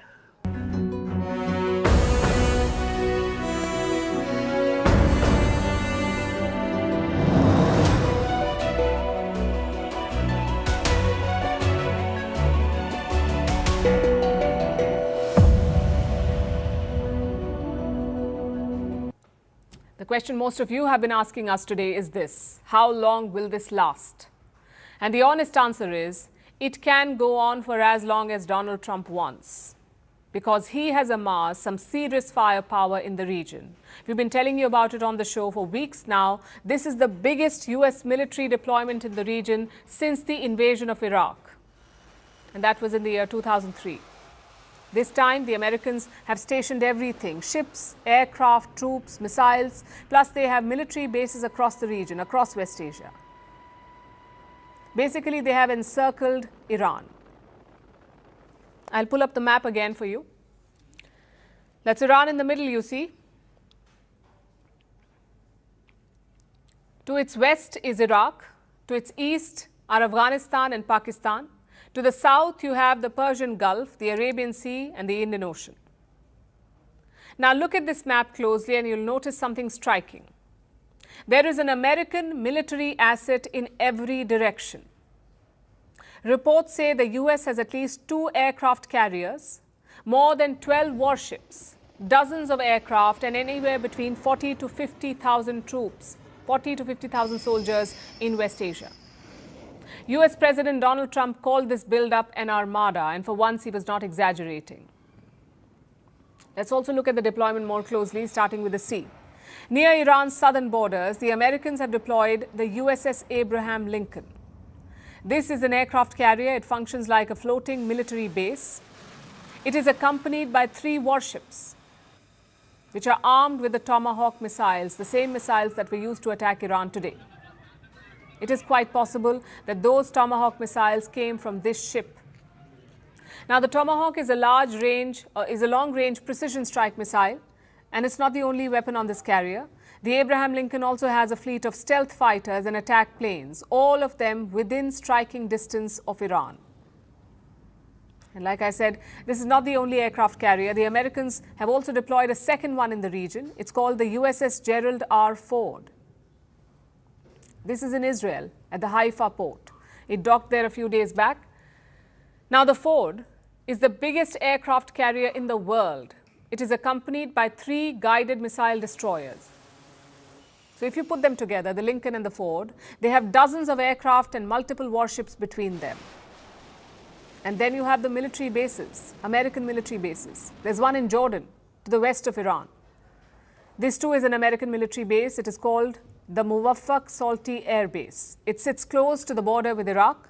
The US has a large number of jets stationed here, more than 60 attack aircraft, 4 electronic warfare jets, at least 5 MQ-9 Reaper drones, and the Patriot air defense systems. Again, Jordan is within striking range of western Iran. Of course, the US has assets in Israel too. They have an air base in southern Israel with 11 F-22 stealth fighters. The F-22 is one of the most advanced combat aircraft in the world. It is invisible to radar and it can strike targets deep inside Iran. Now let's zoom out. Look at the wider Gulf region.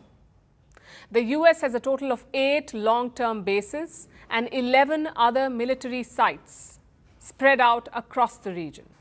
Some of these bases are vital for this mission, like the 2 air bases in Iraq. They have aircraft and choppers and around 2,500 troops and contractors. In Qatar, the US has its largest military base in this region. It's called the Al Udeid Air Base. It has anywhere between 8 to 10,000 troops. Then there is Bahrain. There's an American base in Bahrain. Iran attacked it earlier today. This base hosts the US 5th Fleet, the fleet that looks after all American naval operations in the region. Iran also hit Kuwait today. That is where the US Central Command is headquartered. Missiles were fired at the UAE, Saudi Arabia and Qatar too. Not all of them got through though. And Iran is far from done, of course, so expect those strikes to continue. The US military also has presence in the south. They have a critical base to support their operations. We're talking about the base in Diego Garcia. It sits in the middle of the Indian Ocean. This one is far from Iran, but it's a very significant base when it comes to this war. It is from Diego Garcia that the US runs surveillance flights over the region. It can refuel fighter jets mid-air and conduct special operations. So the warships are at sea. Hundreds of aircraft are on standby and thousands of troops are ready to fire. America has built a formidable military presence around Iran. So how long can they sustain a war? According to one claim, the US can go on for 7 to 10 days with the current military stockpile. Another report says they're set for a military campaign which can last, and I'm quoting, several days. They certainly have the muscle to do it.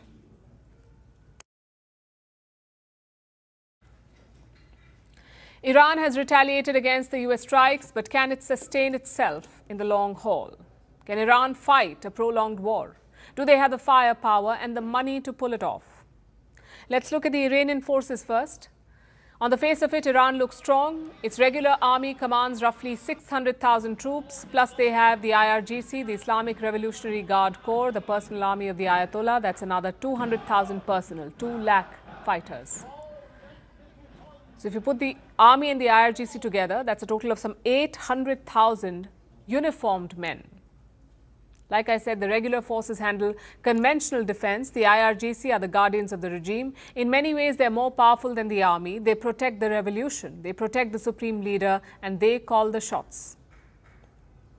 So yes, Iran has the numbers. What about weapons? Well, not so impressive on that front. Can Iran launch precision air campaigns like Israel? It cannot. Its air force operates around 350 aircraft, but these are aging jets. Many of them are American-made. They were bought before the Islamic Revolution of 1979, back when Washington and Tehran were allies. That's 40 years ago. So 4 decades later, those planes are relics. But that is not to say that Iran is toothless. It does have other tools, like missiles and drones, and a lot of them. Iran has already fired waves of missiles at Israel and US bases across the region. Tehran is believed to possess over 3,000 ballistic missiles, many capable of reaching Tel Aviv. And then there are the drones, especially the Shahid drones. This is a loitering munition designed to crash into its target and explode. Iran supplied hundreds of these drones to Russia, and they proved deadly against Ukraine. Now, similar systems are being used in West Asia. So yes, Iran can strike directly with men, missiles and drones. In fact, they're already doing it. But their real power has always been indirect. It's their network of regional proxies, the Hezbollah in Lebanon, the Houthis in Yemen, and Hamas in Gaza. For decades, Tehran has armed them, funded them, and trained them, and they gave Iran a deterrent. Over the past few months, that deterrent has been weakened. But there is still some strategic advantage there. Take the Houthis, for example. They say they will resume attacks on ships in the Red Sea. The Houthis will start attacking ships in the Red Sea. Basically, they're joining Iran's campaign. So Iran can defend itself. It has the numbers, it has the missiles, it has the drones, it has the proxies across the region. What it doesn't have is money. Iran cannot afford a long war. Its economy is battered. Years of sanctions have bled the country. In 2015, They sealed a nuclear deal, and that gave them some relief. But a few years later, in 2018, the United States walked out of the deal. That's when Iran's currency, the rial, collapsed. Inflation spiraled and purchasing power evaporated. Today, the currency has lost more than 95% of its value since 2018. Food prices have doubled. Salaries look bigger on paper but are shrinking in value. An economy under that kind of stress will find it hard to sustain war because wars are expensive. Missiles cost money, drones cost money, mobilization costs money, and subsidies to calm angry citizens, that costs even more money. And that last one is important because do remember, the citizens of Iran are angry. The last round of economic pain triggered protests. The protests began over the cost of living crisis but soon turned political. Thousands of people were killed and thousands of others were wounded. Yes, the regime survived, but at a huge cost. Now imagine this pressure multiplied. If oil exports are disrupted, if more sanctions follow, if the rial slides further, will ordinary Iranians tolerate it, or will they put more pressure on the regime? The leadership in Tehran understands this dilemma. Military retaliation projects strength, but prolonged escalation has bigger risks. So yes, Iran can fight. Yes, it can strike back, but can it sustain a prolonged confrontation? Well, that is the real battlefield. And that is where the future of this conflict may ultimately be decided.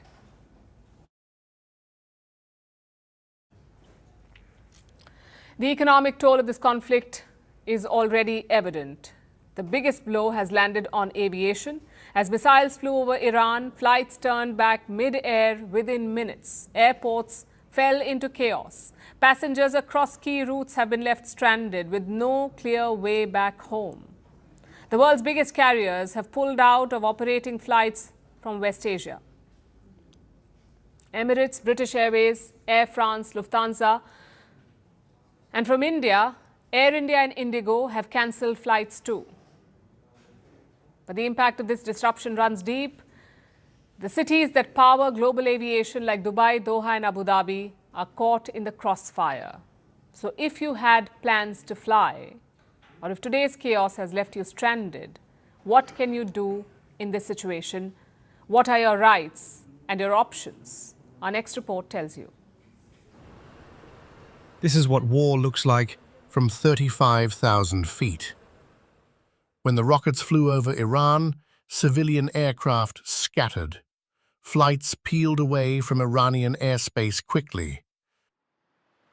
As the conflict spread across the region, dozens of planes were left circling, because the countries below them were shutting their airspace one by one.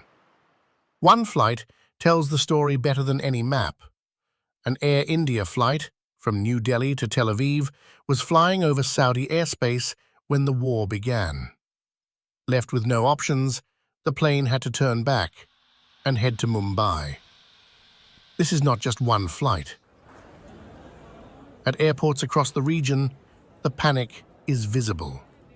The list of airlines cancelling flights in West Asia reads like a roll call of global aviation. Emirates, Qatar Airways, Air France, British Airways, Lufthansa, Virgin Atlantic, and more. Every single one of them has either cancelled flights outright or suspended operations across the region indefinitely. Even top Indian carriers like Air India and Indigo have suspended all of their flights to West Asia. It's a big blow for the aviation sector at large, because cities like Dubai, Doha and Abu Dhabi, they act like corridors of international travel. West Asia is not just a conflict zone, it is the engine room of global aviation. 3 of the world's largest international airlines are based right here. Emirates in Dubai, Qatar Airways in Doha, Etihad in Abu Dhabi. All of them are now impacted. It's an ordeal for the hundreds of passengers who now find themselves stranded at airports, even if the airlines resume flights. Experts say It could be days or even weeks before stranded passengers can reach their destinations. It simply is not a good time to take a flight. The message from governments around the world is now blunt and consistent. Do not travel. Multiple countries have issued formal advisories. They have warned their citizens to stay away from Iran. For those already living across West Asia, the guidance goes further. Citizens have been asked to limit their movement, stay indoors, and be ready, take shelter. These are not routine travel warnings. Governments issue advisories like these when they believe the risk is real and immediate. India's Ministry of External Affairs has now issued advisories, country by country. For Indians in Iran, the message is unambiguous. Leave now, by any means available.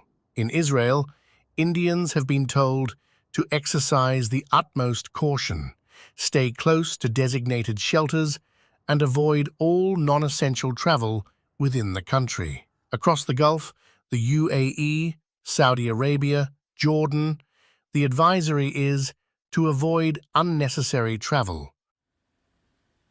Follow local authorities and stay alert. So, what do these wave of disruptions mean for you? If you have a flight booked to or through West Asia, check its status before you leave your home. Do not assume it is operating. If you are already stranded in one of the affected countries, contact your nearest embassy immediately. Register your presence and ask about evacuation options. If your flight has been cancelled, ask your airline about rebooking on routes that avoid the conflict zone entirely. You may also be entitled to compensation to cover accommodation and meals for the duration of the delay. Keep every receipt. You may need it when you file a claim. Times are uncertain, and your best bet is to be cautious.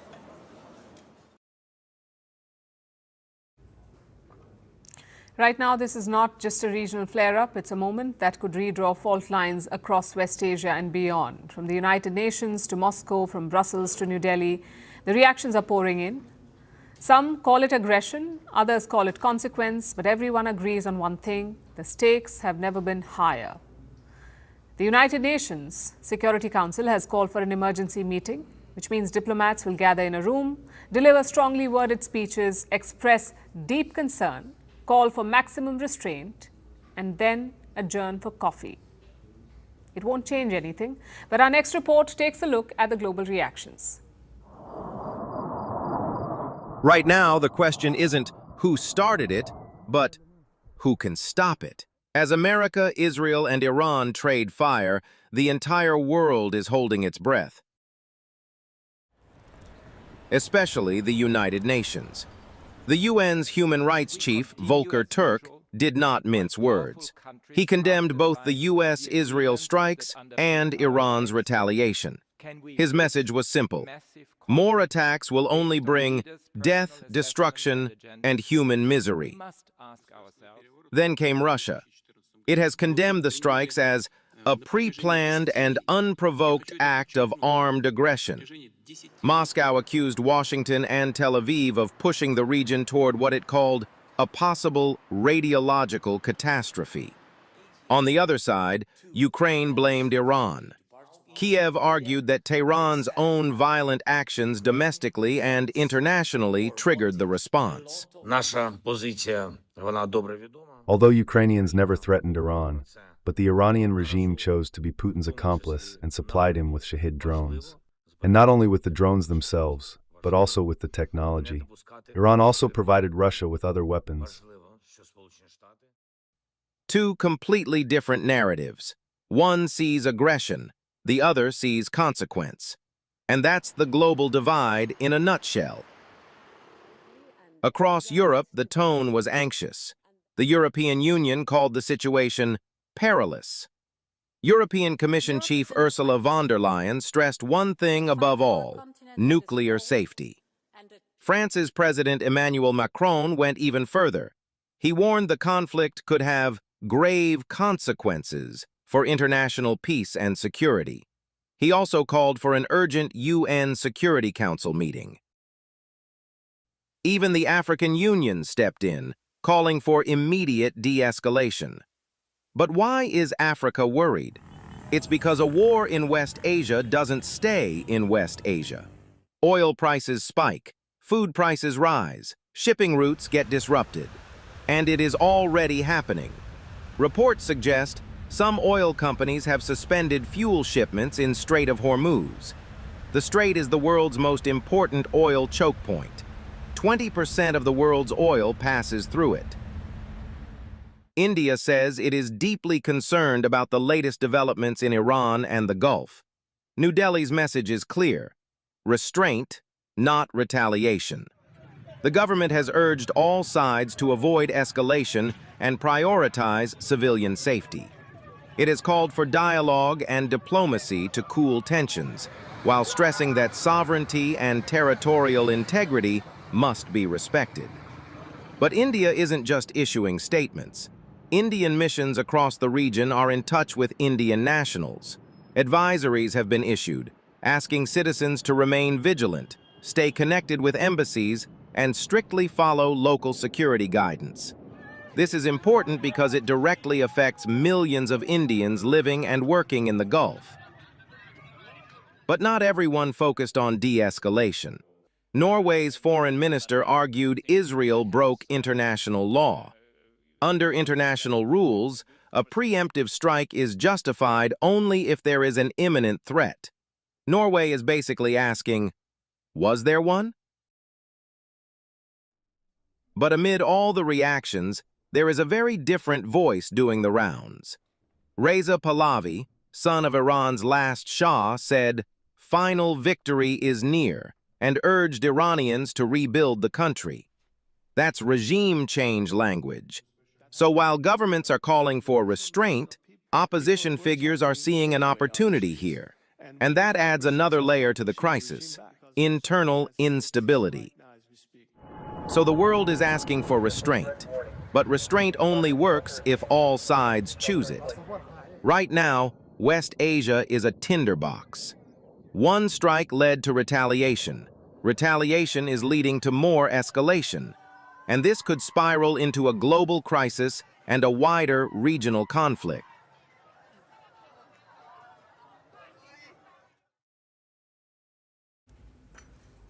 So what does this war mean for the world? We can split the impact into 4 categories. The first is obviously the energy risk. West Asia is home to the largest oil producers in the world. You've got Saudi Arabia, you've got the UAE and Qatar. These countries keep our energy market stable. Put together, they make up 30% of the global oil production. And right now, that is at risk. Iran is targeting US bases in the Gulf. But if the situation escalates, they could expand the attacks, basically hit oil facilities or refineries. If that happens, oil supplies will be hampered, meaning oil prices will surge. They've already jumped by around 5% today. More attacks could drive them up further. Some experts say by nearly 20%. Oil prices could go up by 20%. That's the expectation. And this is not Iran's only leverage. They also have the ability to shut off a crucial oil trade route. That's the Strait of Hormuz. This waterway carries around 20% of global oil trade. If Iran blockades or mines this route, the Strait of Hormuz, again, oil prices will surge. So that's the most immediate impact of this escalation for the world: rising oil prices. The second impact is transit. The Red Sea is a key choke point in West Asia. It carries nearly 12% of global trade. Again, this is at risk. Iran's proxy, the Houthis, are resuming attacks in the region, meaning ships will have to take different, longer routes. Same with air travel. West Asia is home to 110 airports, and they handle millions of passengers. If the airspace is shut, all this travel will have to be rerouted, meaning disruptions and higher costs. Now to the third impact. This attack is yet another American assault on international laws. And it's brazen. Iran and the US had just finished a round of talks on Thursday. Another round of discussions was scheduled for next week. Yes, the talks were largely stalled. Yes, neither side was giving an inch. But the fact is, a diplomatic process was underway, and yet the Americans launched this attack. Now, I get that some people are conflicted about this war. After all, the Iranian regime is brutal. Just last month, it killed thousands of its own people. But this is not about whether you like a regime or not. This is about international law. In the eyes of the world, Iran was a United Nations member state, a country just like America or Israel. You may dislike their regime, you may dislike their methods, but that does not give you the right to topple them. Because do remember, tomorrow these same actors may disapprove of your country's regime and expect leaders to make this case. If America can attack Iran, why can't Russia attack Ukraine? Why can't China attack Taiwan? If might is right, it's basically a free-for-all. Which brings us to the fourth and final impact. Rogue regimes will be watching this closely. And what lessons will they learn? Iran is being attacked because it does not have a nuclear weapon. North Korea is safe because it does have a nuclear weapon. So expect rogue states to start a nuclear race. If not nuclear, then certainly a missile race. Because that's the only reason why Iran is able to fight back. They have virtually no air defenses left. All they have are ballistic missiles. If you add these factors up, what picture do you get? You get a picture of uncertainty. More energy insecurity, more trade disruptions, more supply chain issues, more strikes on international law, and a massive looming arms race. It's fair to say that we are entering a period of chaos. This fighting may or may not end soon, but its impact will be felt for long. And that's all that we have for you on this special edition of Vantage.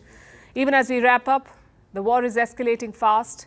In the latest, Dubai's Palm Street has been hit by Iranian projectiles. Let me pull up the pictures for you.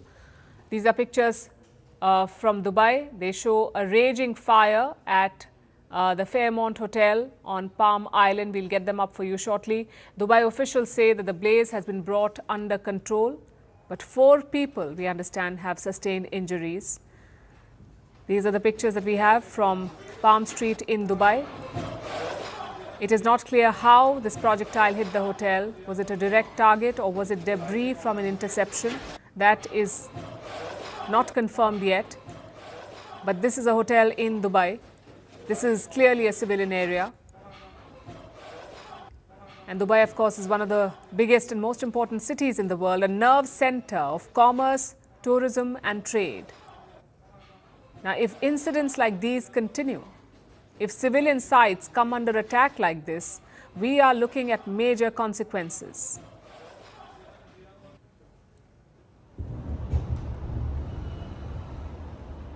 These are pictures from Dubai. You can see projectiles in the sky. We did tell you about 2 bases in the UAE coming under, 3 bases in fact coming under attack earlier today. One was in Dubai, but the attacks were limited to military installations, American military installations. They've been trying to intercept the missiles from Iran, but that interception, like we told you earlier on the show, causes debris. You have falling debris and it hits civilian areas. A foreigner was killed in Abu Dhabi earlier today, and now we are seeing pictures of this hotel coming under attack in Dubai. Very disturbing images as the war in West Asia escalates. The US and Israel bombed Iran, and Iran retaliated, and Iran did make this threat in the run-up to this war that if they come under attack, all of America's allies in the region will be drawn into the war, and that's exactly what is happening. And they hope to use it as leverage. They're hoping that the Arab states can prevail upon Donald Trump and force him to step back. As things stand, this is a clear escalation, and it doesn't look good. We are looking at major consequences going forward. This is a developing story. These are pictures from Dubai. We are, of course, tracking all the updates. Do stay with First Post for the latest on this story. War in West Asia. There's a fire. And this is another set of visuals from Dubai, the hotel coming under attack. Very disturbing images. A Saturday night in Dubai. A civilian area coming under attack. It's not clear if this was a direct attack or if it was a part of a missile that fell on a hotel. This is the Palm Street in Dubai. We're wrapping up with these images, but like I said, this is a developing story and we'll be tracking it here very closely for you on First Post. Thanks very much.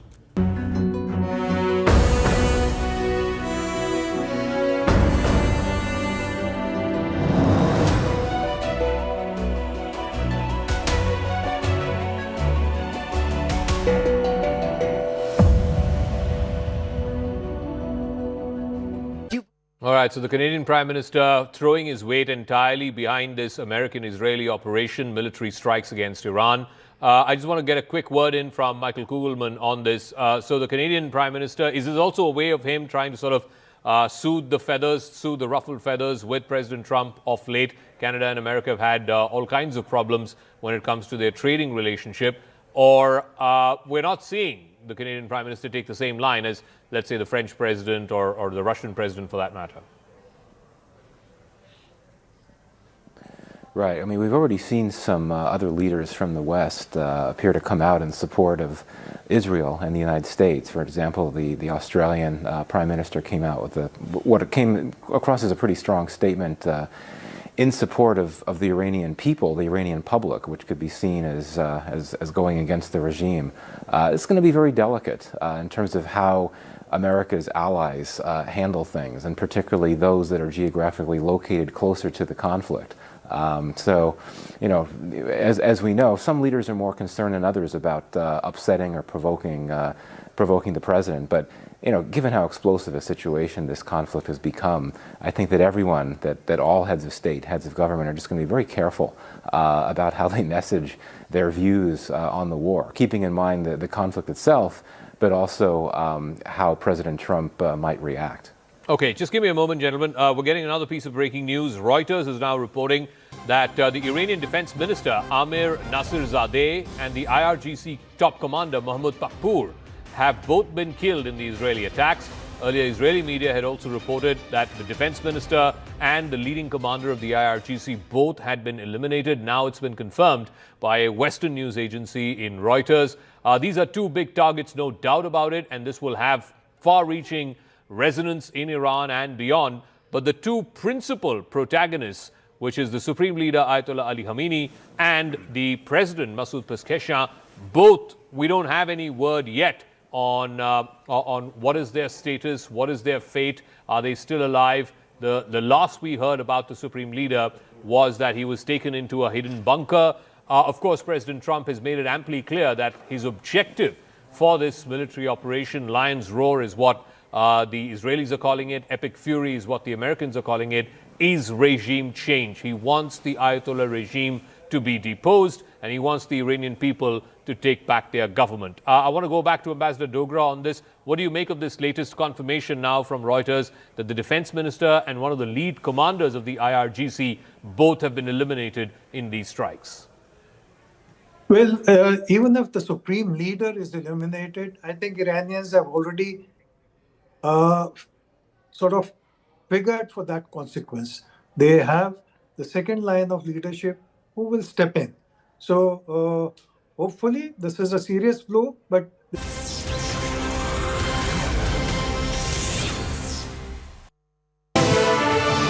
In announcing the U.S. attacks on Iran, President Trump called for regime change as he laid out why these strikes are happening. And his former national security advisor from his first term, John Bolton, said launching military strikes to effect regime change in Tehran is the most consequential decision of Donald Trump's presidency. And Ambassador John Bolton joins me now. And Ambassador, I know you support these strikes, but obviously there's going to be a lot of the president's supporters and people in the United States who listen to what he said on the campaign trail and certainly what he said in his first term and say, you know, this is the president who said he was against regime change in the Middle East, that he was against starting new wars. What do you make of what would you say to them tonight? Well, I think they made the mistake of believing that Donald Trump had a consistent philosophy, national security strategy, and policy, which he doesn't. My only regret is that I wasn't persuasive enough in the first term to get to this point.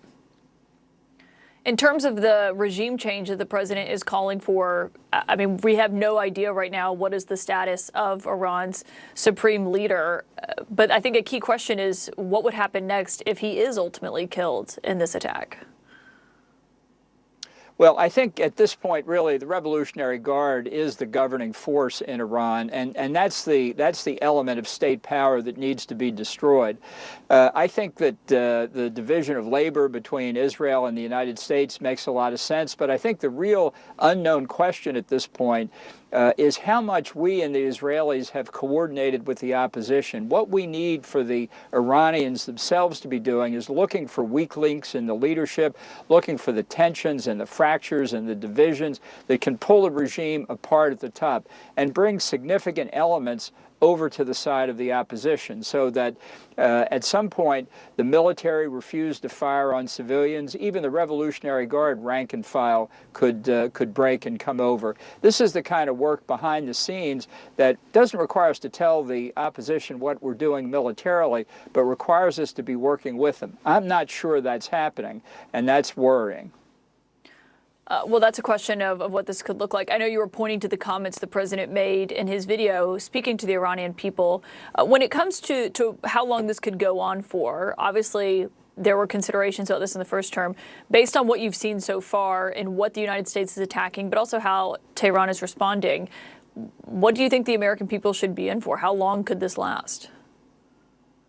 Well, I think it could last for a while, and I think another problem for Trump, and it's his problem, is that he hasn't prepared the country for what's going on now, hasn't fully explained. He had the 8-minute speech early this morning, but I think more work could have been done in advance. We could have done more work with allies, but to be sure, there are no significant numbers of American boots on the ground at this point. There may be some special operators and Israelis, but this is not a combat arms operation. It's not infantry, armor, and artillery, and I doubt that it would be. So once we have eliminated air defenses to the extent that that's possible, and I think it's very possible, the Israelis are at work at it. Once we've eliminated Iran's ballistic missile capability, which you're